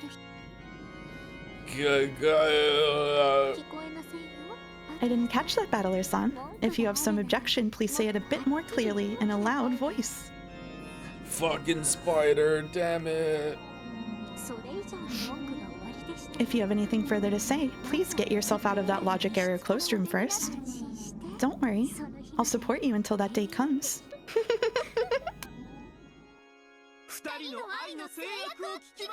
You have heard the pair's oath of love. Oh, let this oath be eternal.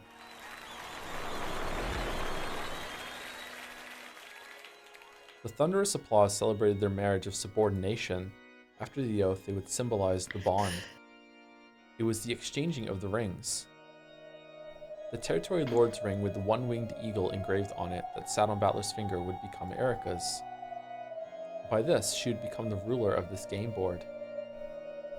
And in exchange, Battler's finger would be given a diamond ring that Erika had prepared. At a glance, it just looked like a ring adorned by a large diamond. However, this cursed ring would force Battler into eternal subservience and mark him as another's property. What did Rikishi mean by this? Let the pair exchange rings. Since the husband's fingers cannot move, let his wife support him.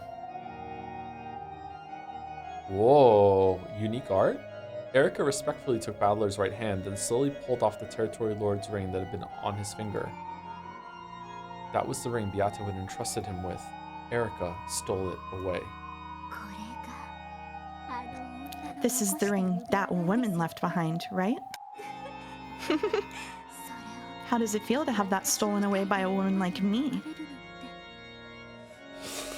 Sorry, repin me just got me. Just sort of going over there and just seeing Mintara repin me. Just like fucking hell. Sorry. It's alright. So he...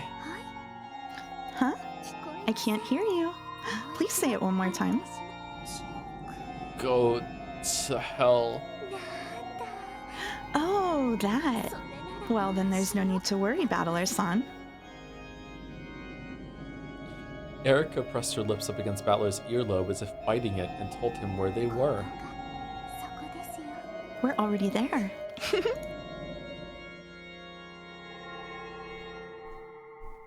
Then, slowly, she took Beato's ring, which she had stolen from Battler, and slipped it onto her own left hand.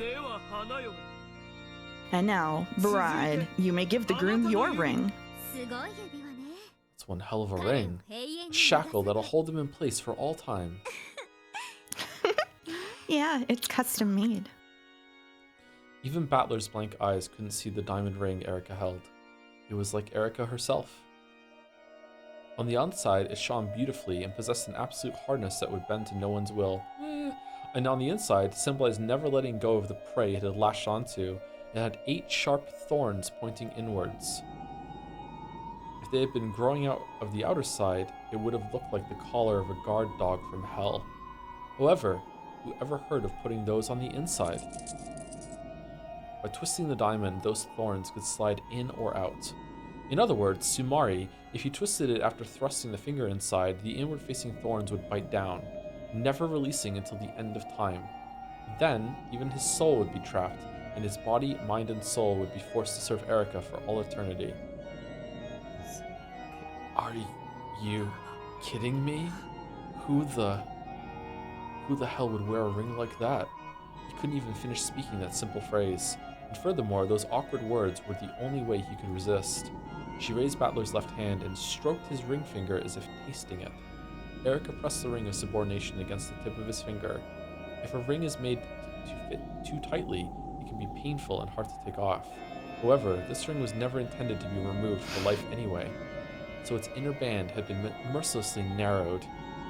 Even without the thorns, forcing a small ring like this on would hurt. This ring will seal up your body, heart, and soul for all eternity, and you'll become an eternal living doll. I won't even let you die. You'll be endlessly defiled and humiliated by me, and every time I forget the taste of victory, I'll use your body to remind me, over and over again. If you've got the guts to bite off your tongue, now's the time. Once this goes on your finger, you won't even be able to do that.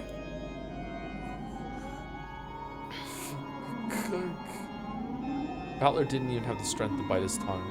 Even if he had, he didn't want to give up before finding a way to escape the closed room. So he couldn't kill himself. However, if he accepted the ring, he would never be able to even think about escaping from the room, much less commit suicide. Stop it. No way. Look, I'm sticking your finger in.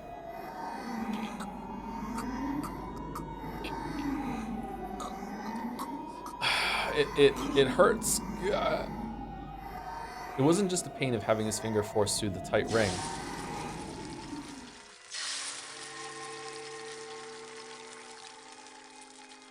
The curse of the ring fiercely tormented Battler's body from the inside.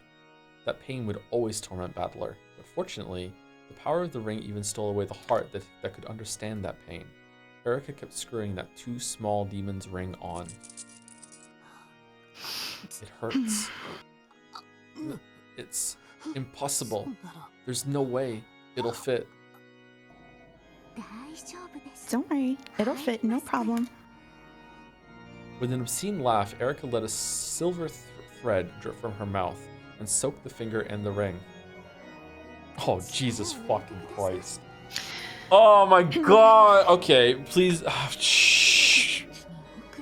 Do you need a timeout? No, I'm good. I'm actually like impressed at what he's doing in a fucked up way. Like, it's a really, like the pin says, it's a really intentional upsetting allegory, but it is very upsetting. Yeah. This is the part that I was dreading reading today. Please relax.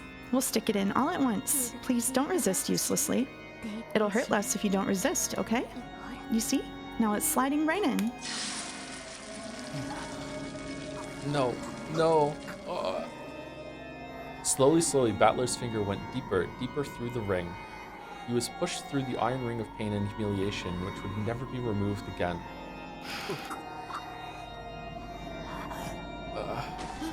Yeah. Come on, look, okay? It's in all the way to the base, see? It hurts. Good. Take it off. The demon's ring tightened around the finger, so much that it seemed the finger would snap off along with the bone. Could Battler's hazy expression of anguish really describe how unbearable this filthy pain was?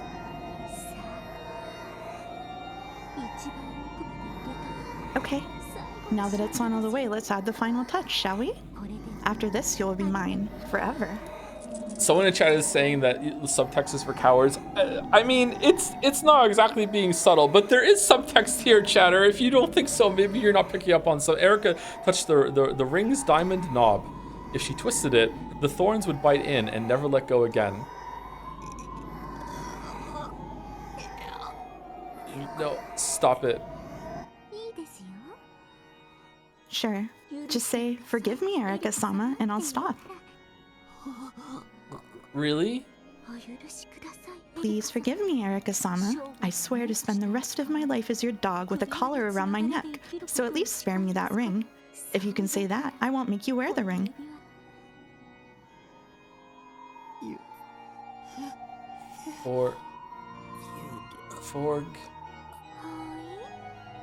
Huh? I can't really hear you. I won't forgive you. I'll never forgive you. For making you suffer like this? No, I'll never forgive you for defiling Yato's ring. Though Battler's eyes had supposedly been forced into a muddled condition, they appeared strong for just an instant. However, it really was only for an instant. Battler had used up the last of his fleeting resistance just to say those words. In his dim consciousness, he had even bitten his own tongue to stay alert, so that he could say those words of resistance until the very end. Of course. It seems you aren't the kind of dog that can be tamed, but it's better that way. Erica smiled. Then she turned the diamond. In that instant, Battler let out a voiceless scream and threw his head back. His howl had no voice and could be heard by no one. However, it still rang out throughout the cathedral. And that is the end of the first chapter. It was a long chapter. Holy crap. Mm-hmm. Yeah, Maybe we're not going to get it all done today. I think we will.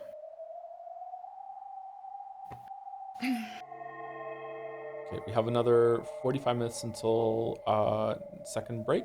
Let me say some quick thank yous if there are any to say thank you to. Okay.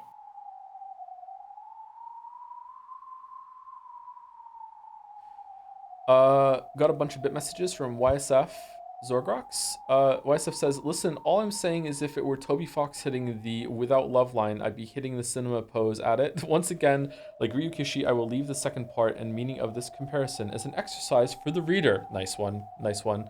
Also, and as an unsolicited third part of this hypothetical, I'm imagining Jonathan Blow, dropping without love, and I'm biting into my fucking lip at the audacity of my J Blow Tulpa? What the fuck? Thank you, Zorgox, to the bits as well. Hey, bestie, eternally in Vodland. See you for Seki Mea tomorrow. Hope you enjoy it, Zorgox. Thank you. Thank you, Potential Pizza, for the resub too. I didn't realize I have a sub message today, so I didn't have anything planned to say. Birth of a New Witch is an amazing song. Woo. I'm really looking forward to looking at the names of the songs and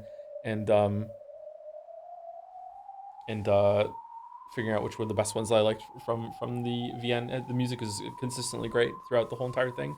Thank you, Parnik, for the bits. I know that nobody told you yet, but Ryukishi actually used to be a social worker. Fucking hell. This really influenced his writing, showing his unique perspective. He wrote Umineko as a story about how much bureaucracy and red tape fucking suck, and that he really hates dealing with it. Ah, that's coming through for sure. That is coming through. Yep.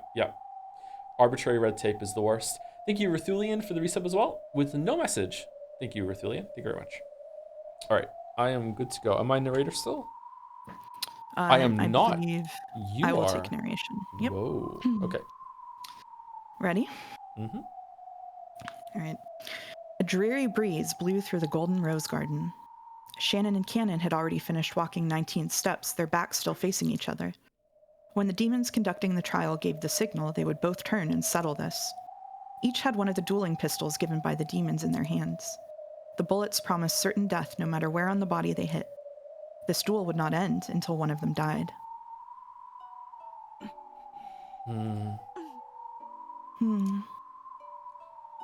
George and Jessica just quietly watched the ones they loved. They had already entrusted all of their thoughts to them as well as their fates. Just watching over their partners was now the only way they could show their trust.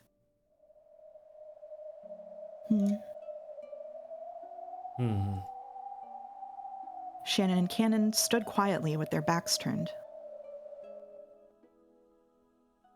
They had already set aside the feelings they'd built up during all those days they'd known each other. The next time they laid eyes on the other, nothing would be asked of them except pulling that trigger.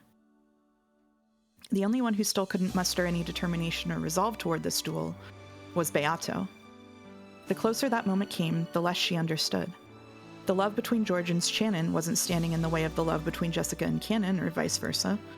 Why, when both sides could find happiness, were they being forced to kill each other? I don't understand. I just can't understand. This is you. Little sister, we are not permitted to do anything but watch. Zephar-san, Furfur-san, why this duel? This is no trial of love. You really are demons. You just want to enjoy watching one of the pairs fall apart, don't you? Silence. You'll get in the way of the lovers. You're the ones getting in their way. One will fall. The one who loves that person will grieve. If only you two weren't around, no one would be sad. That is not true. If we hadn't set up this duel, then both pairs would have fallen apart. This duel is necessary. I haven't been able to accept that since the beginning. You say their love can't be successful without a miracle of magic?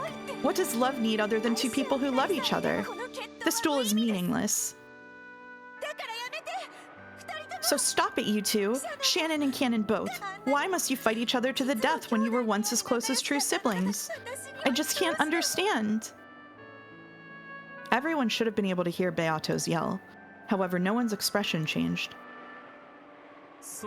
That's right. I'm impressed that you noticed. This is love's truth. What is?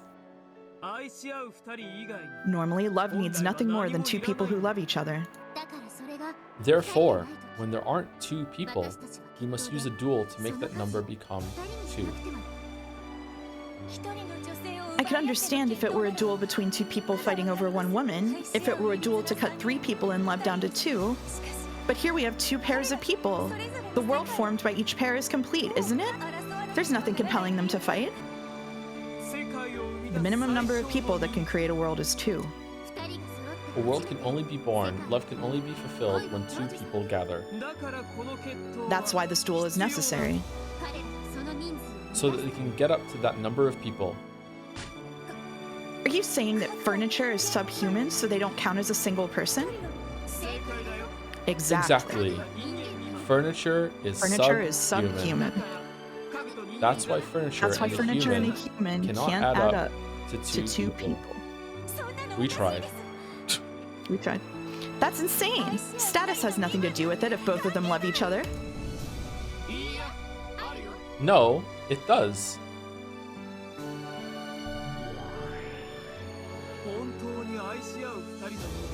Do you really think that the status of a pair of lovers doesn't matter? Is a man who has a wife allowed to love someone else? Is a woman who has a husband allowed to love someone else?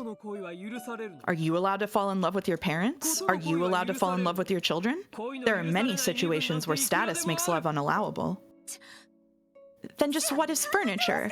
Why mustn't furniture fall in love? Because their soul is less than a single person. I'm just letting you take the synced line. That's fine. Shannon, Cannon, and of course, the piece that you are. All of you are furniture. Subhuman beings who possess less than a single person's soul. To be qualified to love a human, you only need one thing: the possession of a single person's soul. That's why a pair in love can create a world. For example, do you think a man with a wife has the right to love another woman? Of course not. If he loved 2 women, neither would get a full person's worth of love. A man such as that would be unworthy of love. See, there are plenty of statuses in humans who have no right to love a person. As long as both people feel love, nothing else matters. That's a question? That's just the hypocrisy of naive love. We cannot forgive humans who falsely pretend that they have the right to love. We cannot forgive the love of subhuman beings, of those who don't make up the minimum number of people required to create a world. That is the purpose of our trial. It is to let the sinful souls regain a complete soul and become capable of true love.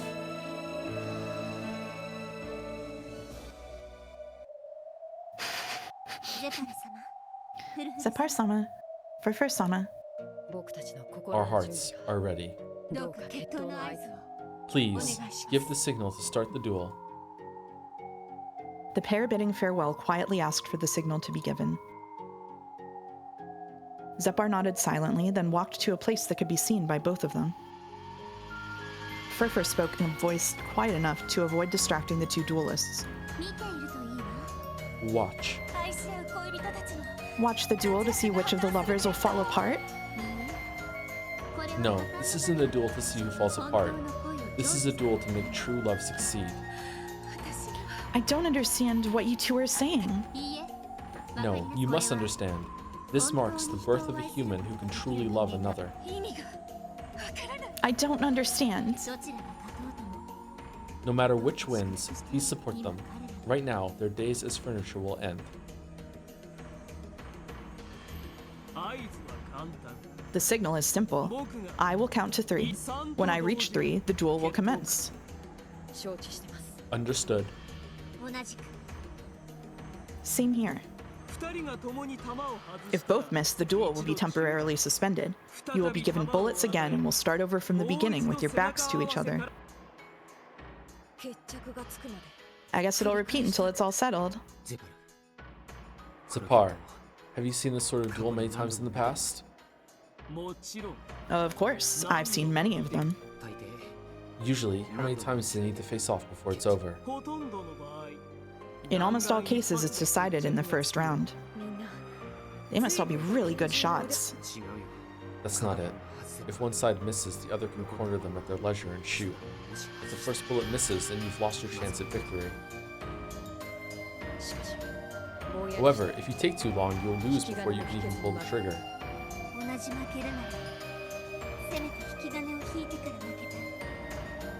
If you're going to lose anyway, you'd at least want to have pulled the trigger first.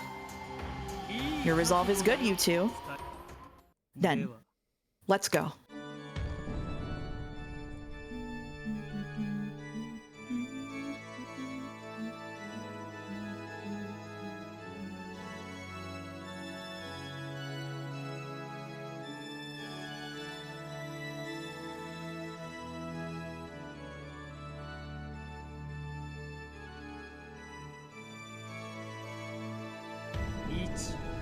One.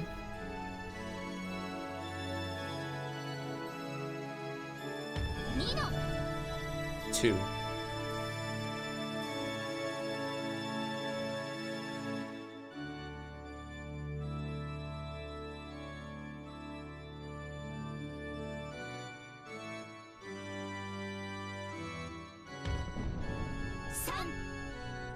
Three. 3.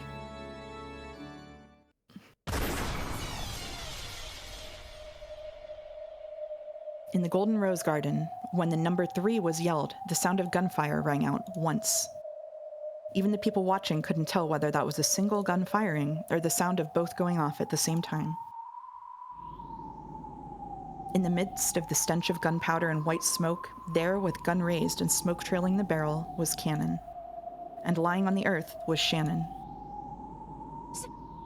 Shannon, son. No. Shannon fell before the gunfire. Jessica's distressed expression was enough to explain what had happened.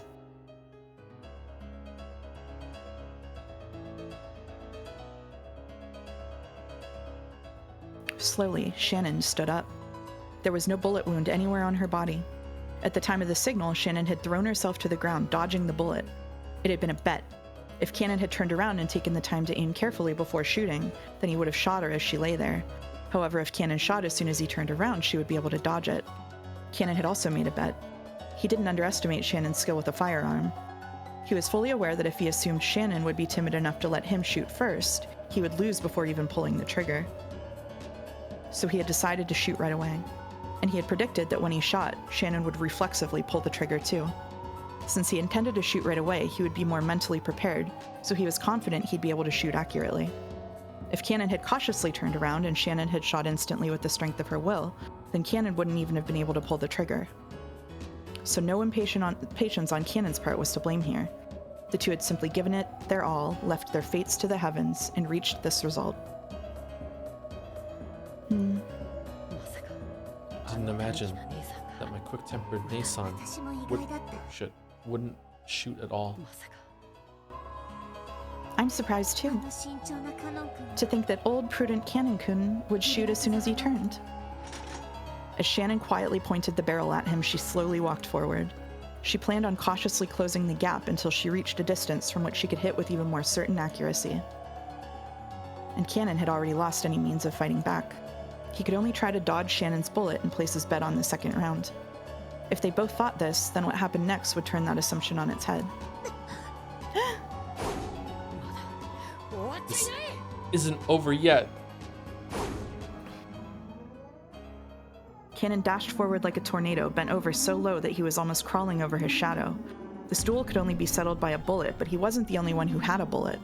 If he could steal Shannon's gun away from her, he could turn this fight around. And if Shannon calmly shot through Cannon, it would end. The odds that Shannon would miss or that he could get close enough to her before she fired, Cannon would bet all the chips he had on them. This would be way better if they had a bat and a knife. Shannon could draw Cannon in until the last second, then shoot him from a closer distance. If she pulled the trigger just before he reached her, then even if she missed, they would just start again from the beginning.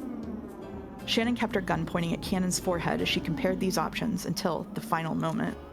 She led her shot, calculating the distance he had already moved and the time it would take to pull the trigger. The goddess of fortune smiles impartially. No. Surviving past the final moment Shannon could have shot, Cannon barreled into her chest. He then swung his hand up and knocked the gun Shannon held into the air. That strike sent Shannon's gun flying into the sky. At the same time, Cannon's gun also flew from his hand and danced through the air. The two guns danced a rondo through the sky, reached their peak, and began to fall. By that time, neither knew whose gun was which. The two guns were exactly the same. Everything about them was identical. There was no way to tell them apart. However, there was one difference. Only one of them had a bullet inside. The pair that raised their hands to the sky, trying to grasp their fate, their miracle. It was as though they were trying to grasp the wings of a descending angel of miracles. The pair looked up at the brilliant sky and entrusted everything to the goddess of fortune. Then they each grabbed one of the guns out of the air, and after dancing a momentary rondo, their arms crossed each other.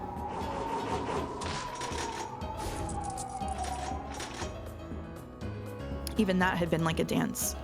Then they each pressed the barrel of their gun up against the other's forehead, both steady as a rock.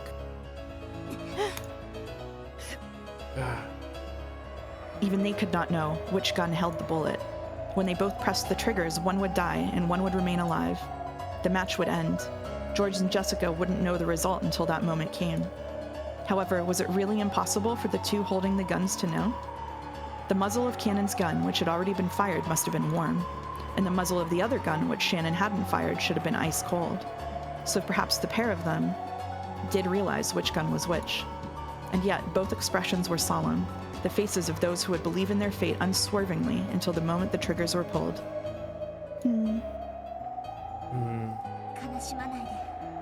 Don't be sad. We'll meet again soon in the Golden Land. You should have done this much sooner.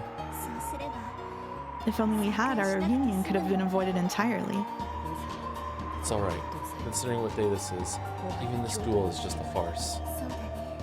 You're right. If we're just going to revive in the Golden Land anyway, it really is just a farce. Then I'll see you later. Yeah, you too. So long.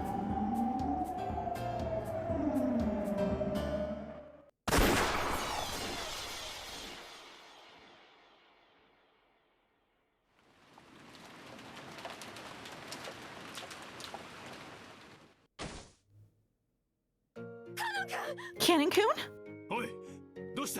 Hey, what's going on? Hang in there.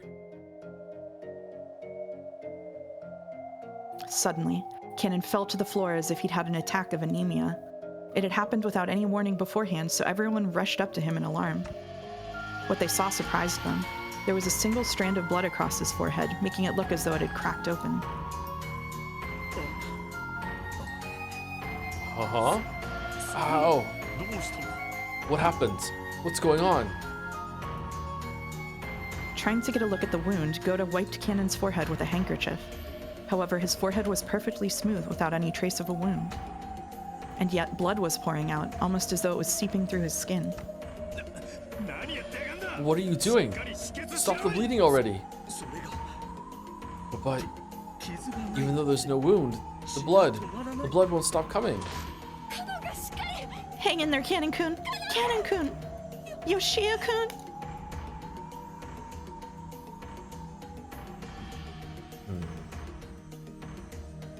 Cannon's forehead was pale, and though his eyes were open, they had lost the light of the living. Just like a puppet whose strings had been cut, he had passed away.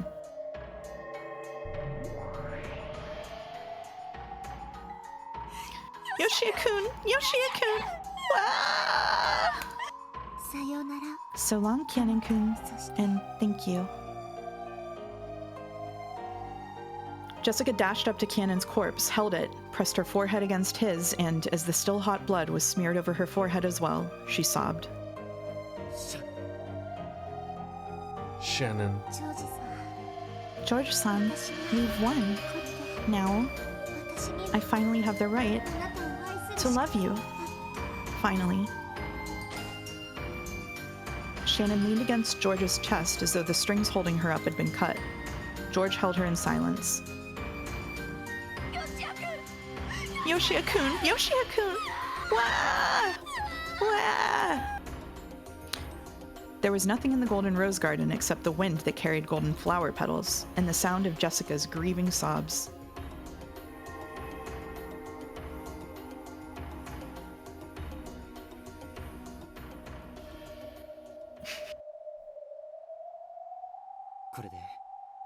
Is your trial for us finished now? It is. Congratulations. You two are the ones who remained. We will give you our blessing, but please don't forget, you are now responsible for nurturing your love. Please take good care of the seed of love that this miracle has created. Of course. I swear to her and you two. And now, let Shannon have the miracle of magic. Now your soul will become human. You will become a single person. Detroit? Gather incomplete souls. Become one and know love. When Zapar and Furfur faced the heavens and yelled, the miracle of love gathered the souls around Shannon.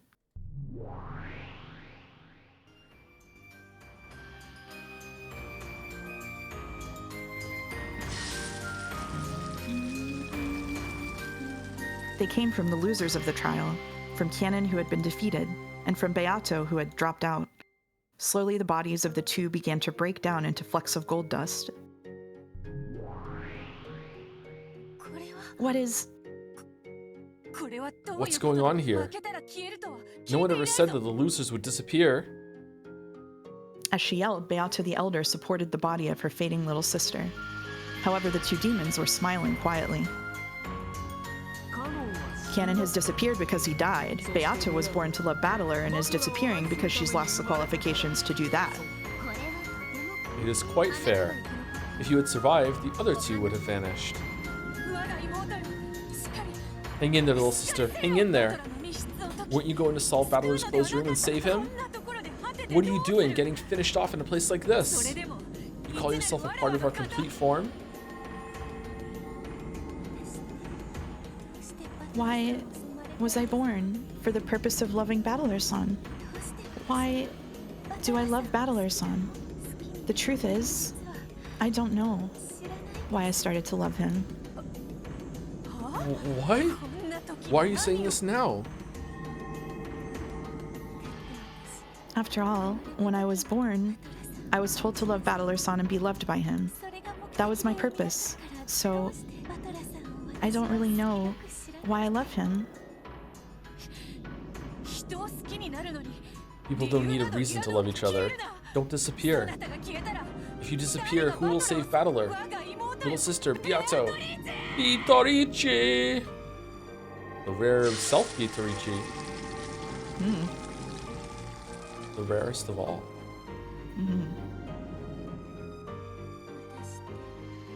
Why is it that I love Battler-san?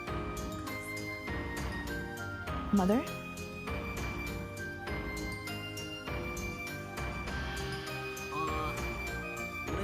This is you. Well, I'm actually not a big fan of the family-oriented type of girl. You see how crude I am, right? I just can't handle acting politely in front of girls, ladies first and all that stuff. So if I had to say what type I liked, well, I'd probably like a Jessica-ish girl. If I'm crude, why shouldn't she be too? It'd probably just be perfect to have a rough, relaxed relationship where we can mess around without worrying about gender and be rude with no worries. So if I ever get a girlfriend, I hope it's someone I can joke around with all the time.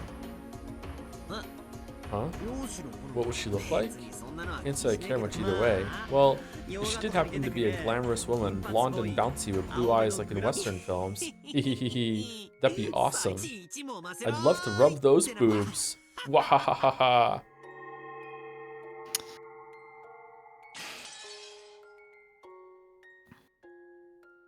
Beatrice, listen. I'm giving you my love for Ushiromiya Battler.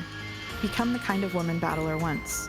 Take the golden hair he likes. Take the blue eyes he likes. Take this personality that matches his. And then, you must love him in my place. And then, if possible, you must be loved by him. I can no longer love him. Please, take my feelings that went unfulfilled, my feelings that I couldn't hold back, and make my wish come true. From this day forward, you are no longer the Rekenjima ghost that lives only to play pranks. From this day forward, you will become the master of this island and wait for the day that he comes to fulfill his promise. From this day forward, you will do this in my place. So from this day forward, you will no longer be me. Please forgive me for pushing all of my worries onto you while I alone try to find happiness. From this day forward, you have the right to hate everything. From this day forward, you are the Golden Witch, Beatrice. And one day, you will destroy everything, revive everything. You will bring blessings to all lovers. When that happens, I pray that you and I will both succeed in finding happiness. From this day forward, you will no longer be me. From this day forward, I will no longer be you. The two of us will split apart a single soul and share it. And though, of course, neither of us will possess a complete soul, I'm sure our dreams will be more numerous than those of humans. Let us be blessed, my dear Beatrice. No one will be able to see your form. However, I alone can see you. And if you are loved by many people, I'm sure that everyone will be able to see you someday. With love, they will be able to see us.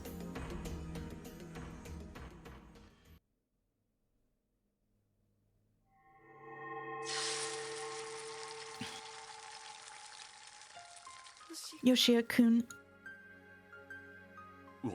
私たちは Are we 夢を見ているのか dreaming? これ何 Insane. の冗談 What だ kind よ of joke is this? Well, なんだ南條先 you 生 can を get Dr. Nanjo. 南條先生を呼んで Call きます Dr. Nanjo here. ゴーダ Goda, we cannot do that. Erica put duct tape on the door. That is enough. Genji, who had... Oh, it's you, sorry. Genji, who had been calm and silent through the whole thing, finally spoke. And his was the most reasonable words spoken. If they called Nanjo here, then what? Not only was there no arm to take the pulse of, there wasn't even a forehead to feel the heat of. Like leftover snow on a spring day, Cannon's form had been... By now, not even a trace remained. His form had sparkled with a spray of gold, vanishing completely. Where?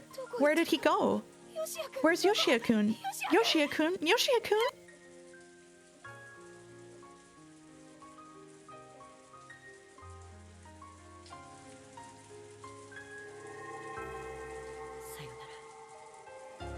So long, milady. No, Jessica. Cannon-san? By now, no one's eyes can see us. That means we're no longer in their world. However, we are right here. You're right. We are here. For us, a body is nothing more than a cage made of flesh. There's no need to be sad. But I do feel sad for her. For Jessica-san. This is all my sin. This is why furniture isn't supposed to love. What will you do now? Though I've lost my form, though I can no longer talk to her, and even though if Jessica ever talks to me, I can do nothing except nod behind her back, I will be by her side. I think that's wonderful. What will you do? I want to save Battler-san from a closed room. A closed room? Huh. After looking a bit taken aback, Cannon laughed gently. Beato, who hadn't expected to be laughed at, looked a little sour. Why are you laughing? This is very important to me. But it's a closed room. That's something for humans with bodies to worry about, right? Huh? Oh, We've already been released from our cage of flesh. How could a closed room hinder us? are you sure about that? I mean, there's a chain lock and packing tape seals and red truth. I see. So, you aren't being from the world of pieces, but a higher level world. That means your limitations are different from ours, or so I hear. Ah, well. Cannon stretched. It looked as though he was about to head out somewhere. Cannon-san. Seeing as you're a fellow loser, okay, I'll go for you. I'll go to the guest room in the mansion, let Battler-sama out, set the chain behind me, and hide in the closet in his place. Is that enough? I'm glad for the sentiment. However, even if you wanted to leave the cousin room because of Erika-san's seals... Unlike the next room over, the cousin room containing Cannon was a guaranteed complete closed room, even counting the windows. Not only did he have no way to save Battler, he couldn't even escape himself. In that case, use your magic to give me power. My magic? Yeah. Use your magic on me. Wait, I don't even know how. Aren't you Beatrice, the Golden Witch? I am a witch, but I don't even know about closed room tricks, much less magic.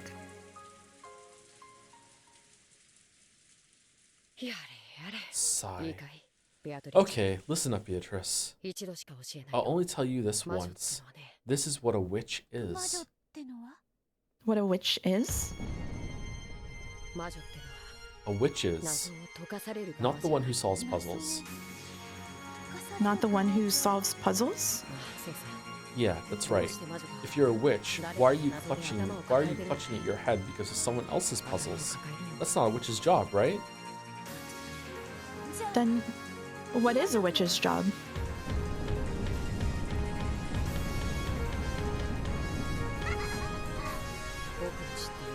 Golden Witch I know would have used insane magic to create a puzzle that no one could understand, confusing everyone and sneering.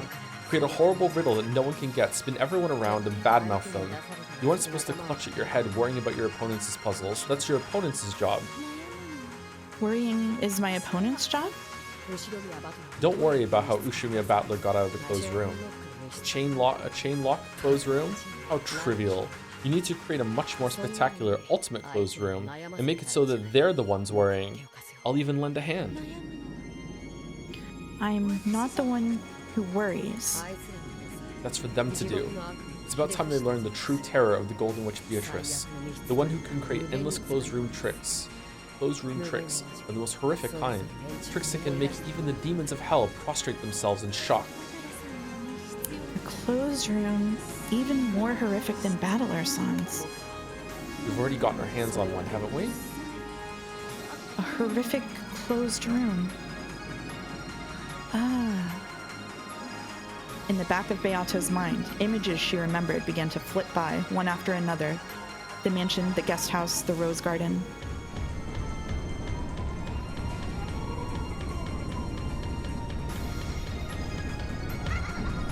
Trick, mistake, lure, see, feel, think, taunt, trap, laugh together.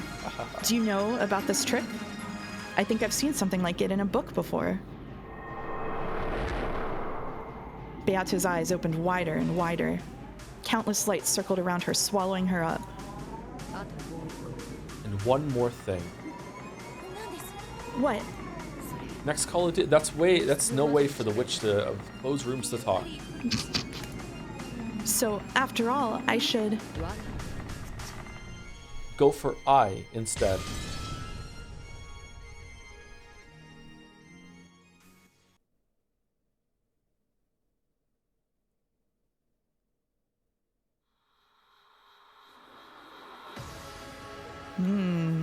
All right. That's Chapter that's break. Or is Yeah, it just, that's chapter break. That's the it's third really, chapter. It's we're on third chapter? Okay. Yep, yep. Let's take an early break then. Yep. Chapter 3. Okay. All right. So chapter 3. All right. For that, let me say thank you to some people. Thank you. It was Ruthulian last, I think.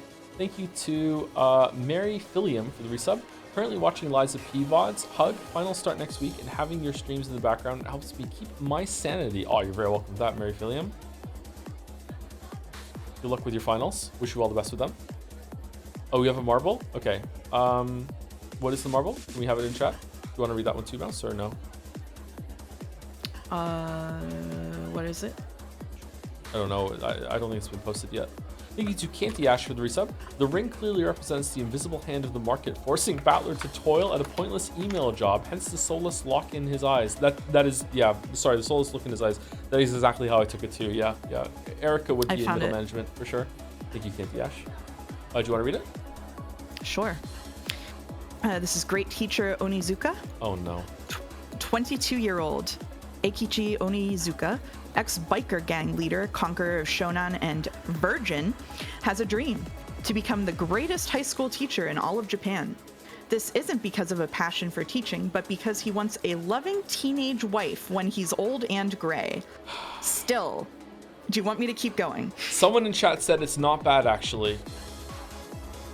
Still, for a perverted, greedy, and lazy delinquent, there is more to Onizuka than meets the eye. You just gotta get 20 hours in.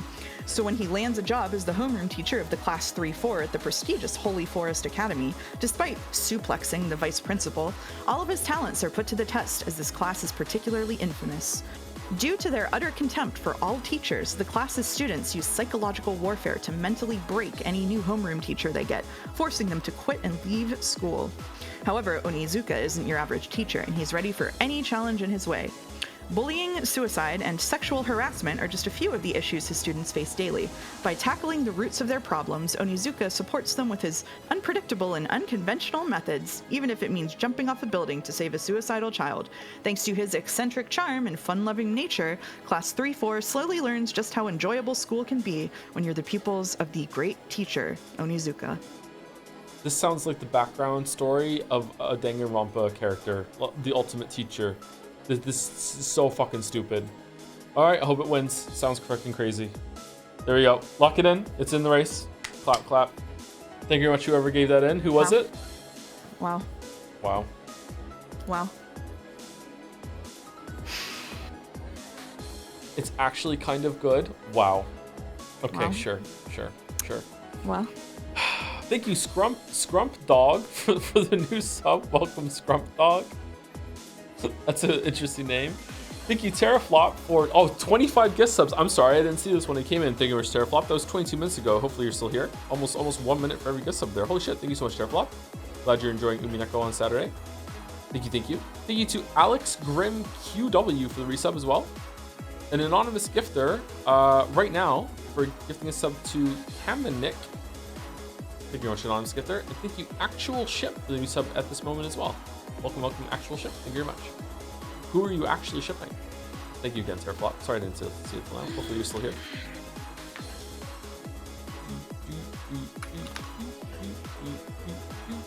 Bits midstream check-in. What do you think, Joe? Of today, what we've seen so far. The character things have been good as always. Everything that happened with Gap and Zelano is high tier horseshit, but like I'm expecting it now, so I'm even enjoying that. It's just setting up it's setting up an unfair villain for the protags to go down. It's a completely different story now. It's got nothing to do with the mystery, and it's using some of the like the language and the situations that we were in episode 1 through 4 in order to set up a more traditional there's actually a bad guy now. There's a villain and antagonist force in the story to take down, and the protagonist always needs to be up against something that's completely and utterly unfair. Otherwise, there's no drama. There's no real conflict. Like there has to be that everything looks hopeless and they turn around. That sort of thing. Yeah. So that's what's going on. So it's okay. It's logic puzzles instead of little murder mysteries. I don't even think it's logic puzzles at this point either. But we'll see if I'm right or wrong. I'm enjoying the character stuff though. I'm surprised at how forthcoming it's been about some stuff with Beatrice or Beato and Shannon and Cannon today. I wonder if this is the beginning of them actually beginning to lay out and explain everything that's happened and unveiling things and actually answering a lot of stuff. Almost at the end of the second episode of the Answers arc. Anyway, let's take a break. How long do you need, Mouse? Like 5 minutes, 10 minutes? You gonna make a tea or? Yeah, I'm gonna make a tea. Still need a little longer. Okay, I might make a tea too then if I have time. So, all right, be back in about 5 minutes.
All right, we're back. Hello, chat. Hello.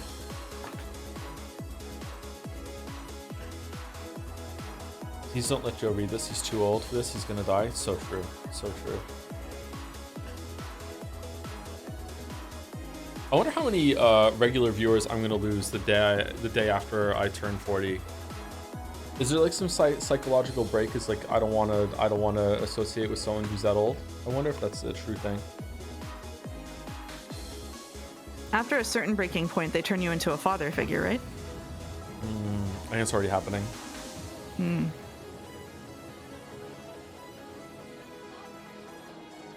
You're not already 40? No, not yet. End of this year, I'm 40. Thank you to Dominic for gifting a sub to Snipe Hunter 007 after Snipe Hunter used some bits before that. It's a 2-for-1. Thank you very much, Dominic. Thank you, Tacos de Buria, for the gifting a sub too. Just blindly to the community. Thank you, Tacos. Thank you, El Magneto, for resub as well. Hopefully I'm saying that somewhere correctly. Thank you, Tacos de Buria, as well, for gifting a sub to It's Rubilo? Rubilo? Is that trying to help me pronounce a name from earlier? It's Rubilo? Or is it a Ruby reference? Please tell me to clean my room, Daddy. Clean your room, Daddy. Thank you very much, Mezzolunatic as well, for 5 gift subs.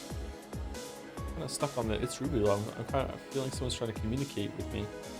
It's Rubilo, maybe? No, I'm not sure. Anyway, thank you very much, Mezzolunatic, for the 5 gift subs while we're on break. Thank you, Isaac Does Stuff, for the resub too. I won't talk about Eterna Noctis this time. Is that game good? Man, I don't have time. Too many games. Can you delay being 40 for another year? I want to be 30 before you're 40. Nah, I'm sorry. That's not how time works. If I could, I would. Thank you to Mark326 for gifting out 10 gift subs while the stream is down too. Well, not stream is down, while we're on break. Thank you very much, Mark326. Oh, I saw some people complain how many ads were played during break, and they were saying, what the fuck, Twitch? That is not what the fuck, Twitch. That's what the fuck, Joe. I specifically hit a button that will play enough ads in a row in order to make it so we don't get ads for an hour. That's what we do on break when I remember to do it. So it was like, don't like blame Twitch for some things, but don't blame that on Twitch. That was me. That was a button I hit. Anyway, thank you very much, Mark326, for gifting out subs during the ads. Thank you, Andy 07, not 007. Not quite a bond yet. Thank you very much for the new sub. Welcome. Thank you, Pepsi Addict, for gifting out a sub blindly to community as well. Thank you, YSF, for the bits. I don't want my streamer to get old. No park today. I know. I'm sorry. So old. Thank you, Hurley Godot, for the bits. GTO is actually good, Joe. Please trust me. I hate George too. Interesting. So it's just the premise that is awful. It's good for sure.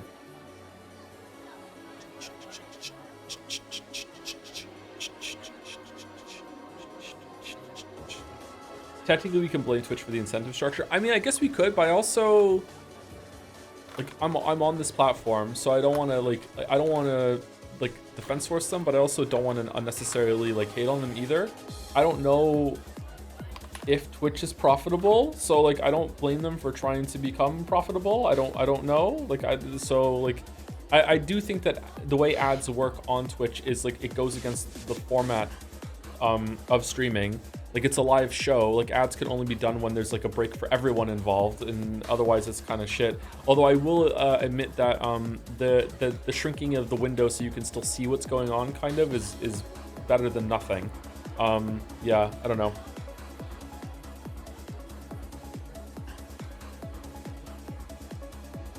I wonder if I personally am profitable for Twitch. Like the amount that money that I guess is really hard to split that out.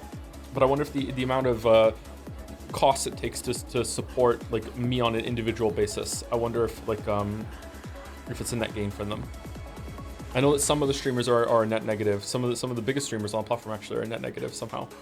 It's weird. Anyway, sorry, I'm just talking on my ass here. Do you want to continue, Mouse? I have a tea. Do you have a tea? I have a tea, yeah. Let me look at voice assignments. Oh, right. She's your problem now. I forgot.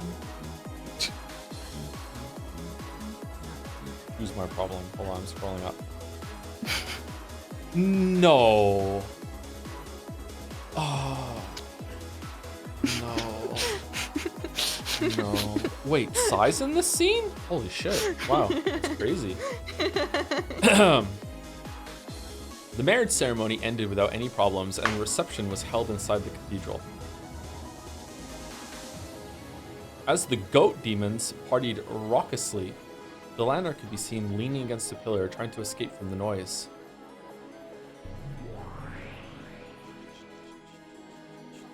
Then Gertrude appeared and whispered some kind of report to her. Is that true? Allow me to speak. Aide Cornelia is currently headed toward the scene. I suggest that Lady Erica be contacted as well. Understood. I will tell her. Gertrude, contact the head of ceremony security. Prepare for battle. As you wish. Battle.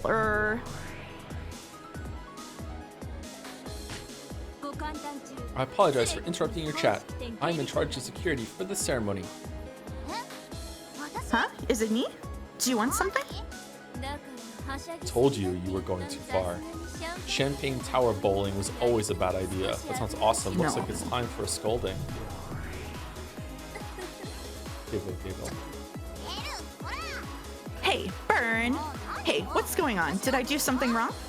The reception desk has received an envelope from an unknown sender addressed to Lady Lambda Delta. I always ignore anonymous calls and letters. Just throw it away. Based. But please look at this. What's that? Did you tell anyone you received this? No, only the two sisters at the reception desk and I know. They have already been ordered to keep silent. The instant she saw the envelope, Lambda Delta snatched it away and lowered her voice. Byrne Castell had walked away and was apparently making fun of Erica. Byrne, and of course Erica, were both drunk. If they were left alone, they'd probably forget about this. It's true that this envelope has no sender written on it. However, the seal done on it in gold leaf fulfills the same purpose. This seal is. Lambda Delta hid behind a pillar, ripped the envelope open, took out its contents, and read them. Her eyes instantly started to glint, and she smiled like a kid who's just thought of a nasty trick. Happy Halloween! What is to be done? The sniper team is carrying red warheads. If you give your permission, I will give the order to load them. What are you talking about? Do you realize how important these guests are? If a stray bullet hits one of these attendants, all the new Chiestro sisters will be sent straight from the factory to the guillotine for the next 10 years. Ooh. Understood. We will intercept with regular warheads. Shall we post watches around the Seven Sisters of Purgatory? Why would we need those? After all, the Seven Stakes are battlers, and now Erica's furniture. Why would we post watches around our allies? Just make sure security is nice and tight. Just now, we received a recommendation from Assistant Inquisitor Gertrude suggesting that we make preparations for battle. Her reasons are unknown. From Gertrude? Then follow that recommendation. A party is more fun when she livened things up. Understood. 00, calling Chester 17, Chester 38, Chester 45, code R, be on your guards. Transmitting level 2 alert. 17, copy. 38, copy. 45, understood. It'd have been so much cooler if you'd said copy too, yeah? I just got nervous. Oh, right. 45, come over here a second. What is it? Hey, we're on the job. Stop, don't play with my ears. Your ears, better fold them down, yeah? Love Umineko. What did you say? You're kidding, right? That's impossible. Cornelia is headed there now. The odds of Beatrice attacking here are extremely high. I recommend suspending the reception and evacuating. What's going on, Erica? Something go wrong with the entertainment? Hey, Master. Please continue to enjoy the reception. Hey, somebody, let's get Lady Byrne Castell some more dried plum wine. Erica didn't have time to hide her agitation. When Byrne Castell saw this, she knew that their final late guest had finally arrived. I'll take first stake. Lucine, I hear there's been some movement in the guest house. The guest house? Who cares about the game board now? Well, they're saying that Canon-kun disappeared from the cousin room. What? Are you a moron? The cousin room is a perfect closed room with the door and all the windows perfectly sealed. It's impossible for him to escape. No, I've been snooping about as well. There's no mistake. Cannon has disappeared from the cousin room. He's probably hiding somewhere in the cousin room, or else he's managed to trick everyone since the beginning and was never in that room to begin with. That's impossible. It's been guaranteed that everyone is in the cousin room except the specific names Lady Erica read aloud back then.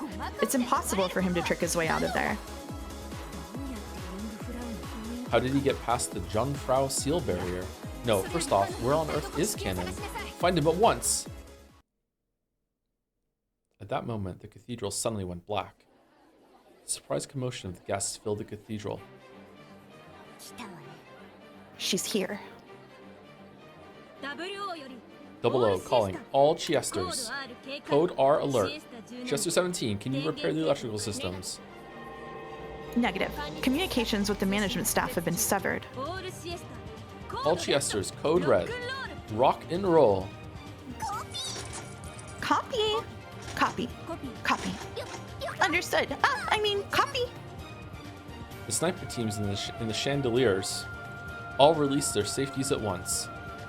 The entire security team down in the hall loaded their ammunition. Lady Erica let us evacuate to the waiting room. It is dangerous here. What's dangerous? I'm the territory lord of this world. Why should I have to run away in fear? Gertrude set up a VIP guard barrier. Call Cornelia back in here at once. Yes, executing. A barrier? I need to be wrapped in one of your pitiful, pathetic barriers while I'm wearing a wedding dress? How insulting! This disturbance made even Battler groan as he sat in the next seat over, like a doll. Ooh. Even with his soul sealed, Battler probably realized that something strange was going on. He's just brains. Brains. Zombie Battler. She's late, right, Lambda? Totally. She sure kept us waiting. What was that just now? A love letter from someone? A fan letter from the Lambda-chan fan club. Preemptive chanting. Lambda Delta played dumb and munched some popcorn. Then, the lights finally turned on. It was clear that during that blackout, Beatrice had snuck in somewhere nearby, possibly even inside the cathedral itself. The Whispering Demon attendants all realized it as well. Whose scheme was this, and what were they doing? Though it may have been imprudent, they were looking forward to this, and an excited chatter filled the cathedral. Looks like she came. Gak? They let you come back too? Come on, putting me in a jail is pointless. True. But Riche, Battler's closed room, the cousin room, and even the final possibility, the next room over, have all been sealed. How are you planning to save Battler? Let us suppose that Milady has found some trick X. If so, she would inevitably have to march in here to thrust that in Lady Erica's face. But against all of these Chiester troops? I can't believe this many of them were hiding here. It's impossible. She'll be stoned to death. Rabbit Ears dashed all about the hall. Incredible that she could remain hidden and unnoticed with so many people around. If she can just get close enough to challenge Erica, she should be able to get herself an even fight. I see, that move. However, does Milady have that item with her? She always complains and dislikes it when I prepare them for her. My. She's a troublesome one to the end. Amid the crowd, Renove took something out and showed it. When Virgilia saw, she understood what that in his hand meant. True, with that, it should be possible to stop the attacks from the Chiester troops. It's a big carrot. Well, if it doesn't work on Erica, we're through. The problem is getting her right in front of Erica, if only for a second. The Chiesters will probably prevent that with all they have. Leah, do you think you can gain her that time? Virgilia gave a small nod. However, the problem was the two Chiester troops standing at her back. Since the time she tried to jump out in front of the procession, she had been marked constantly. It was possible, with Regilia's vast magical power, to momentarily take out all of the Chester troops in the cathedral. She would only gain a short bit of time, but it would be enough to confront Erica. The Chester troops knew this, so they kept a close eye on Regilia with tense faces. At that moment, the great cathedral door was blasted to bits. Small bomb number 1. The fragments became bomb. bright gold butterflies, which danced across the room in a beautiful blizzard of gold leaf. That golden storm slowly faded away. Then, at the entrance to the red-carpeted path to the grave, a calm, majestic figure was... Guards, shoot to kill.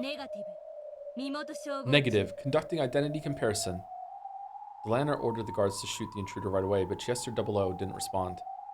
Was it because she had been warned about shooting the guests and was afraid of the consequences of possibly shooting a drunk guest pulling some sort of prank?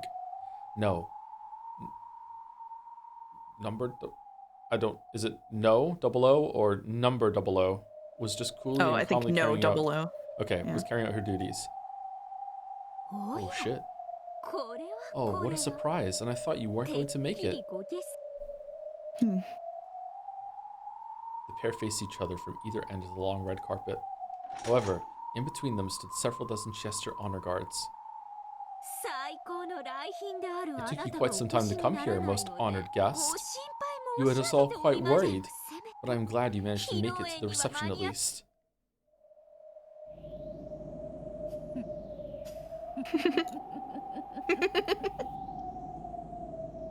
Beato laughed. That chuckle made Battler's eyes quiver slightly. You.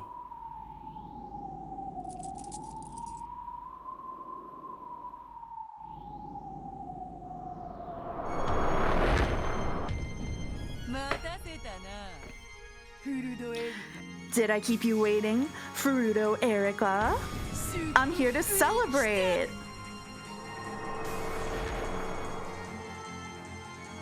She had an overpowering and evil presence about her, strong enough to make anyone shiver. Was there really any need to confirm her identity now? Who else could possess such an overwhelming presence? Beatrice! Let us meet again in hell is a favorite parting line of mine, but Identity confirmed. It is the great Lady Beatrice. this time it really did happen. Fruto Erica. At that moment, the two Chester troops standing behind Virgilia slumped over and fell to the floor. Renove had touched the bases of their big ears from behind. It was clear that he applied some sort of magic. Bunny magic. Someone find a doctor. These girls appear to be ill. All Chesters, open fire. Beato, now. Just an instant before the Chester troops could fire, Virgilia raised her arms to the heavens. Whoa! Unique glass shatter. Her magical power, which is more than enough to remind all present what her name had meant at the height of her strength, became a spirit wave that exploded throughout the cathedral. Its shockwave made the stained glass windows shatter and colorful glass shards poured down everywhere. I know, I saw them. Spirit particle, warfare, defenses, hurry on, reboot! However, all the Chester honor guards who didn't have spirit particle defenses toppled over like dolls. The ceiling snipers were defended and able to avoid a crash, but it would take several minutes before the system could be rebooted. That span of time should be enough to reach Erica. However, it wouldn't be possible to defeat Erica in just a few minutes. There was no way they'd be able to carry Battler away in that time. What else could they use this precious time for? Beato dashed down the red carpeted path. She ran down the path to the grave, which was lined by Chester troops lying there like corpses. She had called this place hell. In that case, running from hell to the grave was actually going backwards. Beato's figure dashing through the corpse-ridden path truly symbolized her resurrection. Thanks, Ryukishi. Lady, take this. Got it. As she dashed, she snatched something white from Renove's outstretched hand. There was no longer anyone blocking her path to Erica. However, At that instant, a golden thread came from in front of her and rapidly sewed through the red carpet towards her like a sewing machine.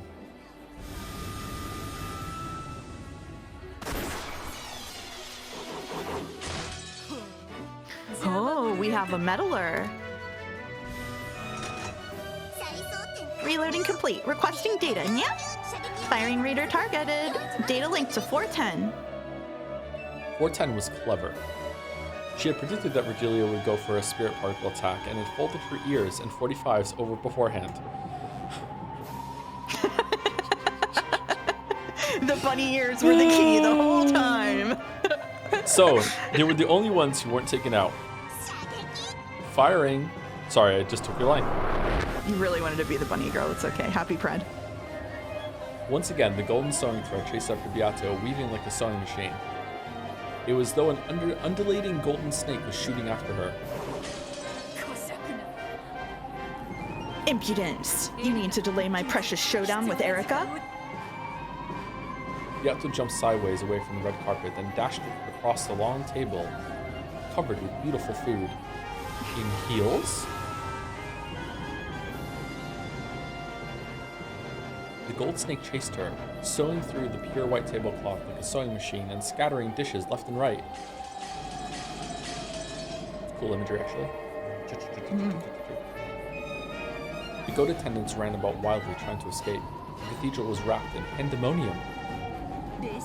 I can't believe some of these rabbits evaded the spirit particle attack.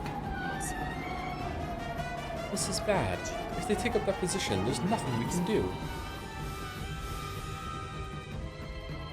A pair of snipers attacking from the chandelier high above were much further away than Erica was, too far for Beato to reach.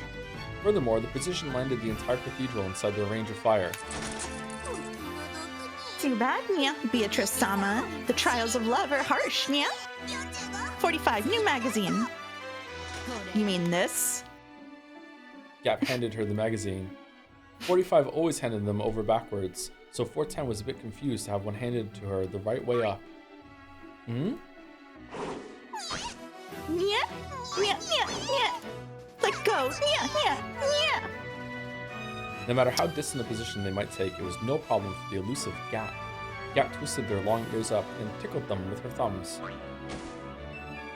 Chester's greatest weapon was also their greatest weakness. The two doubled over with laughter. I've handled these two, but how many seconds do we have left? The other Chesters will be reactivating. On the other chandeliers, even more powerful Chesters were slowly starting to move again. It would be impossible to buy any more time. Ah, Gap! Thanks, summon your dad. Don't forget to thank these guys too. Beato, good luck, hang in there. We don't have much time. Erica! Beato cut through the crowd of scampering goats like Moses. Sure, her goal was straight in front of her, in the place where Erica and Battler were seated.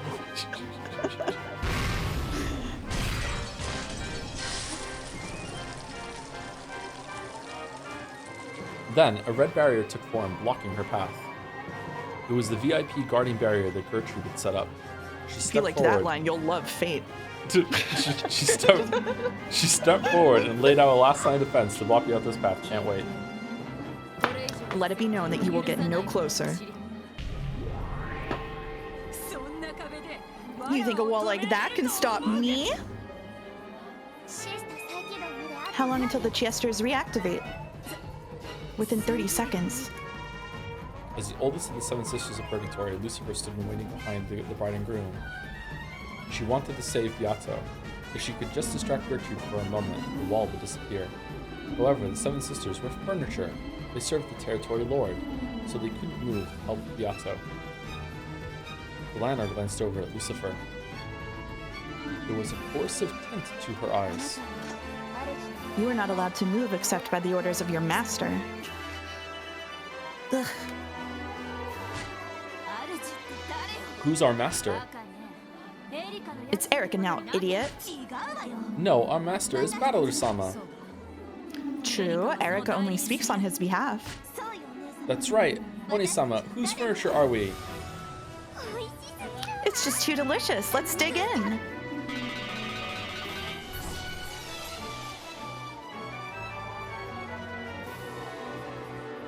The red absolute barrier flickered for just an instant. Beelzebub's stake had pierced Gertrude's shoulder and her concentration wavered. But it didn't break while she passed the roll. Constitution? Yeah. Con save? Yeah. Slowly and Good one. expressionlessly, Gertrude turned to look at Lucifer. By whose orders? Know that Lady Erica has made no such order.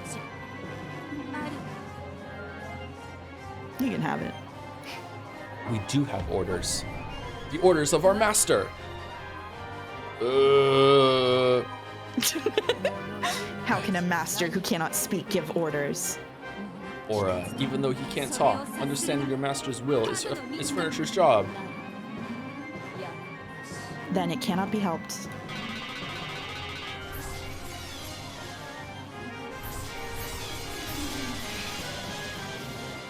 Seven stakes shot at Gertrude at once. Gertrude had chosen to take all of those direct attacks, refusing to abandon the barrier until the last moment. Though she was resilient enough to be called a literal Iron Maiden and received no damage at all, it was more than enough to make her flinch and lose control of the barrier.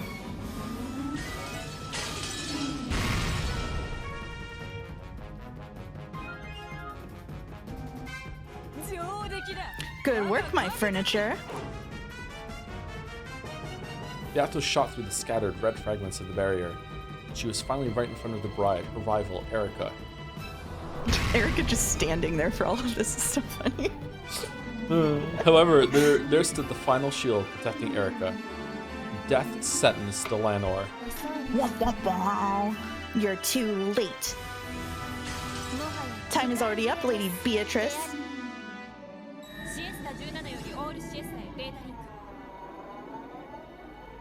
Is this me or you?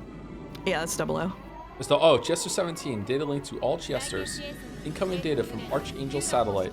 Homing format. Verdict model. Conceptual guidance. Oh no, I guess it's 17. I'm sorry. It's okay. Chester 20, reactivation complete. Chester 127, reactivation complete. Time's up. Yeah. No, not there. No.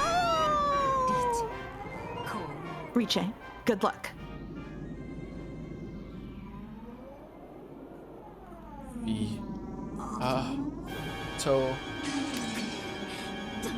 Yeah, the Delanor. Back off, Delanor A. Knox. This isn't your fight. I have received a red truth denying you from Lady Burncastle. I'm afraid that this will become your grave.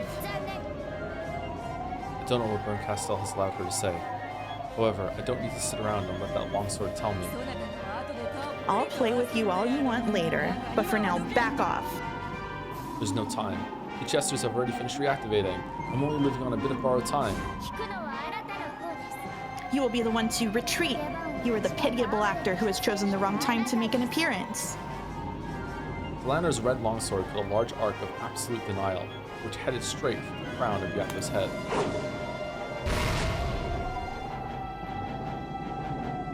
However, in that instant, there was thunk, and the curve missed slightly. Beato didn't let this good fortune go to waste.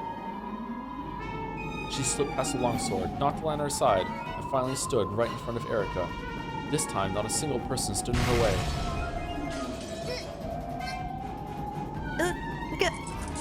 This is popcorn? Where did this come from? Jelly?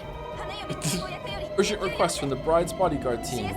Let the Chester Sisters Imperial Guards fire at the intruder immediately.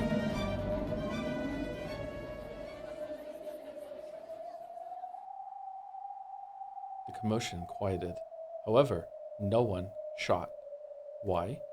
They could have shot if they wanted to. All the Chester troops had completely targeted her and removed their safeties. Of course, all of them had finished reactivating. However, they hesitated to pull the trigger. Why aren't they shooting? The ceremony guards immediately. Wait, look at that. Delanor's expression grew grim. Then she quietly put her red longsword away. After all, Erica would have to make a decision. If she decided to ignore it, they could shoot to kill. However, if Erica picked that up, they must not do so. So they couldn't pull the triggers until Erica decided.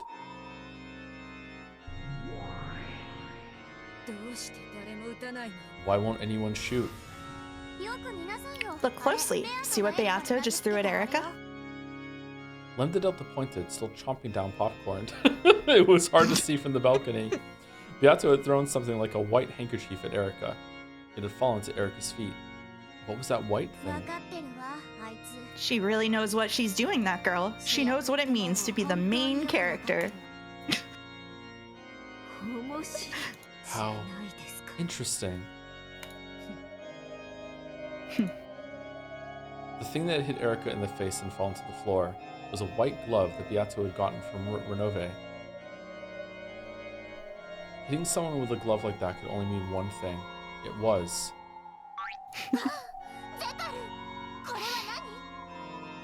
Is you again? This is me still, right? Yeah. Oh, Zapar, what's this? What does it mean? This is a request for a duel. If she picks up the glove, it means she's accepted. And if she doesn't, the Chesters will shoot? Why would she pick it up? She doesn't have to. However, we in the demon attendants would probably spread the word far and wide that she dishonorably ran away from a duel. She would be known for eternity as a coward who ran away from a duel of love. Oh, duel of love. Beatrice waited firmly and composedly. If Erica just kicked it away, then at that very instant, the Chesters would probably all fire at once, turning her into golden embroidery. So Erica didn't have to pick it up. However, she could not afford to be afraid of picking it up. After all, she was the true victor who had defeated Battler's closed room trick and logic. If she was the victor, she should have nothing to fear. So she was afraid of doing it. It would prove that she still felt a tinge of doubt about her victory. If I don't pick it up, I can kill you without getting these clothes dirty. That would probably liven up your reception. However, you will pick it up. Oh, and why is that? I've brought a wonderful gift just perfect for you.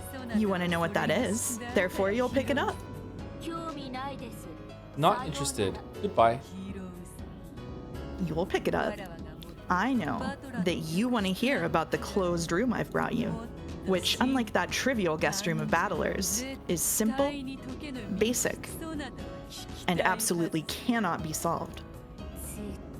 A closed room that absolutely cannot be solved? I know you want to accept my challenge. After all, you are the detective.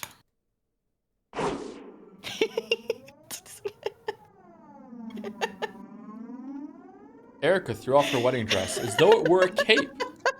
Yes, before she is a bride or a piece or a witch, she is one thing first and foremost. I am the detective. Except, I acknowledge you as my opponent. However, are you qualified to participate in this game? Have you managed to fix the logic error? If you pick that glove up, I will prove that I have fixed it in my fight against you.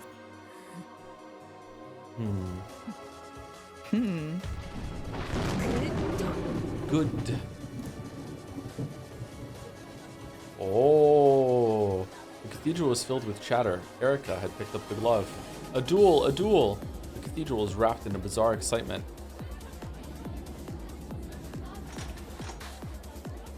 At Erica's nod, Delanar pushed the crowd away, leaving the pair alone. People were permitted to witness this duel. However, no one would be allowed to interfere in any way.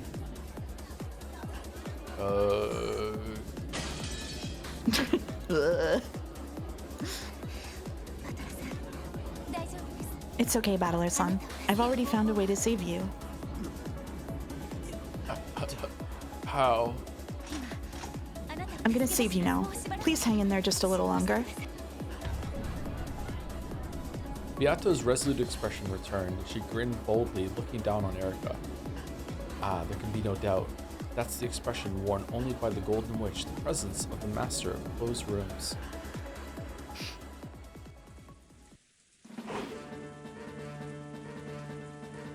A shadow dashed through the stormy rose garden. It was incredibly light and swift. The raindrops never touched him. He made no splashes in the countless puddles. His feet left no tracks in the mud. That rushing figure was Cannon. Then he ran up the stairs to the entrance of the mansion. He did not slow down in the slightest to open the door. He ran straight at it as though trying to break through and leapt into it. Though the door was shut, even that couldn't stop Cannon. He slipped through the door, fell into the entranceway, and slowly stood up. His body wasn't even wet. And, as he recalled those nostalgic days spent serving the Ushiromiya family, which would never come again, he ran once more. He was heading for Battler's guest room. He ran past the servant room, through the entrance hall, and past the door to the parlor, Sam I am. Then the doors to the kitchen and the dining hall came into sight. All of it brings back fond memories.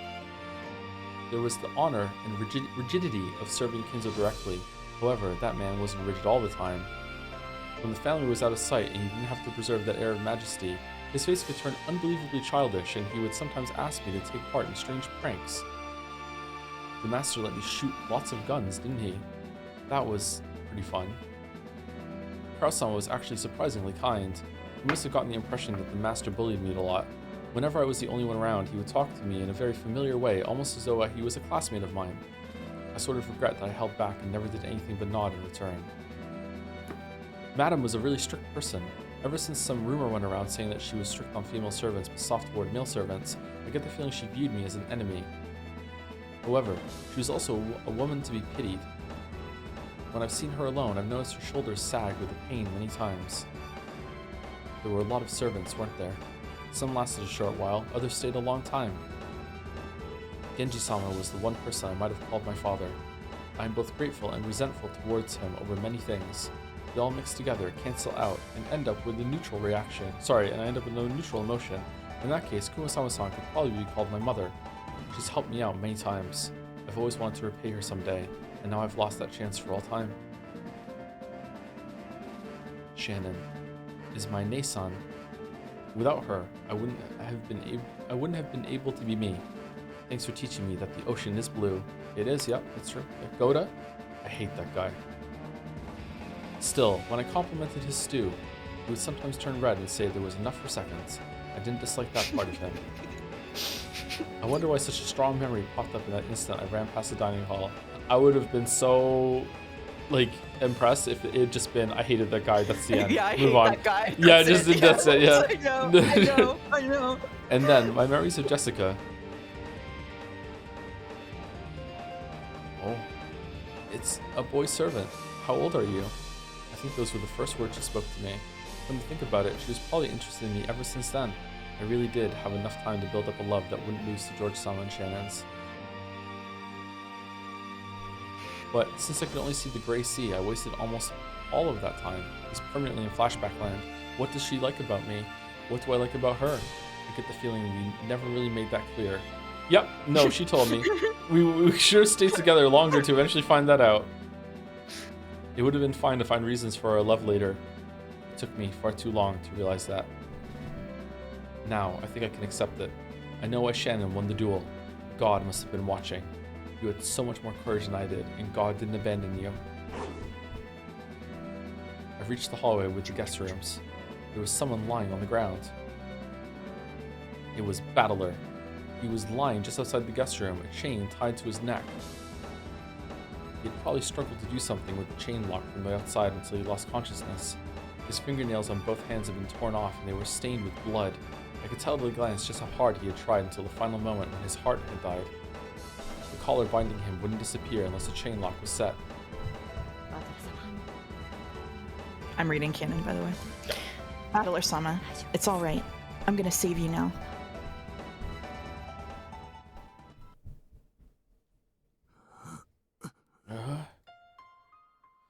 Battler responded faintly. He probably hadn't even imagined that help would come to this eternal closed room. He was so scared that this might be an auditory hallucination brought about by a fleeting delusion that he couldn't bear to open his eyes easily. Cannon grabbed Battler by the arms and dragged him into the room.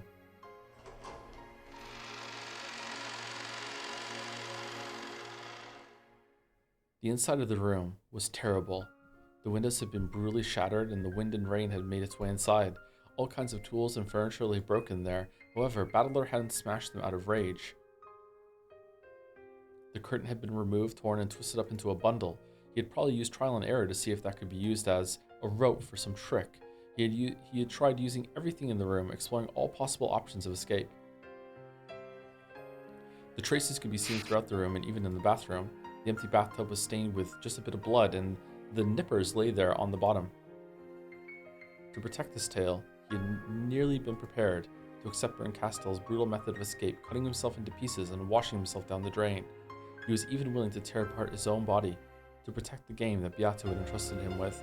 He had probably questioned himself over and over in this bathtub, wondering if there was another way out. By the clock of the game world, not even a single day had passed. However, just how many years has it been in the closed room of the logic error? When faced with an endless span of time, any way of ending it, no matter how cruel, is tempting. However, he had rejected that until the very end. And even in the last moment when his heart died, he had wanted so much to show his iron will to escape from this closed room that he had chosen to fall here in the corridor with the chain still around his neck. Battler-sama, it's canon. Please come to your senses. He wiped Battler's face with a towel wetted in the sink. In response to that cold sensation, Battler's heart slowly started beating again. It's you, Canon-kun. Yes, it's me, Canon. You did well to endure until today.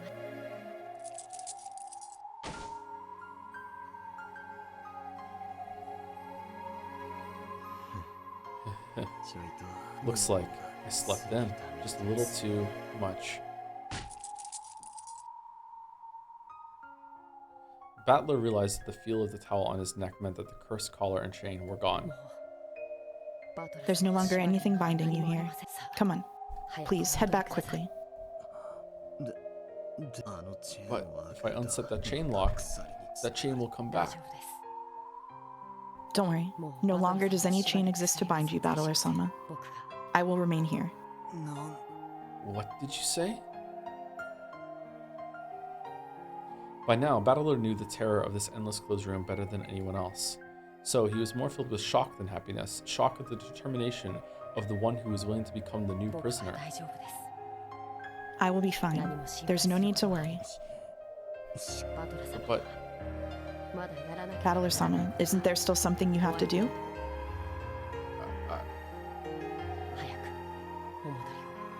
Go back, quickly.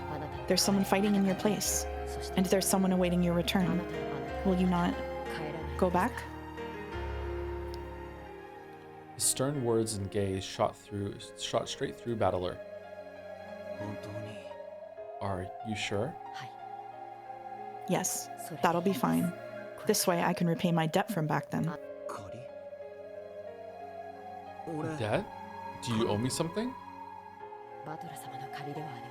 You aren't the one I owe, Battler-sama. It's okay, so go. I don't like being indebted to others. Go quickly. You must not keep her waiting now. So, hurry. Battler couldn't argue back anymore. He silently bowed his head, unset the chain, and opened the door.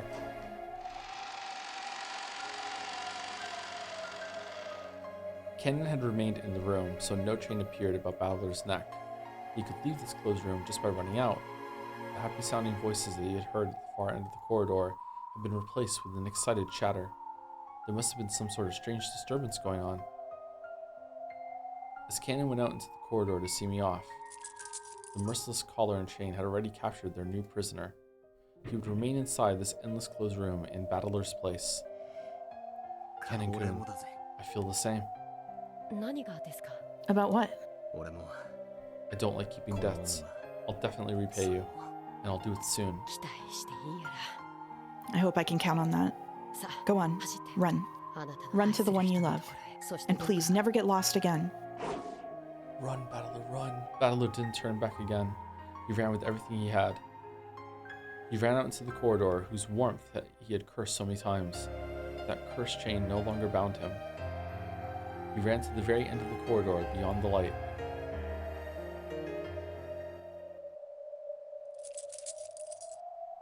Kennen, still connected to the chain, watched him go, then quietly returned to the guest room. Now, He only had to worry about his own job. Stay in this room and fix the error in logic. Now, I set the chain lock. As soon as he said it, the chain disappeared from his neck. Then, if he hid in the one place Erica hadn't checked, the broken logic would be fixed. The closet door opened slowly. It was well oiled and opened without a sound. It was cramped inside and dark. This tiny space is the last place I'll see.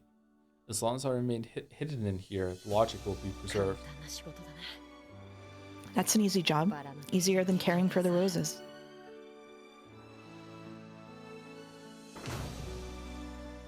Kennen went in it and closed the double doors from the inside.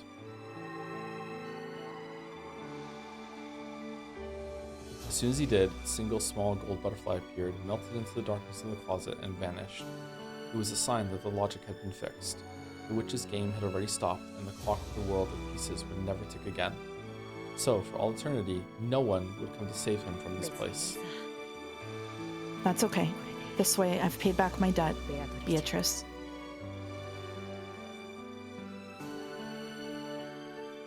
The power of the gold butterfly brooch taught me about love. In the third game, it gave me some quiet time alone with Jessica. I get the feeling it did many other small things for me. At any rate, I've paid back all my debts now. Now, all of my debts are... The music tape Jessica lent me. I never gave that back, did I? That's okay, isn't it, Jessica? I like that one. Can I accept that as a present? You want me to dub over it and hand it back? Ah, haha.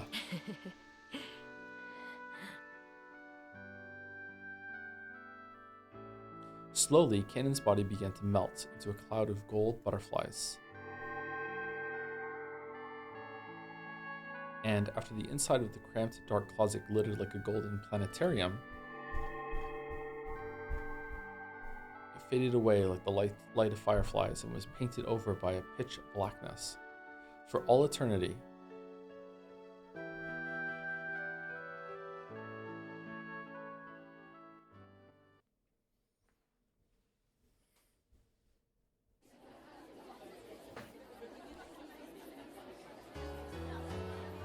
in the cathedral, the goat attendants were all jostling around either side of the red carpet.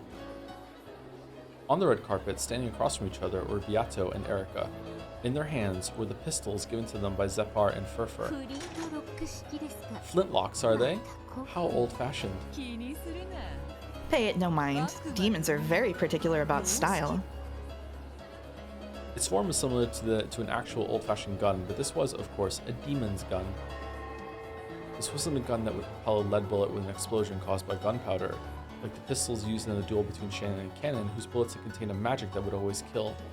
These pistols also had bullets that were not made of lead. Beato. There's no need to worry. She'll win easily and you'll have to deal with her insults again, Leah. When this match is over, we should ask to be paid every now and then.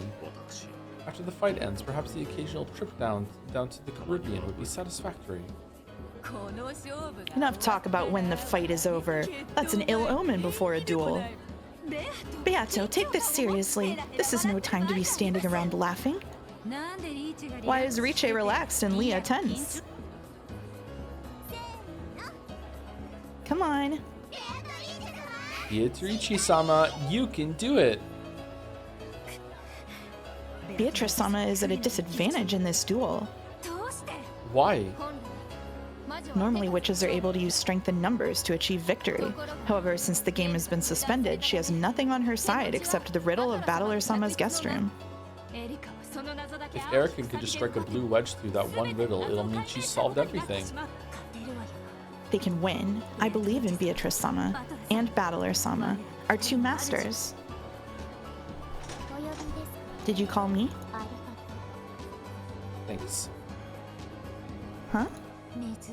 For once, it feels as though our chances of winning are 50-50. So I'd like to thank you beforehand. It is simply my job.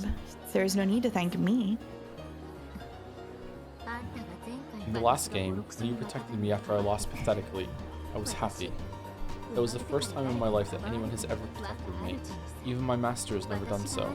All she has given me is a way to cancel out my pain by exposing the truth of others, so that everyone ends up hurting each other. Please forgive my arrogance. I felt that I needed to protect you. When I realized what a frail truth you live by, when I saw you being tormented by the tyranny of a mixture of truth and lies that seemed more plausible, I wanted to protect you. Thank you. It wasn't for long, but you were a wonderful partner. And will remain so. You're right. Once we've defeated her, let's make tons of mysteries on this island together. I'll have you solve them and tease you as we play. How does that sound? I like it. I look forward to your challenge. Ah, sorry, that's a lie. I take it back. That'd be one of those loser flags, wouldn't it? Bing bong. Giggle, giggle, giggle, ha ha ha ha ha. Now, are you ready, duelists? When the two demons clapped their hands, the duelists instantly returned to their bold, tense smiles. The bullets within those magic guns are not lead. They are bullets of red and blue truth for the battle between mystery and fantasy. Dang it, as long as you possess truth, your bullets are endless. However, being hit by a single one means instant death. Are you both prepared? Certainly. Of course. Lady Lambda Delta, O great and powerful witch of certainty and member of the glorious Senate, please come forward. Will you swear to oversee this duel? Of course, I swear it. The crowd split and Lambda walked forward with Bern Castell by her side. She looked between the faces of the two duelists. Then she took out an envelope with the seal of the one-winged eagle and lifted it high. Beatrice has sent me her revisions to the tale inside a sealed envelope. After inspecting it, I find its contents to be valid. I proclaim that the logic error has been avoided. The chain lock is still set, and without any contradictions with any red truth made up to this point. Chatter, chatter, chatter. The many goat attendants knew the details of Battler's closed room. They realized how difficult it was, and though fiery debates had swept across the crowd during the reception, none had been able to find an answer. Now it was clear that Beatrice had already reached one. Therefore, this duel is legitimate. It will center around one single point, the closed room of Battler's guest room. Battler disappeared from within a closed room sealed by a chain lock. Therefore, Erica has been armed with the blue truth. Beatrice has been armed with the red truth to counter back. The duel will continue until one side is victorious. Splendid. Perfect. Okay. Well then, Beato, present your new revised tale and riddle to Erica. Canon used magic to escape from the cousin room without breaking the seals. He reached the guest room and used magic to let Battler escape from that closed room. Humph. What a foolish tale. Very well. Erica, is there anything you wish to confirm? Repeat it. The one who rescued Battler was, without a doubt, Canon. Very well. I almost said the line. The one who rescued Battler was, without a doubt, Canon. Repeat it. Battler and Canon are different people. I'll say it. Battler and Canon are different people. Humph. That's enough. Erica, are you done confirming things? That was all I needed. I've already decided how to fight. Okay, let both sides load their bullets. Erica turned around, pressed her finger against the barrel of the pistol, made her blue truth into a bullet, and pushed it in. There was no rule saying that she had to turn away, but she didn't want her expression to be read. Or it might have been because she couldn't stand the tension of looking at Beato's bold smile. Beato had already finished loading her red truth. She waited for Erica to finish while calmly puffing on her pipe. Then she looked at Battler, who sat on the throne of the Territory Lord, right next to the two witches who were here as witnesses. Battler's consciousness was still hazy. However, he apparently understood that Beato had come to duel for his sake so that he could be saved. It was all he could do to just look at Beato with those sluggish eyes. But a flood of emotions passed between them. There was no need for words. A look was enough for them now. Erica closed her eyes tightly, her fingers still up against the barrel. At that moment, her stunning powers of concentration made all the distractions of the outside world disappear. Oh, yep, music's gone. Good. It's always been like this, but my concentration really is good. Are you ready, me? Furrodo Erica? First, let's lay out the situation. Battler disappeared from that closed room. The chain lock is set. Did he disappear by magic? Of course not. There has to be a trick. Canon didn't save him with magic. He just came, took Battler's place, and set the chain. Everyone knows that much. The problem is the next step. No, it's actually a step before that one.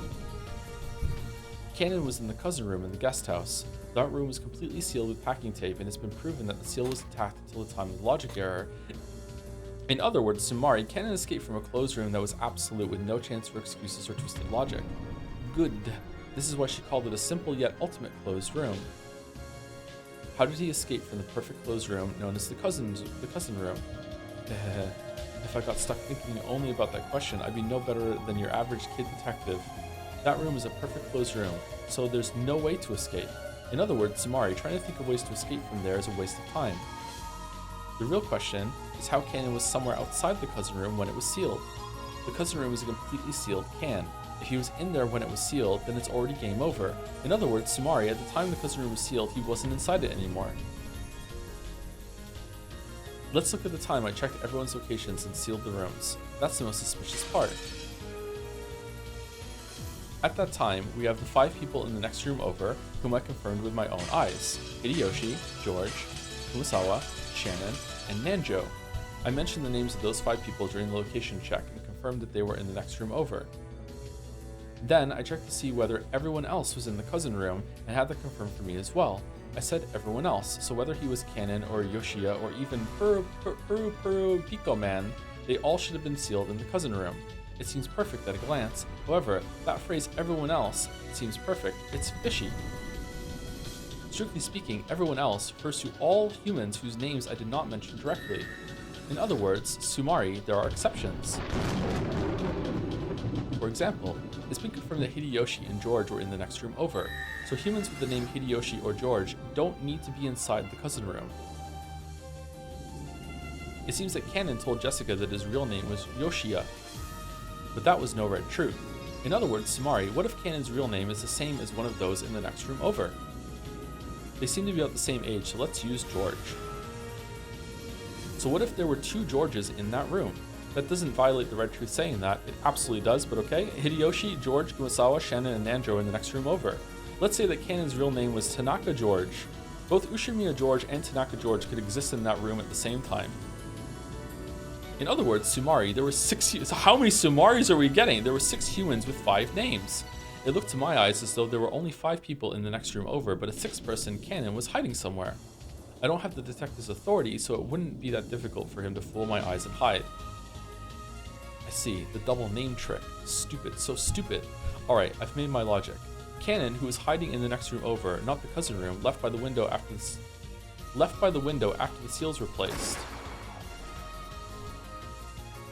Bang. Ow. The gun had fired, and the tip of my finger was stained with blood. The Blue Truth gunpowder had exploded. Ah, damn it. I've already had the lantern seal that one a short while ago. Blue Truth arguing about the window of the next room over is forbidden, so I can't use it. Oh, an accidental discharge? Careful now, guns can be dangerous. Shut up. It's just a little mistake. The window of the next room over, you sealed it with some absurd trick, right? Gap told me. Is that so? And so what? Delanor, remove that foolish seal. That seal has become your shackles. Beato has figured out everything I've been thinking. And I say Delanor? Beato has figured out everything I've been thinking. And she's acting so confident, telling me to go ahead and use that argument. Lady Erica. Please remove it. That fool. I'll make her regret this.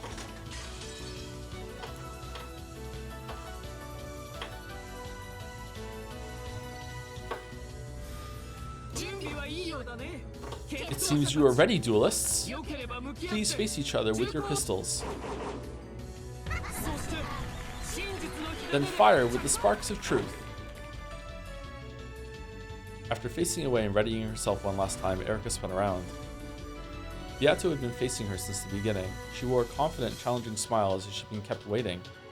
Then, without any signal, the two slowly raised their guns, pointing the red and blue glints that hid within their barrels at each other. Come, I could do with a little fun. Begin. First is how Cannon escaped from the cousin room. I'll use that as my bullet. Oh, so you'll start from there. Let's have it. Hold nothing back.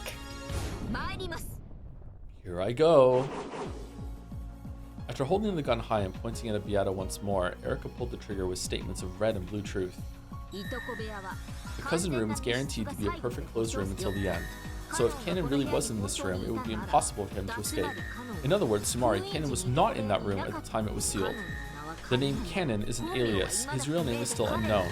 If his real name happens to be the same as anyone in the next room over, that wouldn't contradict the check on who was in that room. In other words, Sumari, it's possible for him to be in the next room over, not the cousin room. Goat attendants chattered and clapped their hands, thinking yes, such a move would work. I love watching this. I love being surrounded by this chatter. After all, I am the detective.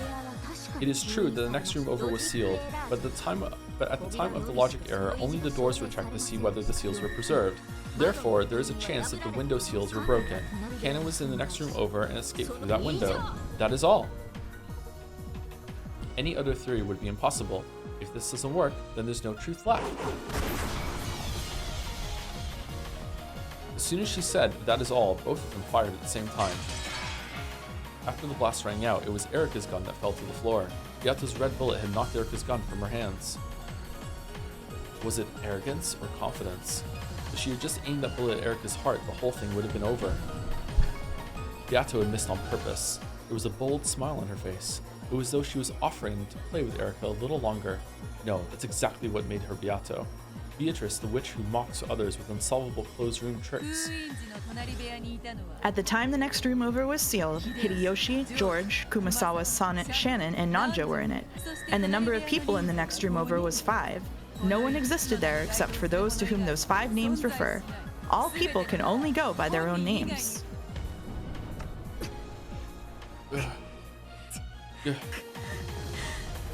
Sorry, hold on one second. Sorry, hold on. 1, 2, 3, 4, 5.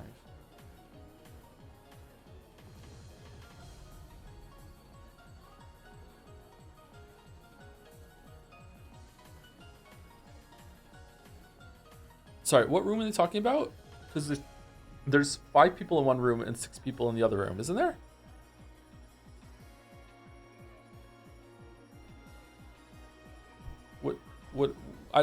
What room is this room? They're calling the 2 rooms like the cousins room and the next room over.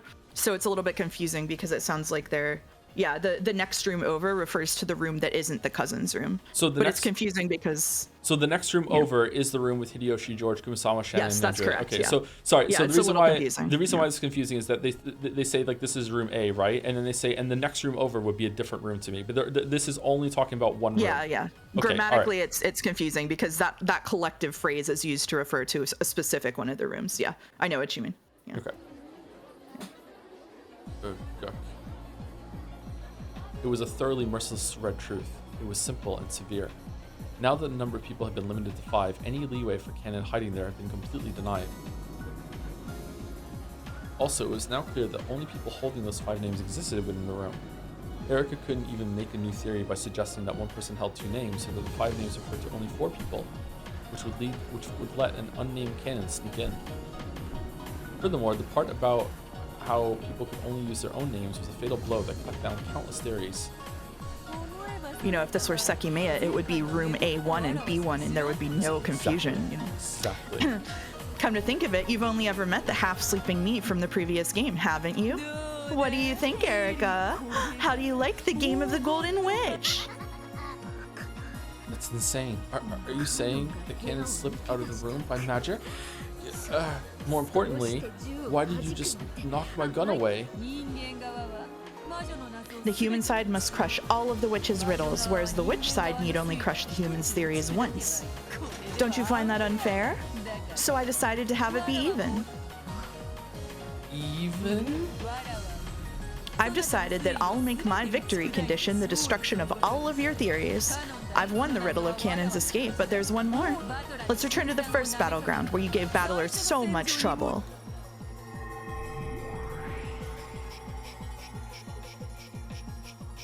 When Beato snapped her fingers, that guest room of battlers was reconstructed. She meant to fight once more in the room, and that had threatened battler with a logic error, determined to settle things once and for all. Erica, pick up your gun. We'll have this room be your coffin. I say the same to you. I'll make you regret ever giving me this chance. Witness, allow Erica to use X. X? You mean a basis that doesn't need to be explained? What are you gonna let her do? Let's give Erica permission to use blue truths for Cannon in this guest room trick, without making her explain how he escaped from his closed room. Theory explaining how Cannon saved Battler would also need to explain how Cannon escaped from his own closed room, or would have no basis. Erica had already lost that basis.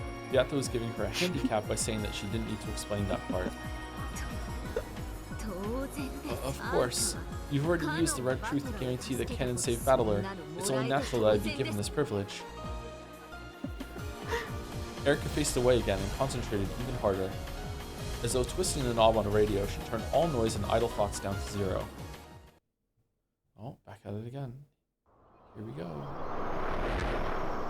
Liberated Liberator. Let's go, Furdo Erica. Detective Furdo Erica. As long as Cannon reaches this place, rescuing Battler isn't hard. The trick is as follows. Cannon used some kind of escape trick X to reach the front of the guest room. While I was busy in the bathroom, Battler left the closet.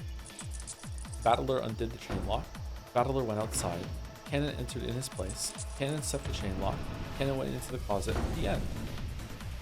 This satisfies the two red truths about the chain lock being set and Battler's absence. And in exchange for this escape trick, Cannon remains inside the guest room. There's no room for argument on how tightly this room can act as a closed room. That chain is cursed. In this demonic closed room, one person must remain as a sacrifice for it to be acceptable. However, this is such a simple theory. Is such a simple theory really enough? The rescuer switched places with him. Then the rescuer hid in the closet. No other sort of theory is possible, and yet Beato thinks she can win. In that case, does some other trick exist? Well, someone else came after Cannon and saved Cannon after Cannon really did save Battler, so they did like a double switcheroo, so she can say that Cannon's not in the room and you won't question it. It's impossible. I swear on the history of the mystery genre that there's absolutely, definitely, categorically no other way. But if I give in here, I couldn't call myself a detective. Consider it, imagine, don't stop thinking. That's how you drive blue wedges into witches. What can I expect to see is, yes, a wordplay trick. It can only be some kind of wordplay that just barely slips through the net of words spoken in red. In that case, I'll crush all possibilities. I'll have them repeat line after line. This final duel has already begun, even though we haven't pulled our triggers yet. Repeat it. At the time Battler was rescued, only Cannon entered the guest room. I acknowledge it. At the time Battler was rescued, only Cannon entered the guest room. I believe that was the whole point. Repeat it. From the time I entered the room to the time of the logic error, Battler, Cannon, and I were the only ones who entered or exited the room. Ooh, covering it. I acknowledge it. From the time you entered the room to the time of the logic error, you, Battler, and Cannon were the only ones who went in or out of the guest room. Repeat it. This refers to 3 people. I acknowledge it. It refers to 3 people, you, Battler, and Cannon. Oh no. you're not going to switch into Shannon in the closet, so technically she didn't enter the room. No. Confirming the definition. Can I assume that when you say 3 people, that's equal to the number of bodies? You're saying that 3 bodies went in or out of the room, right? I've had enough of things being mixed about with names and numbers of people. I want this point to be clear. Of course.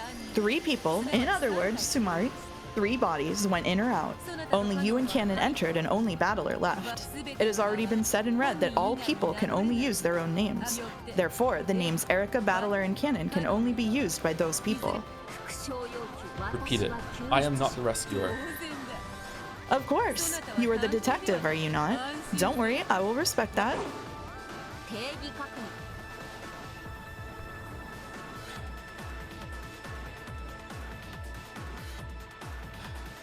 Okay, confirming definition. How do you define rescuer? This is also important. I want to quickly remove the possibility that I rescued him accidentally. I'll define rescuer to mean any person who reset the chain lock after Battler unset it. This definition applies whether said person intended to rescue Battler or not. Since she said after Battler unset the chain lock, it's impossible for this to have occurred before I set foot in the room. From that point on, I wouldn't undo the chain again for all eternity. After all, the game was suspended at that point. Therefore, it was impossible for me to have been the rescuer accidentally.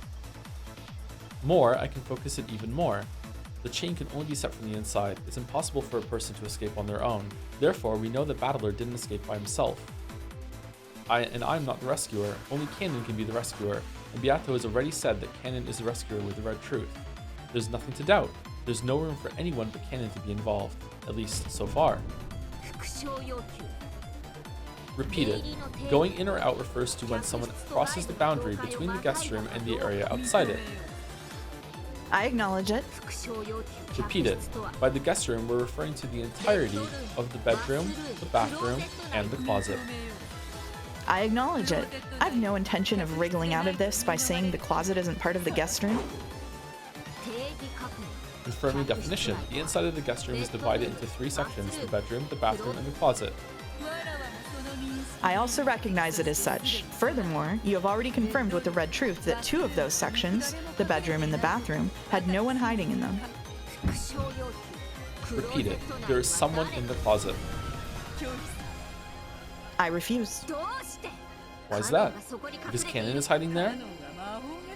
Canon can use magic. It's true that he hid himself in the closet for a time, but he then immediately vanished with his magic. So there's no one in the closet. I cannot respond. I ask you to repeat it once more. Fool. The witch side has no obligation to explain how they did things with magic. No, it's completely obvious. There's no way she can say that Canon disappeared with magic using the red truth. After all, magic doesn't exist. But is this enough? I've gone through every last minor detail, and yet there's an uncanny lack of dubious points. I can't think of any way around the theory I've had since the beginning. Canon must be in the closet. He has to be. There's no way he isn't. I failed the D20. I'll say it again. This closed room can only be escaped I am like just rolling willpower checks left and right now. This closed room can only be escaped by switching places with a rescuer. If Canon tried to escape as well, another rescuer would be needed. However, no rescuer exists for Canon. Battler escaped, so it's impossible for it to be him. And I won't undo the chain for all eternity. The people who have gone in and out of the room have been confirmed both by name and number of people. At this rate, my theory is set in stone. First, here are the details of the situation that are certain. The game ended while I was inside the guest room, so I did not undo the chain lock that I had previously set. So it can't be that he escaped after I left the room. Furthermore, the chain lock was set at the time I entered the room. No one could have left the room during the few seconds between the time I entered and the time I set the chain lock. The guest room was sealed at the time Battler's corpse was examined. So until I came again and broke the seals, it was absolutely impossible for anyone to go in or out. Therefore, when I entered the room, it is certain that Battler was hiding somewhere inside the guest room. So much red. The only chance Battler had to escape was after I broke the seals. To be even more specific, he had no chance to escape except for the time I was in the bathroom. By the above premises, Battler's trick to escape with the chain still set is as follows. Because of the aforementioned reasons, the only one who could have set the chain lock, which can only be set from the inside and allow Battler's escape, is Cannon, the only person to enter the room except for me and Battler. After Cannon entered the room, he set the chain, hid in the one place that he could hide inside the guest room, the closet. Whoa, that was close. They almost got me. They almost tricked me. I thought I cornered him in the closet. It's the opposite. They're trying to make me think he's in the closet. What was the order in which I searched the guest room? First, the bedroom. We confirmed with the red that there was nothing there. Then the bathroom. We confirmed with the red that there was nothing there. That's it right there. What? I just got a trophy. What? Is that part of the story? I don't know. 30,000 clicks? Congratulations. Yay! When I examined the bedroom, there was nothing there. However, while I was investigating the bathroom, Cannon slipped out of the closet and hid again somewhere in the bedroom. In other words, Samari, my guarantee that no one was in the bedroom was torn apart during a span of 1 minute. I spotted it. This is the witch's trap, an attempt to lure me into thinking that the Cannon's in the closet. The place he's really hiding is the bedroom.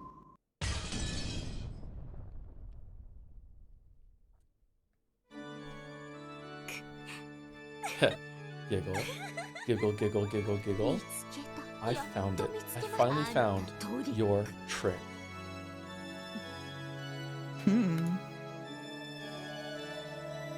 That was a close one.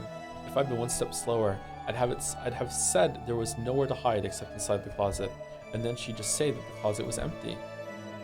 Huh? No, wait. It works the same way in reverse. I see. Now I get it. It's a logic switching trick. Damn that Beato. So in resolving the logic error, she's discovered the strange trick. If I only notice the closet, she'll have Cannon hide under the bed. And if I only notice the bed, she'll have Cannon hide in the closet. Even though either one would be right, I'd lose no matter which I chose. Unless I expose both at the same time, I can't checkmate her. Just say he's in the room then. Incredible. I've never heard of such an unfair trick. If it was a sleight of hand, it'd just be a cheap one. If it was a mystery, it'd just be cheating. However, in this witch's game, it's a legitimate logic trick. In chess, it'd be called a double check. No, a discovered attack. Or wait, would it be a discovered double checkmate? Even though this sort of logic would be a foul trick in the mystery genre, in this world where witches and mystery war... Okay, it is such a refined board layout. The beautiful placement of the black pieces that cornered my white knight felt almost like an art. So beautiful that if I were a god in some old legend, I might wish to stick it in the sky as a constellation. That beauty even brought tears to my eyes. Okay, calm down. For the first time, I felt honored at being allowed to participate in this game of truth and witches as a human. And ironically, it taught me, the one who had always believed in a single truth, that there isn't necessarily just one truth. If I just broaden my perspective, I can see completely different truths. And though each one of those truths are truth, they're incomplete if they're all you can see. In my life until now, just how many truths have I missed? Because I was blinded by some trivial truth. Oh my god, she's feeling love. This is the true nature of the world. She's gonna kiss Beato. Because of our arrogance in thinking that only one truth exists, whenever we find one truth, we get blinded to all others. Thank you, Beatrice-san. I never thought that I would learn the true nature of this world from a witch. Slowly, with a soft and quiet gesture, like a flower opening with the morning dew dripping down its side, Erica raised her gun. And put "and" in her blue statement. It's my victory. I've seen through your double check. Then come. Got him! Got him! I got his ass! Oh. I got his ass! I got him!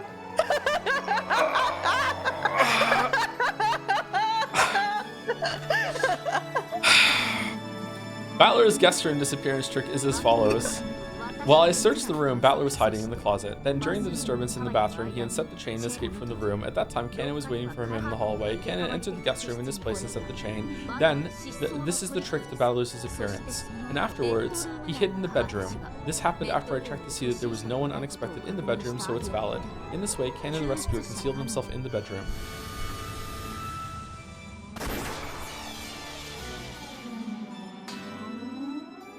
Erica's blue bullet flew in a strange arc, became a wedge of the blue truth, and pierced straight down through the bed and the floor underneath. Beato didn't pull her trigger. However, she did quietly argue back with the red truth. Cannon does not exist in the bedroom. Oh, the goat attendants gasped. Erica had apparently been defeated, denied by the red truth. For the goats who couldn't see more than a single truth, it probably looks as though I've lost.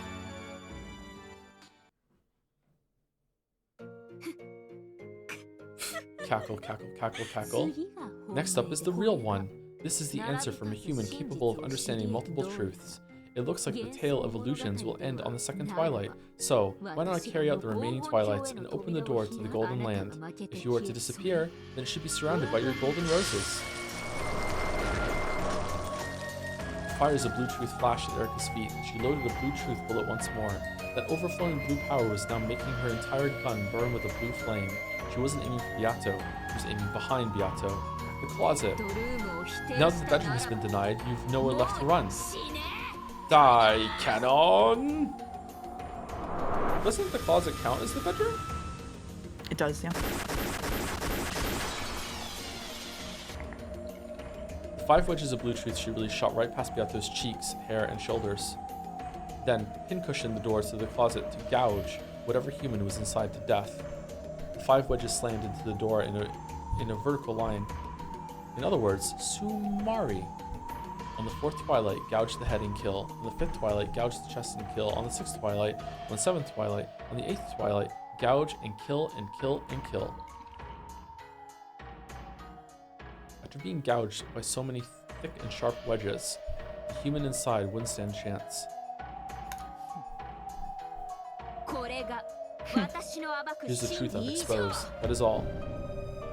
When she proclaimed that she had finished, the 5 blue wedges piercing the closet disappeared. However, the many large splintered holes left behind showed that it had indeed been pierced. 25,000 people in chat would like you to know that the closet is part of the guest room, but the bedroom, bathroom, and closet are 3 separate sections. Okay, I don't want to argue Now about I've that. said it out loud to you, so there you go. Fine. Yeah, This fine. is so they'll stop typing it. Okay. Then, as though this completed the ceremony that led to the Golden Land, the room that had been created around them became countless golden flower petals and drifted away. By now, the duelists and the crowd of attendants were surrounded by the golden rose garden of the Golden Land. However, the closet behind Beato remained. It stood there all by itself, like a coffin. Then, as though teased open by a dreary wind, the hole-covered closet door door slowly opened.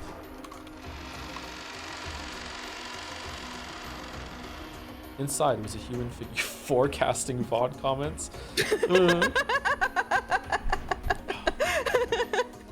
That figure was covered up to the head by what appeared to be a grayish robe, of course, that also had large holes showing that it had been stabbed into. Eventually it became clear that this was not a robe, but a raincoat. If he had rushed there from the guest house, then there would be nothing strange about him wearing this into the guest room. Then, with a rustle, the raincoat lost its human shape, crumpled, and became a cloud of gold butterflies and disappeared.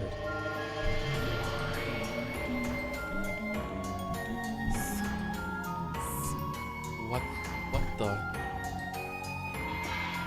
Inside the coffin of the closet, nothing remained except an empty darkness.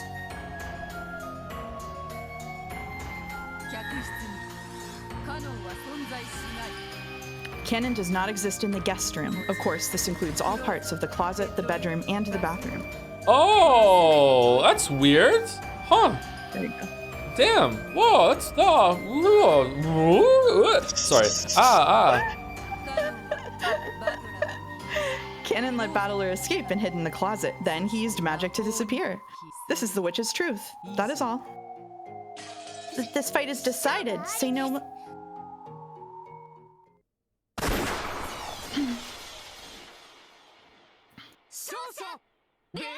And the winner is Beatorici.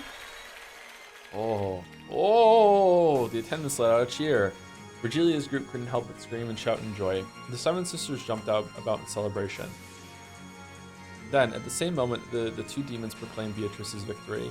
The head's ring were worn by Erica, who was slowly crumpling to the ground, and the cursed ring on Balor's finger both burst.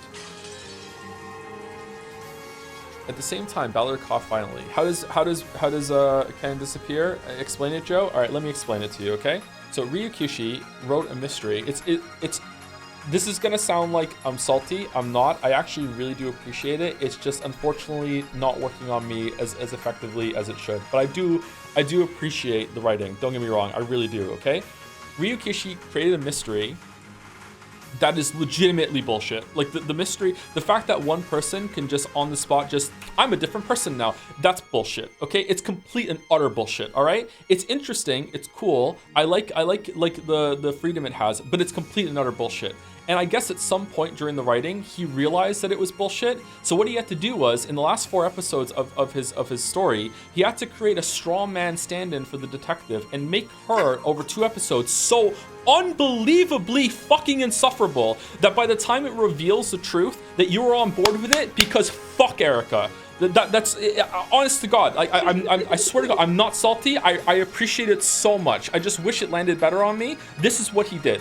Okay, because imagine being Battler and going through this, and Beatrice being at it, and you're riding with Battler instead of the person who's doing the reveal. Like it's honestly, I mean it. I swear to God, I'm being 100% genuine right now. I know I sound a little angry. I sincerely think it's genius. It's genius writing to realize that you've put yourself in this problem, you made the meta logic error, and then he finds a way to get himself out it by making one of the most hateable fucking villains of all time with their hateable fucking lolly witch posse. That when this reveal comes about, you are just so happy because at least it means that Erica dies and has to take an L, because fucking hell, this is so bullshit. It's such bullshit. But it's yeah, okay, I appreciate it on many levels. I don't know about the mystery. I still have to go back and do episode 1 through 4, but yeah. Yeah. So if you don't understand what happened, how Canon disappeared, Canon just snapped his fingers and did what Pyra does when she switches to Minthra, and is now technically not Canon anymore. It's Shannon in the closet, or it's one of the other ones that they can do. Okay. So technically, Shannon didn't enter the fucking animated emote. There we go. So technically, Shannon didn't enter the room. Canon did. No one else entered the room. She didn't, and she never entered the room either. And they even specified with the red that entering the room means you're crossing the border of one room to another. She just kind of poofed in there because Canon switched forms and switched over to Minthra from Pyra. That's what happened. Anyway, I'm sorry. I'm done. Okay. Why are you sorry? You gave them what they wanted. It's fine. Okay. Can I continue? We good? Yeah, we're good. Okay. All right.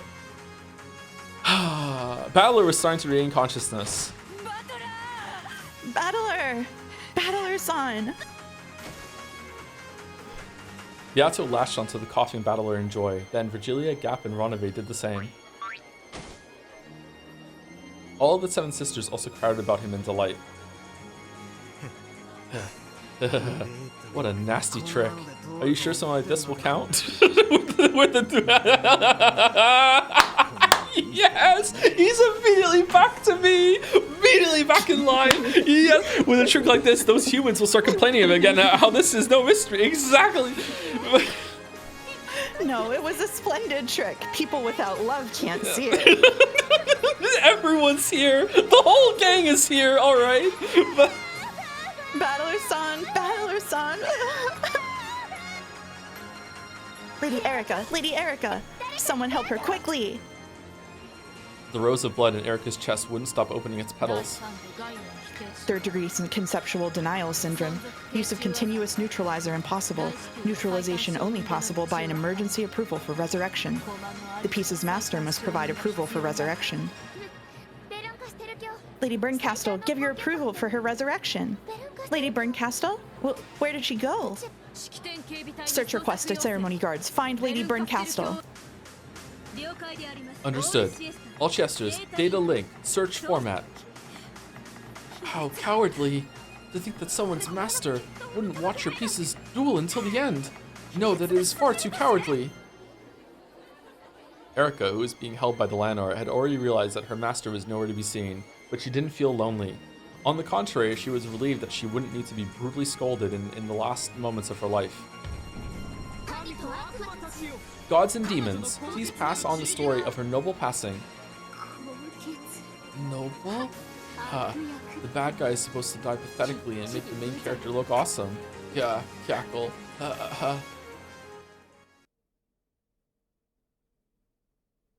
I'm not anyone's piece anymore. I can finally control my own role. Warden? Lady Erica, you mustn't move. Stand back. Stay back! When Erica yelled with all her soul, those who surrounded her were forced back and fell on their butts. I am the Witch of Truth, Furuta Erica. The Witch of Truth is the witch who can withstand the truth. Now, I can finally accept the real truth about myself. The toxin of her own concept being denied raced through her. It's fucked up. Her vision was already starting to blur. At the other end of her twisted range of vision were Battler and Beato hugging each other and looking at her.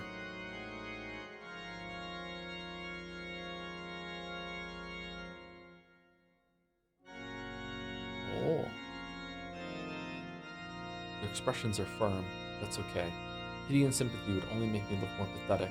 For a loser, that sort of expression is the best. Lady Erica, the duel is already over. It isn't. Not until the pair is separated by death. We won't let anyone disgrace her final moments. The two demons grabbed Lana's shoulders and held her back. Dripping blood, breathing heavily, and with an awkward gait, Erica walked towards Beato and Battler despite it all.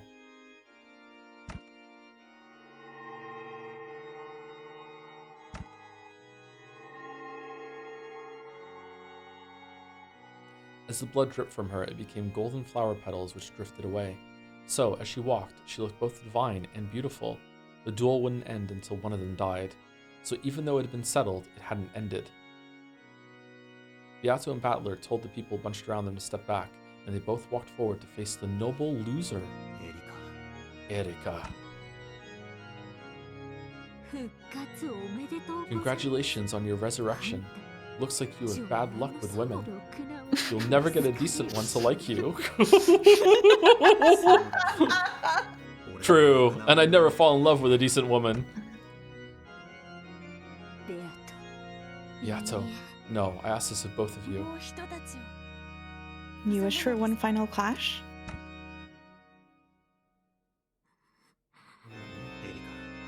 Erika. Very well. We're not so boorish as to refuse your noble request. Is the ring still stuck on his finger? Thank you. As her consciousness began to waver, Erika raised her gun again. She pointed at the two of them. Oh, did it say? Oh, it did say it burst. Yeah, you're right. Sorry. Beato also raised her gun to point at Erika. Whoa.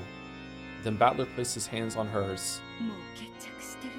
If it's already resolved, what more could there be to argue about? Erika-sama. Why, is there nothing I can do at a time like this? Watch until the end. That's your job as her friend, isn't it? Both sides silently loaded their bullets of truth without saying a word. The color packed into each barrel was red, so neither side spoke. Did they both know what trump card the other would use? Now, at the end, I'd like to finally introduce myself. What she's saying this late into the game. No one could imagine the red truth Erika had loaded. Beato. Are you sure? For no reason at all, how do I get rid of the text?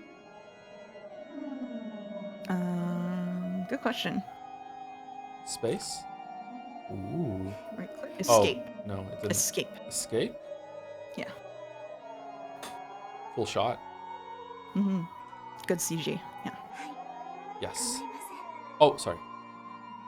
Yes, I don't mind. I understand. Let's at least pull the final trigger together. I know. Battler placed his hand on top of the finger that Beato had around the trigger. Battler's son, I'm glad I met you.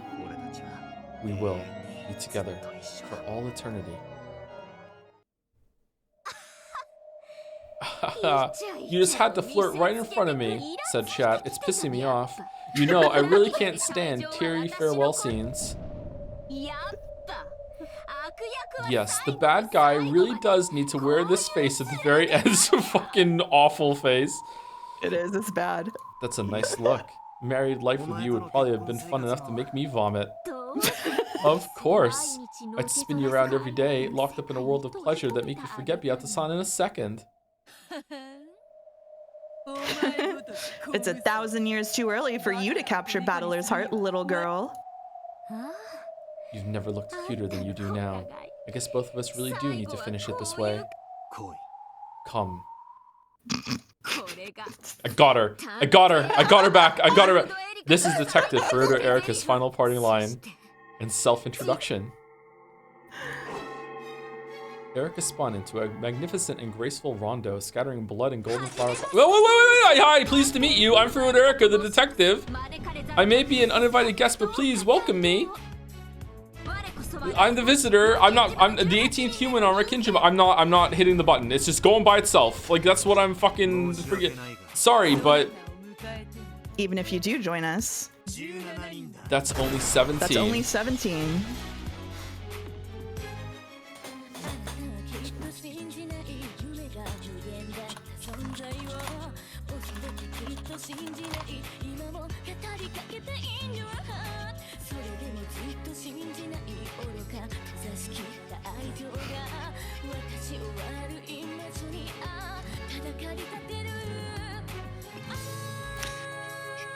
I love episode 6. Hey, it has hype at the ending as always. Good ending. It does. It does. It does. It's probably gonna be maybe fourth favorite for me. Fourth favorite. Okay. It might be in the top 2 for character interactions, but just overall, I think I like episode 1, 2, and 3 better than this. And then I would put this next, and then episode 4 and episode 5 at last.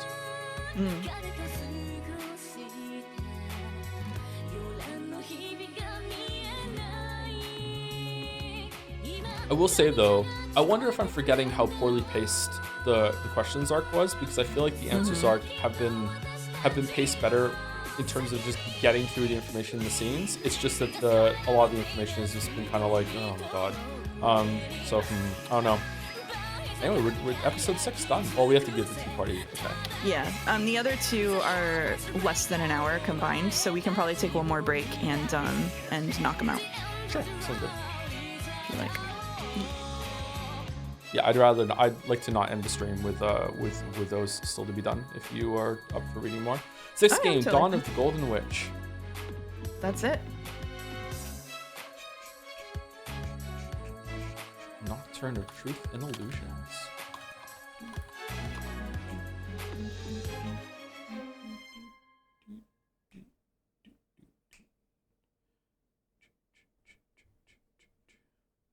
Can you freestyle on this background music? I can't freestyle at all, so. Sorry, Mouse, go ahead. They were really hoping in Umi-dun that your rating would be like 1 is better than 2 is better than 3 all the way to episode 8, so you just hated it more as you went, but this broke the streak. No, this is better than 5, and it's probably better than 4 because I really do care a lot about the character moments, and there was a lot of information that was confirmed here and everything.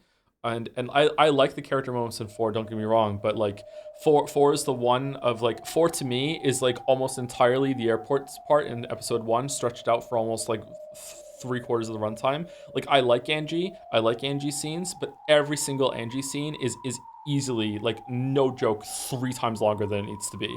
Like 3 times long. It's not even twice, it's 3 times longer than it needs to be. It's insane how bad the pacing is on all of Angie scenes. So yeah, and that really drags it down for me. All right, we go, characters new? What? Oh, no. Well, When did I miss this? Who's the new character? Oh yeah, we didn't see her again. A quiet girl who's always being teased by everyone, but that is because they all love her very much. The trumpet is her specialty. Everyone skips to her lively tone.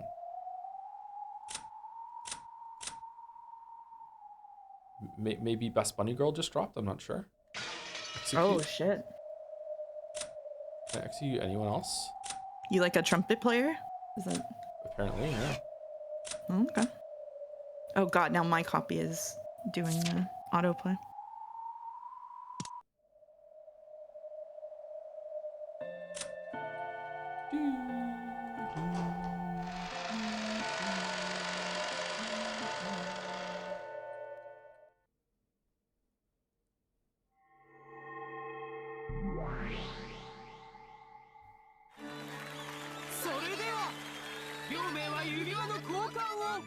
Did I hit the wrong one? Is this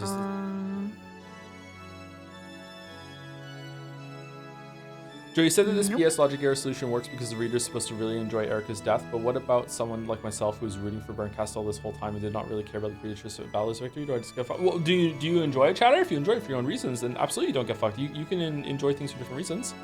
Like, yeah, you it's up to you how you respond to it. If it doesn't have anything for you, then yeah, you might not enjoy the story if you've been rooting for Burncastle, yeah. Anyway, we're gonna take another short break. Probably like the first break, about 5 minutes. And do you need to make an tea mouse or?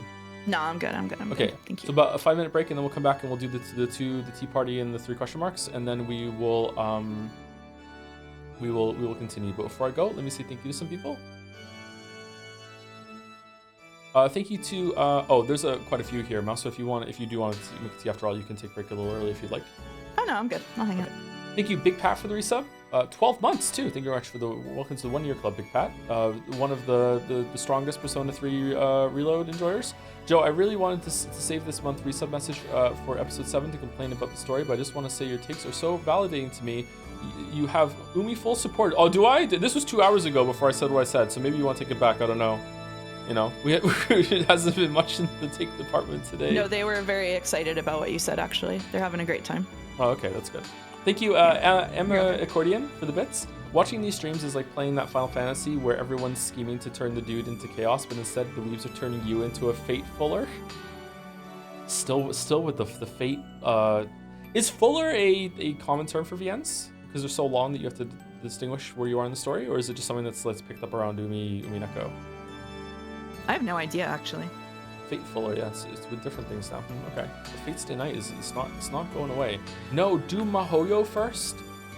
Okay, thank you, Selena Fenris, for the bits. Episode 6 came out in 2009, so there is a non-zero chance Ryukishi was paying homage to the greatest film ever made, Shrek 2. When they stormed into the castle there, I think that's one of the greatest film scenes of all time. I'm not kidding. Like the I Need a Hero storming that the kingdom on horseback is like one of the hypest fucking scenes of all time. It's such a great fucking scene. Oh my god. Did this really come out in 2009? Holy shit. That was a while ago. Thank you, Sigma Vash, for the resub. Sup, Joe? Returning from the gym now to see Umineko and rest. Thank you for these streams. Excuse me, sorry. Thank you for these streams. I look forward to the impending Expedition 33 streams. It's right around the corner, really. I'm surprised. I heard that Death Stranding 2 might be 70 hours long, so who knows? But like, it's in July. We're almost there. We're gonna be doing Expedition 33. I'm excited. We're gonna do it. You're gonna play it before I beat it? Yep. We'll see. I'm gonna start streaming 4 days a week just to get through Expedition 33. I think Yeah? it's gonna happen. I think so. Just so I can't get ahead of you. Yeah. Okay. Yeah. I would feel embarrassed. Thank you, Sigma Vash. Good job going to the gym. Thank you, Gentle Redemptor, for the resub. Well, I just got out of the bomb shelter for the time being. I can't really watch because I didn't watch from the beginning. Where have you been? But if by any chance I will get into a white night because we are under fire, I will have this stream to pass the time. Thanks, love you, Tom.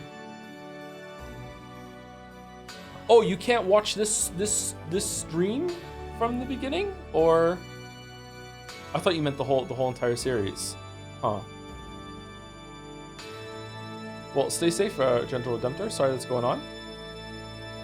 Love you too. Thank you, Jim Jams 900 for the resub. Thank you, Phoebe CCH for the bits as well. Hi, Joe and Mouse and chat. Still catching up on the VOD, but want to skip ahead and say thank you for the kind words on my fan art.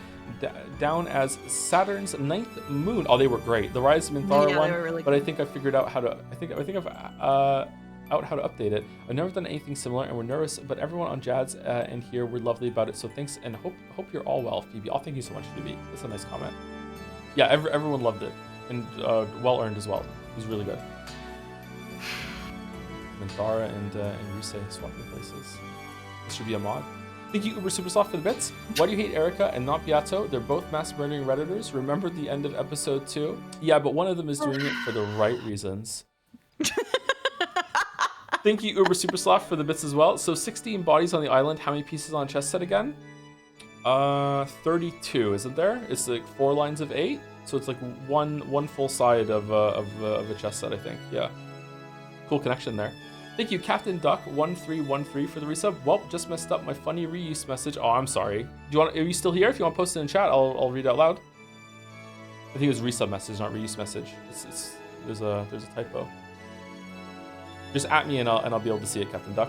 Thank you, Puka Boy, for the 10 gift subs. Thank you, Puka Boy. Thank you. Thank you, Monk the Knight, for the bits as well. Please check out the tips of episode 5 and 6. I don't think we're gonna have time to do that today, but I will try and do it next time that we're live when we're doing Umineko. Thank you, Henry Wyatt, for also gifting out 10 gift subs. Thank you very much, Henry Wyatt. Very generous of you. Thank you, Julian De Silva, for the resub too. You help me fall asleep every night. Seriously, thank you. Love you. You're welcome. You're welcome. I'm glad that my dulcet tones can lull you off to sleep. Would you like an ASMR video? Thank you, Haydener, for 1,000 bits. Thanks, Tom and Mouse, for making me go from what is a VN to I wonder what Kumasawa would have to say about this. VN is a legitimate format. Yeah, it's a lot of it is anime, and that's not the VN's fault though. Like anime has not like to drop the act. Like not even all anime is a problem. It's just that most of it has a bunch of tropes and standards that are not palatable to a lot of people. But like that is a format's fine too. Like, yeah. Oh, there was an act? My bad. Yeah, for me at least. Yeah. I mean, it wasn't. I'm going back to it now. Thank you, Okay. KOZTS for the resub. You should play Tsukihime remake instead of Mahoyo. I don't know what any of these words mean. I'm sorry. I don't know what any of this means. Did Captain Duck at me, by the way? I'm scrolling back up. I can't see it. I guess Captain Duck is not here. Let me That's look okay. at their... If I catch it at some point, then I will see. Would you say that They have Batman not and typed in Beatrice chat. are accidentally in love? Nice reference, Shadow. Nice reference. Thank you to Parnik for the bits as well. Ryukishi, I depicted myself as the Chad believer in love and you, the reader, as the soy jack that cares about the mystery. Checkmate. Anyway, I think that's it. I'm all caught up. Anyway, we will be back in about... Oh, no, I'm not. That's wrong. There's 2 I missed over. Sorry, it has different symbols. Thank you, Haydener, for also gifting a sub to Zeph98. Thank you, Haydener. And Grease, or Gries, not sure. I think it's Grease for the new sub. Welcome, Grease. Thank you very much. Anyway, we'll be back in about 5 minutes to read Tea Party and question mark, and then we will be done for the night. Yes.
Hello, hello. Hello, hello.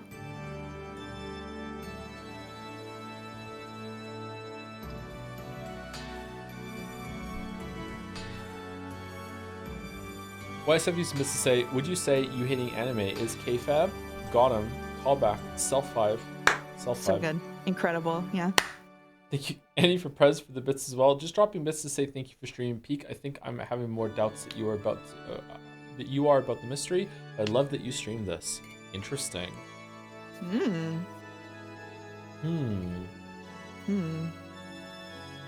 That's a change for you, isn't it? Yeah. Annie for Prez is also a big Higurashi defender, reading That's with true. lots of love. That's Yeah. true. Are we having question mark 32? Yes, we are. Yes. Yeah.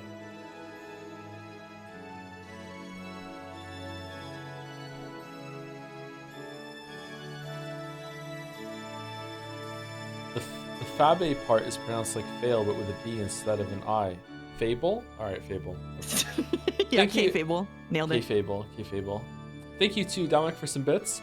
This is a missive from your local mod team. We are currently attempting to root out the saboteurs attempting to end your streaming career. Their strategy is to try to make you immediately stream another extremely long VN full of weeb bullshit and worse writing, without mouse to help either.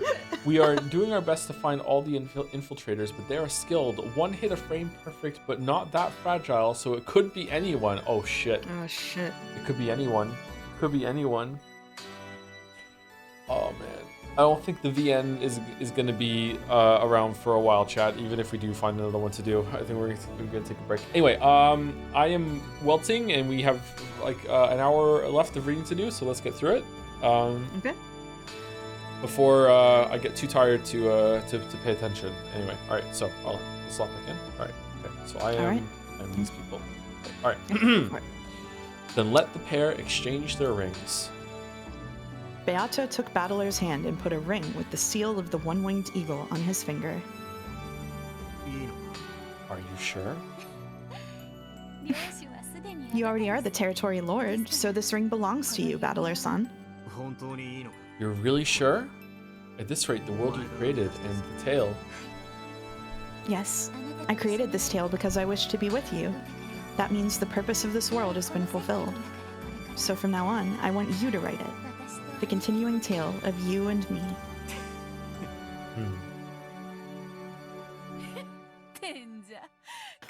Or is doing it like that too awkward for you? I'm just pushing the tiresome task of territory lord onto you anyway. It's much easier being the wife where you only have to brag. I just need to play around and wait for you to write a new tale. And for each new tale you write, I'll play any part you need. Be it an evil witch or a rival, a lover or a wife.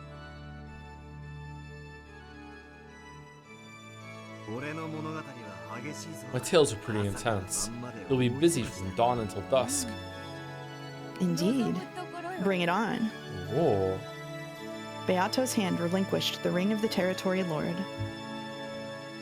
From Battler, she received a silver ring with a crest that could only be worn by the wife of the territory lord. They exchanged their rings, and their wedding was complete.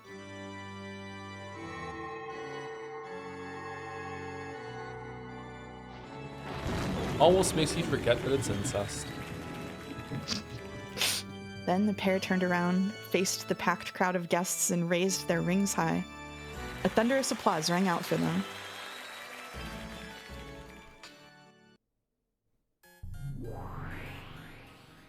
As a memorial to this night's events, the great territory lord will now recognize the accomplishments of certain people. Let those called come forward. At Battler's nod, Beato read the name of the first guest to be recognized. Cannon, come forward. Cannon-kun? A girl goat pushed her way through the crowd, took off her mask, and yelled. A cloud of gold butterflies gathered before Battler and Beato, and took the form of Cannon, kneeling in front of these two nobles. Cannon had already died and vanished. However, all of the dead revive in the Golden Land.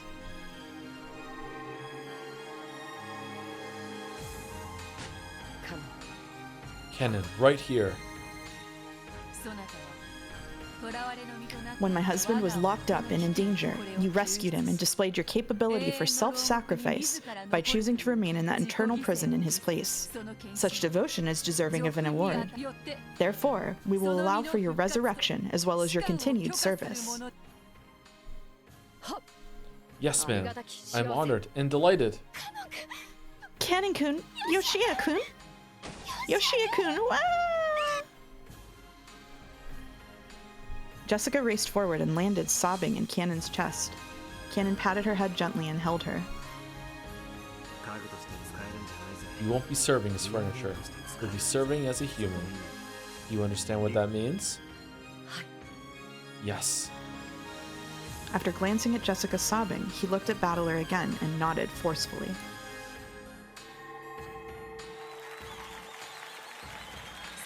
Now for the next pair, Ushiromi, George, and Shannon. Come forward.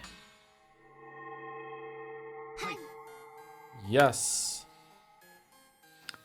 George and Shannon were the next to be called. Perhaps they had already readied themselves. They walked forward boldly and kneeled.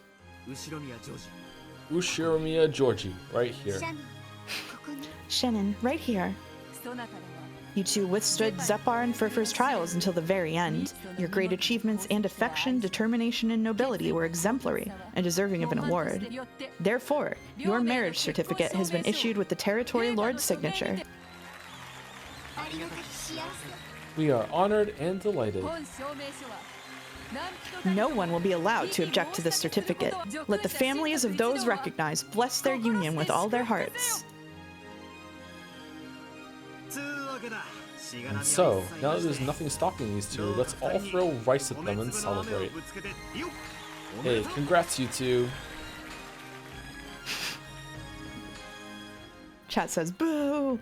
When the Territory Lord clapped his hands in celebration, it spread throughout the entire cathedral. Then a group of goats in the front line of the crowd took their masks off one by one. Listen up, okay? I'll never forgive you if you make too much salty miso soup. And George is getting a little overweight, so go easy on the sugar. Georgie, when a man gets married, he's got to treasure his wife even more than his parents. No matter what your mother says, you make sure you protect Shannon-chan. Yes, of course. George-san? Anyway, George needs a solid 7 hours of sleep each night. I'll never forgive you if you let him stay up late. And don't forget that washing his back and cleaning his ears are also a wife's responsibilities. My God. Is that true? What have I done?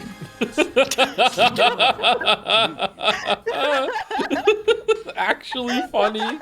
Oh shit. Wife's job can vary depending on the family. Rudolph-san, have you been treasuring your wife? Of course. Why would you doubt that? Find happiness, you two. Marriage isn't a goal. It's just the starting line, okay? You can take that. Ooh, ooh, ooh. Congratulations, congratulations. Ryu, congratulations. We mustn't lose either. Yeah, there's no way we're losing, damn it.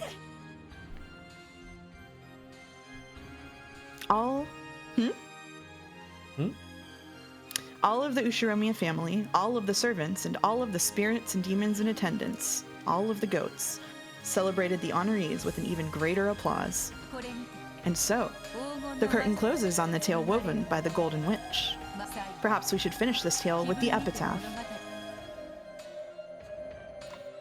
When does Battler start saying it's useless, and go back to Divine Magic again? Let's go. Let's go. The following is the passage of the Golden Land from the epitaph of the Golden Witch. The witch shall praise the wise and bestow 4 treasures. One shall be all the gold from the Golden Land.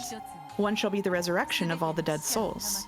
One shall be the resurrection of the love that was lost. One shall be to put the witch to sleep for all time. Sleep peacefully, my beloved witch, Beatrice.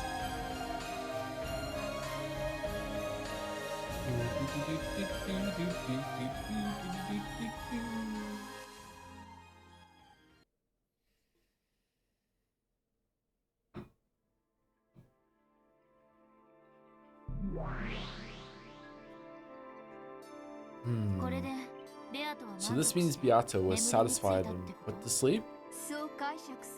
That interpretation is probably appropriate. And now that the game's over, Oni-chan will be released, right? What will he do next? Who knows? The book of this fragment tells no more of the story.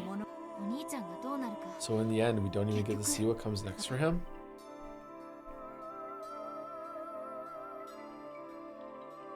Nothing comes next for him. In the end, Oni-chan and the others never came back. They reached the Golden Land and had a great time together there. Even if the tale tells us that, the truth is that everyone died in that huge accident.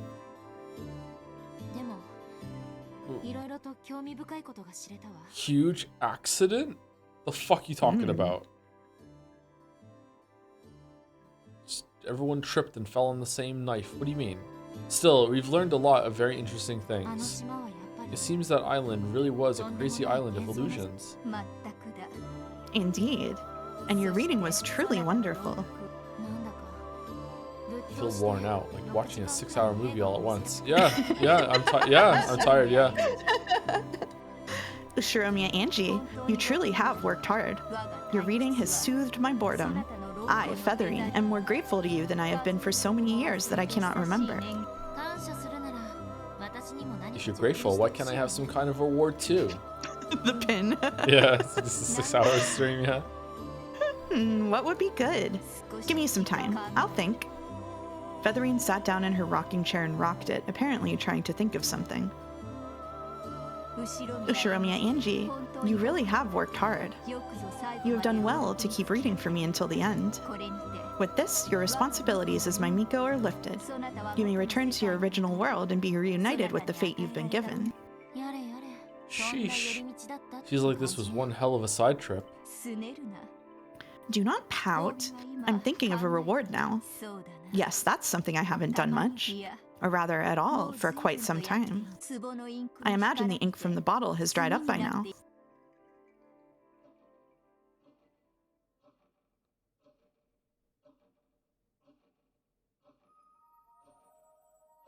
Even after the tale ended, Angie and Hachijo's debate over it continued for quite some time. It had been very serious and fiery.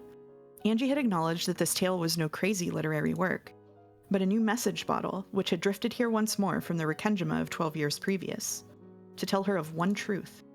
And it seemed as though she had found her own interpretation of the truth she thought the tale was trying to tell. Of course, that was only one truth, and it didn't mean an end to her journey. However, maybe it can be viewed this way. It wasn't sufficient to fill the 12-year gap in her heart. However, at that moment, just enjoying the feeling, along with the bitter coffee Hachijo had made, was enough. Thank you for reading until the end, and thank you for your thoughts and opinions. I'm sure the very first Endless Witch is happy. Wow, so you can bring yourself to say stuff like that. If you just talk like that from the beginning, you'd have tons more fans. I'm merely praising the wonderful reader that you most certainly are.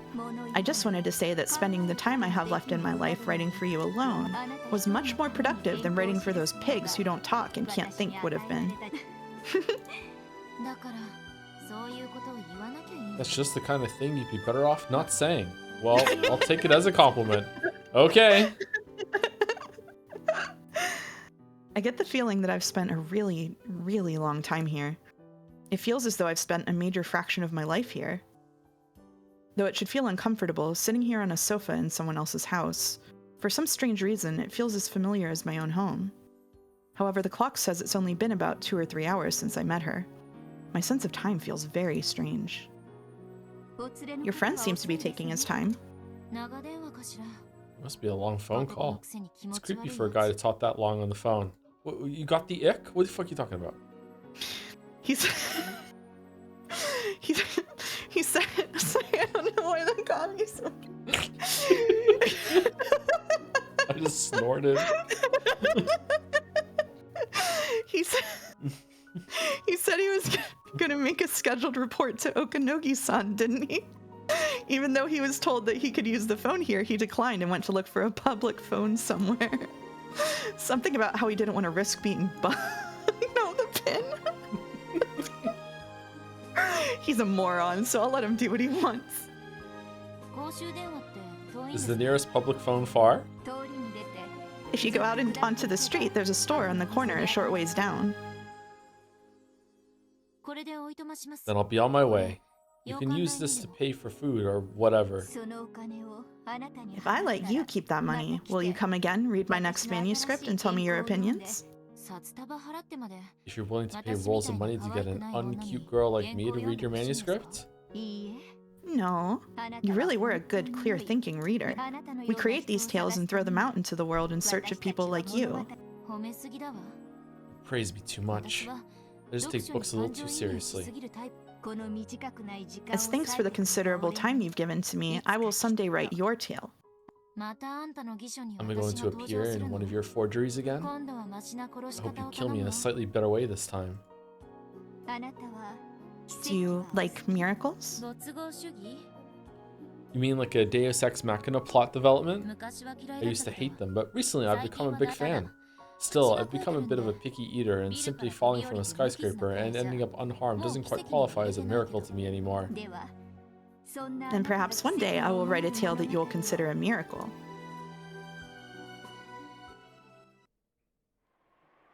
I'm really sorry for barging in all of a sudden and saying all kinds of mean things. No, it was a worthwhile conversation.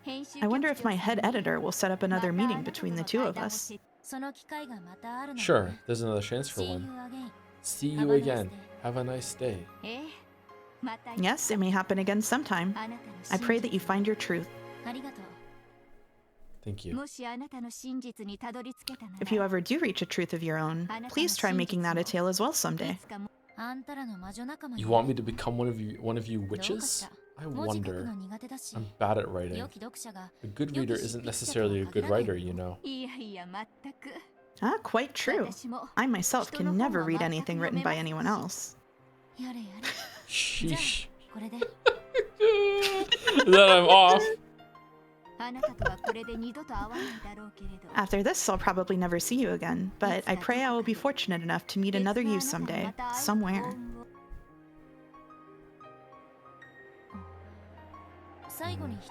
Can I ask one last question? Go ahead.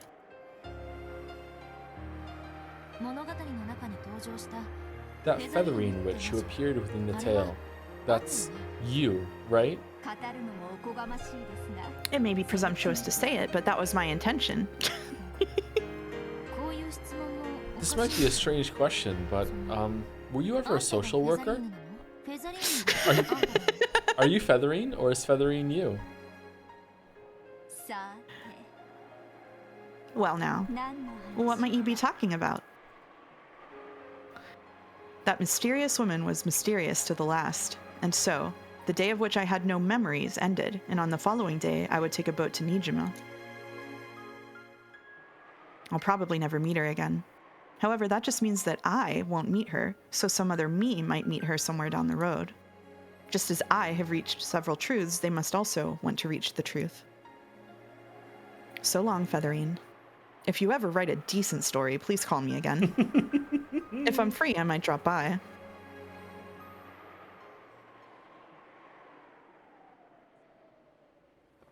Whoa, new background. No problem. It's the most luxurious escort job I've had yet. I'd almost like to invite you along, sir. I'll take a pass on that. You know how old I am. I'm done running around all over the place. I'm almost 40. The person on the other end of the line was Okanogi. Okanogi was also a man who tended to move from place to place, so it hadn't been easy to catch him, even on the phone. Our trip's been pretty cool, and right now there's no need to run around.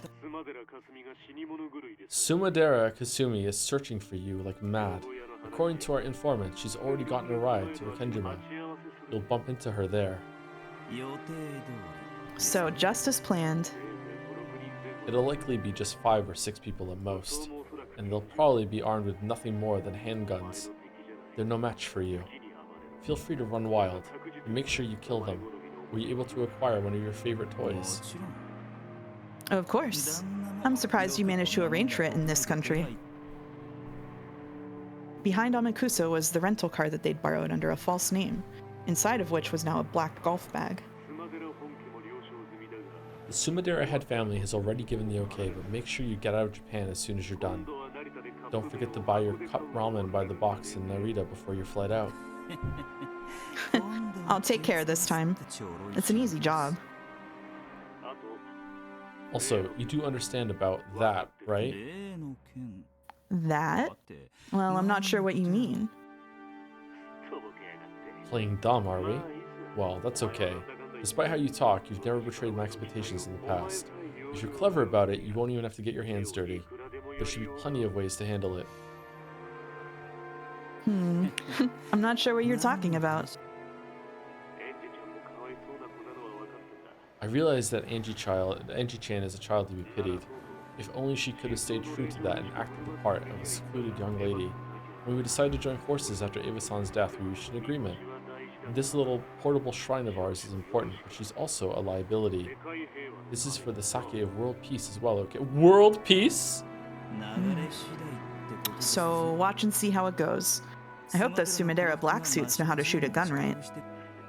I get Psy vibes from Amakusa. What is it, sir? Don't tell me that after a few days on the run, you've fallen in love with... Yeah, you and Angie have already hooked up? Me and that bratty little girl? Please.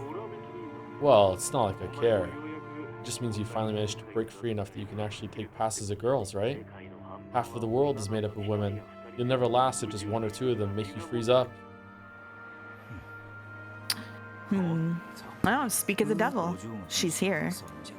Guess that's all for today. I'll contact you after I reach our lodgings on Nijima. Later. Angie was walking down the street. Why'd she have to do that when I told her to wait for me to come back? If only she wasn't like this, she might have lived a long life. That was a pretty long call. I was so tired of waiting that I left. Sorry about that. How was it for you, lady? Did you learn anything interesting?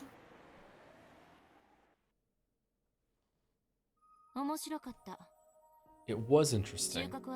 I've harvested all I need. Sounds cool. After Amakusa opened the passenger side door, Angie got in the car. Amakusa quickly went around to the driver's seat. Then let's head to the harbor. According to the old man, the Sumidera family has set up a net. If we do get caught, then that's the measure of my luck. If we don't, then Rikenjiba is waiting for me. Let's leave it all to luck. Luck, is it? When you can't decide what to do, or when it doesn't matter either way, it's not so bad to entrust your fate to a coin toss. Then I guess I'll try leaving it to luck too. I've got to admit, I'm a fan of that kind of thing. Great, my bodyguard just said he's gonna leave everything to luck. Wonderful. I had to leave for that phone call, so I totally missed the clincher. What happened after I left? Let's hear it. No, I'm not telling. That's a shame. The car dashed through the hilly town. That car wouldn't return to Hachijo's house for all eternity. However, Angie didn't get sentimental about it. For now, she just wanted to silently consider the new message bottle that the current Endless Witch, Hachijo Toya, had given her. In the rearview mirror, the town where a witch lived faded off into the distance. However, that scene wasn't reflected in Angie's eyes.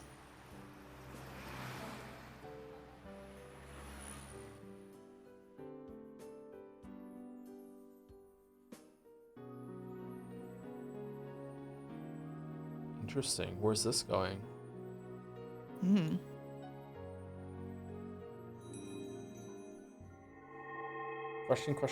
Question mark has been added. The new elements may be accessed from the title screen. How exciting and unpredictable. So exciting. So unpredictable. Okay, here we go.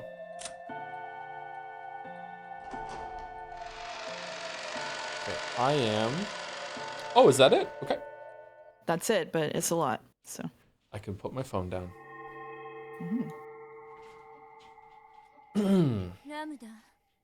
Lambda, where are you? Do, do, do, do, do, do. Just having to say that felt like admitting defeat, and I didn't like it. Why is it that she's always so obnoxious and clingy when I don't need her, and then won't answer when I call her name? Where am I? Annoyed by the completely predictable ending, I had left the cathedral. I'd planned on finding some terrace with a cool night's breeze to kill time on until the end of that farcical reception? Farcical? It's a farce. Farcical? Gotta be farcical, right? Reception. Farcical, I think. Yeah. Yeah. It's true that I tried to find somewhere desolate so that I wouldn't have to look at people. But this is a bit ridiculous. I, the Great Burn Castle, am lost? A miracle like that certainly wouldn't happen. Yes, miracles don't exist in this world. To create a miracle, you need an amount of time that can never be reached, a period that's no different from infinity. So when something that happens, so that when something that appears to be a miracle happens in a shorter span of time than that, it is not a miracle, but the product of someone's design. In other words, Sumari, the reason I'm walking down this corridor is because someone's design has forced me here. Who? Who would have pulled such a complicated prank on me? It looks like you're quite the shy one, calling me out to a desolate place like this. Then, from the other end of the dark corridor, I heard a sound. Patter, patter, patter, patter. It sounded as though some small animal like a dog or a cat was walking at a quick pace. No miracle could cause a dog or a cat to be in a place like this. Such a miracle would not be allowed. Since it isn't a miracle, that means I'm being guided in that direction. Very well. This might be some new theme to keep me entertained. If this is some new joke of Lambda's, I'll cover her whole body with honey using my tongue as a reward. And then I'll stick parasol chocolates into her eyes and tell her to never do it again. In the direction the noise had come from, it was not only dim, but shrouded in complete darkness.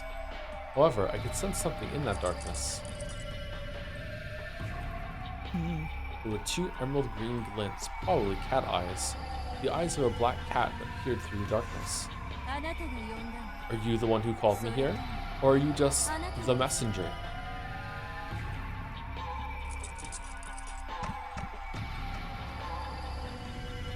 I'd say it's too late to introduce like the next villain or a new big character, but it's got like 2 entire novels worth of word count left, so I guess I could do that. Yeah. When I looked at my feet, I saw red cat footprints leading toward those cat eyes. The marks were unsettling, as though the cat had run through a pool of blood. When my eyes adjusted to the darkness, then even with the lack of light, I was vaguely able to make out these red footprints. They weren't actually glowing or anything, but they served perfectly well as a signpost leading me onwards.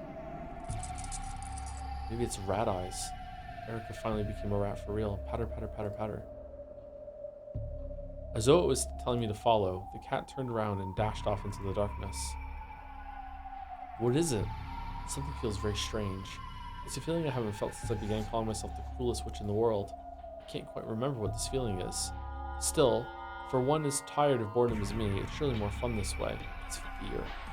I followed the bloody footprints of the cat, which would sometimes stop and look back at me, and walked on and on through the dark corridor, forward, turn, head down what appeared to be stairs from time to time, and then, though I couldn't really tell because of the darkness, it went in through the crack of the door. Here?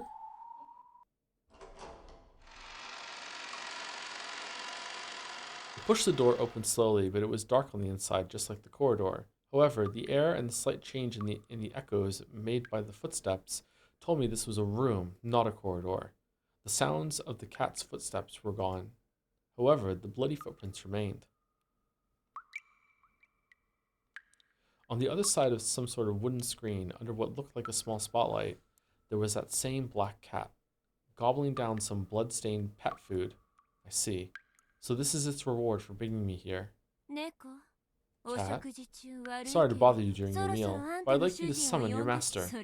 That is, unless you're actually the one who summoned me? Talking to it didn't cause it to turn around. Well, I guess it is an animal eating its food. If I kick it away, it'll probably run off to its owner.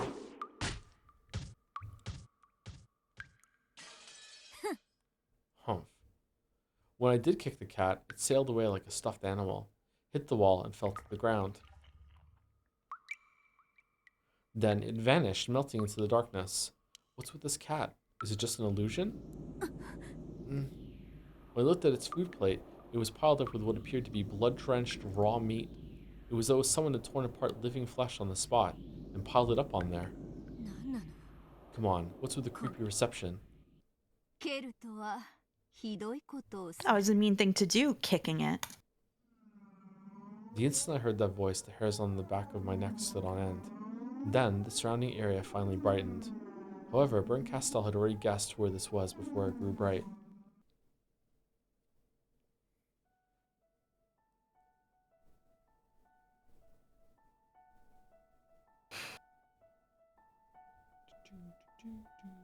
That was you, was it not? That cat. A cat who has learned how to eat meat and that it can sometimes choose its own path. It's been a long time. It's a path I might never have had to know about if you hadn't told me. You're the monster who taught me the taste of flesh, so you've come back to life. Featherine. Aurora. Oh my god. Augustus Aurora. You never learn, no matter how often I tell you that. Very well. Even that brings back fond memories. I have heard the rumors. It seems you have taken the name Berncastel, Witch of Miracles, and have been playing a far from praiseworthy fragment game. I'm just imitating you, though I could hardly match up to your level. If the rumors you've heard about me are bad, that applies 100-fold to you. Berncastel sat unreservedly in an antique chair, as though she was already familiar with the place. What are you afraid of? I am merely celebrating my reunion with my longest-serving Miko so far. Did you really find my messenger cat so displeasing? Berncastel's manner seemed completely relaxed. However, Featherine admonished her, telling her not to be afraid. And judging by the expression that had risen to Burn's face, Featherine had been right on the mark. Did you really have to make such blunt insinuations against me? A cat leaving behind bloody footprints and stuffing its face with blood-stained meat. Have no fear. Look closely. Do you see any cat stuffing its face with meat? I just gave it a plate of biscuits as a reward for going to get you.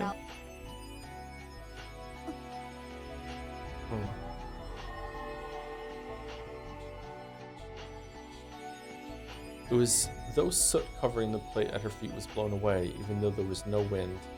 There lay an adorable and perfectly normal cat dish, with a pile of small biscuits on top of it. Berncastel didn't even hide her displeased grimace. Featherine shrugged and muttered, "You haven't changed, child of man," as she rocked her rocking chair. I see you're as unpleasant as ever, but I'm happy now. Imitating you really has been far from boring. Scold me as you please. It is the parting gift I gave you when we last met. You liked rude Mikos because they kept you entertained, right? Ridiculous. The talking will only please you all. Shut up. So, what do you want with me? It seems Beatrice's game has ended with Battler's victory. I observed it. It was quite entertaining. I'm sure you like seeing me fail miserably. Nonsense, it was a splendid performance. I'm sure Beato is very grateful to you. Oh. And? You want me to read the fragments of Beato's game aloud for you? Sorry, if you want me to read the fragments of Beato's game aloud for you, I refuse. I'm not your Miko anymore. I have observed all of Beato's games. I also watched Lambda Delta's game and Battler's game with great interest. I believe I have formed an answer for all the riddles in my own way. The culprit, the motive, the individual tricks. I'm not yet clear about the very last part of the epitaph's riddle, but I have enough of a theory that if I actually went to Rikkenjima and investigated, I should be able to resolve that part as well. And? Of course, since there is no single truth, my theory is probably only one of many possibilities. However, that is only a question of possibilities, a trivial problem. What are you up to? You want to debate Beato's game with me? Wrong. What I want is to look at the answers, child of man. Those words of Featherine's made Berncastel straighten up. Her old master did not fail to notice that small reaction. So far, you've spiced up this tale as an actor. In doing that, you've probably come to know many truths. However, even you are unaware of the truth behind several riddles that Beato has cleverly kept hidden, correct? I see. You want to use me to chew apart and string out the guts of something again. After watching a play, reading the pamphlet and learning what goes on behind the scenes is similar to, as you would say it, enjoying some black tea after a meal. That enjoyment cannot be left undone. You like to play with them and love them while they're alive, then eat their flesh when they die. So, cats are doubly useful to you. Just die, monster. I want to look at the answers. I'm sure you want to know. You want to know them.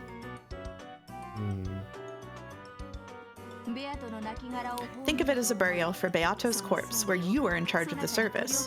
What do you say to that, child of man? Now you're starting to speak my language. When Featherine snapped her fingers, a thin spotlight appeared on the table, which was covered with cluttered books. There lay a folded version of the game board for Beato's game. The Witch of Theater Going spun her finger in a circle, and the game board opened up by itself, showing the black and white pieces lined up inside it. The game board and all of the pieces are gathered here. The records for the previous games are all present as well. With a rustling sound, the book flipped through all of its pages of its own accord, front to back, shut itself, and flew to the side of the game board where it waited. Inside it, all of the movements of the pieces during previous games were recorded. I see. So you were short a player and a commentator. We're also short on black tea, similarly with dried plums. Of course, I'll find some. Okay. If you add on some mustard rice cakes, then we have a deal. The negotiations are concluded. I have one condition. Oh, and what is that? I'm going to be the reader, okay? I have no love, so a few things might be interpreted in an odd way. However, the reader is free to read things in a manner and with an intonation of her choosing. Really hyping you up for episode 7, huh? For I only real. want to check the answers. I don't particularly care about the tale itself. I'm not deeply interested in what sort of tale you'll create. Ah, yes. Now I see what you're after. Will you accept that condition? Very well. I want to know the answer. You have your grudge to worry about. The negotiations are concluded. When Featherine snapped her fingers once more, a large chair appeared, as though beckoning Berncastel to sit there. It was a throne, horribly mismatched with the furnishings of this room. Whoa. Ooh. Wait, I've seen this before. This is... I acknowledge it. You may sit. You are the game master.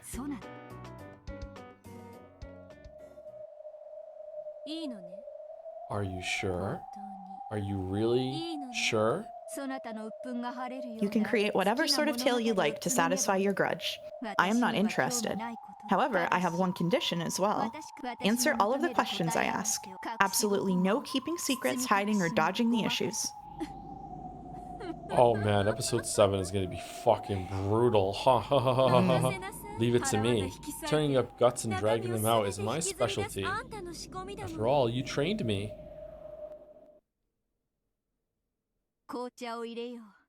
Let us make some black tea. We'll use our own hands, not magic. Let the master treat her Miko to some tea. Fishy aroma.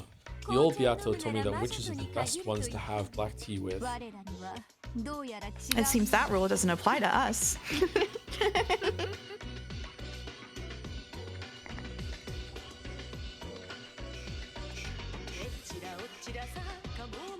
Whoa. At some point, they just piled biscuit. They once again been covered with the mountain torn apart, meat splatter red. No, oh, fucking hell. No, not whatever. Black. Black tea is best enjoyed. With your fellow monsters.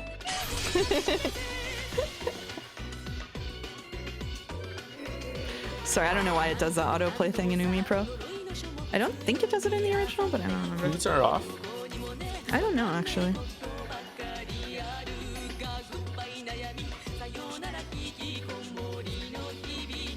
Is Joe surprised there's no new character? Yeah, relieved, chatter, relieved.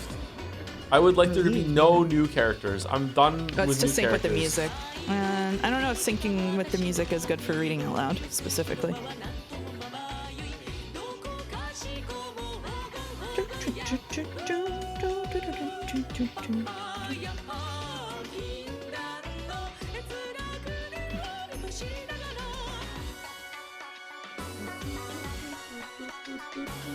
Hannah thinks this is the last time the autoplay happens.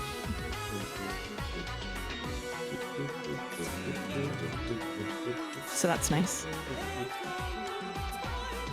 Do all of the songs have lyrical versions? Not all of them, but a couple do. Happiness of Marionette does. Ooh. I'm gonna have to listen to the whole soundtrack through when I'm done and pick out my favorites.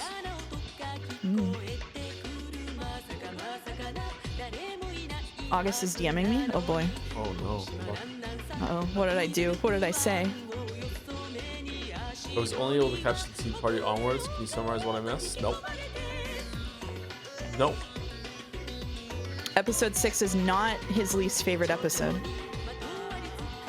Huge summary. Huge summary.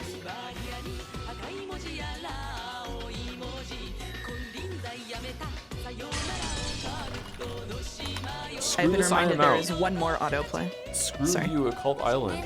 Oh, it's still going. In that case, let's get the pieces ready. If we keep up the count, this will be game 7, right? Indeed, a fortuitous number. But not for Beato, right? Berncastel slowly picked up a black piece. It was the piece that represented Beatrice. Then she put it in her mouth. It was sometimes a king, sometimes a queen that could become a knight. However, this was only if it got promoted. Until then, it was only a trash piece at the pawn. First comes the placing of the pieces. By this point, the witch's game has already begun. Berncastel took Beatrice's piece and raised it high. First move, placement. Beatrice on D8. And the seagulls cried, none were left alive. Would you like to know what goes on this square? D8. Huh? Would you like to know what goes on the square D8? I should know it's on square D8. It's a rook, isn't it? No. No? What is it? It's the queen. Is it queen? Oh, yeah, of course it is. I'm sorry. I got mixed up, yeah. I thought 8 was the other side of the board, yeah. D8. Black queen.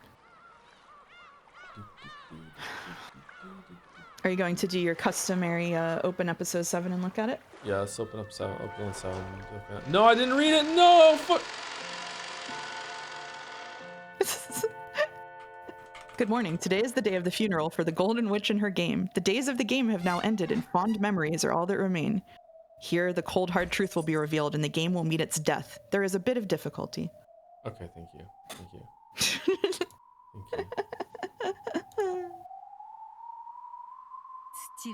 you. Earth to earth. Alright, let's see who shows up. Solutions. Who's the first person going to show up? First person shot. First person shot. Virgilia. There we go. We did it. Virgilia.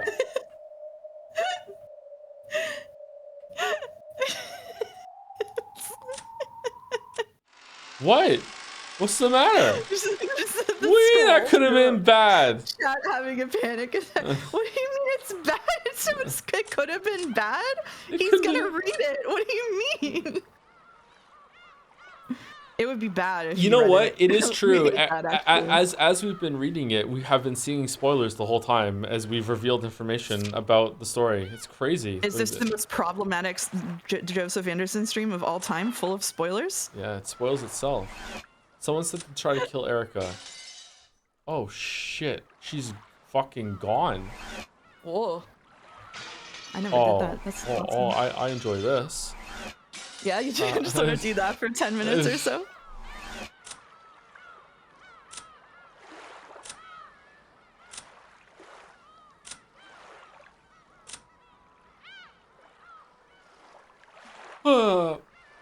The other one? What other one? Execute human Erica? Fell from a pleasure boat and currently missing due to the Rekenjima explosion accident that occurred shortly after. Her own accident was lost to history. Her family argues that she might have drifted to Rekenjima and gotten involved in the accident, but no evidence indicating her presence on the island has been found at the scene. Forgers who learn of her fall from the boat often theorize that she drifted onto Rekenjima and add her into the witch illusion. Explosion accident? The fuck does that mean? Small bombs. Small bombs? Small bombs. That's how Beatrice kills Big bombs? fucking Battler is like with a bomb? Bombs? Some bombs? Bombs of some sort? Explosions of some nature? Boulder said that Wizapon must have been on the island. That's possible. Anything is possible in Umineko because nothing ever happens. Anything is possible because nothing is possible. Nothing and anything is possible.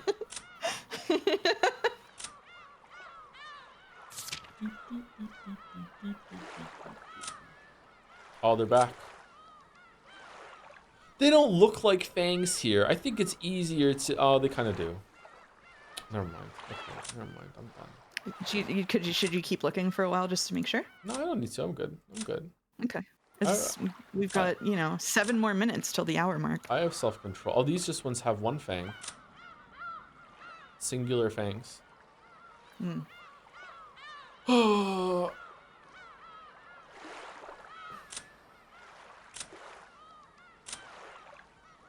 right. Anyway, that's it. That's it. Is That's Walrus it. live? We're a bit late. Sorry, Walrus.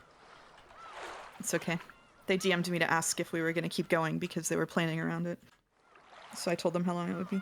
Hypothetical Walrus. Thank you very much for watching, everyone. Thank you, Mouse, for reading along with me for the extra, I think the longest Umineko stream we've ever done, right? No. Episode No? 4 ending, I think, was longer. Was it really? We did 1 or 2 that was longer than this, yeah. Maybe, though. Maybe. Not even close? Yeah, I'm pretty sure we've done a longer one. Did you say you're gonna Baldur's Gate 3 on Tuesday and we'll be back next week to start Yeah, episode 7, or is it not I'm decided? definitely gonna need 2 streams. I don't know if I can stream on Monday. If I do stream on Monday, it's not gonna be a full stream. So I'm gonna try and stream tomorrow into Sekimea with you tomorrow, and then Monday I will see what I can do, and then Tuesday we'll do Baldur's Gate 3, and then it's going to be Ace Combat 7 Wednesday, Thursday, Friday, and then Saturday it's gonna be Umineko, and then the week after we'll finish Ace Combat 7. And then I think Death Stranding 2 starts on Thursday? I'm not sure. Wait, really? Yeah, really. Metal Gear has been pushed back because Metal Gear Delta is coming out. We pushed it back, sorry. Is tomorrow Baldur's Gate 3? Yes, tomorrow is Baldur's Gate 3. Yeah. Someone is preparing, I'm not sure if it's just Moa, but Moa is preparing a lore catch-up video for Ace Combat 7. So if you don't know anything about it, don't worry. We're going to take care of that. Same goes for me. Anyway, Raid is about to go out. See you later, everyone. Have a good rest of your weekend. Thank you, Mouse. Have a good weekend, everyone. Thank you, Joe.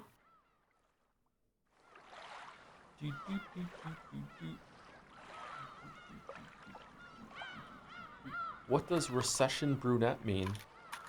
Recession brunette? That's in the latest comment in Walrus's chat is what does recession brunette mean? What does recession brunette mean? All right, I'm going to turn on gain control again. I might get louder. Okay, I'm going to end the stream because we're still live. Anyway, see you later, everyone.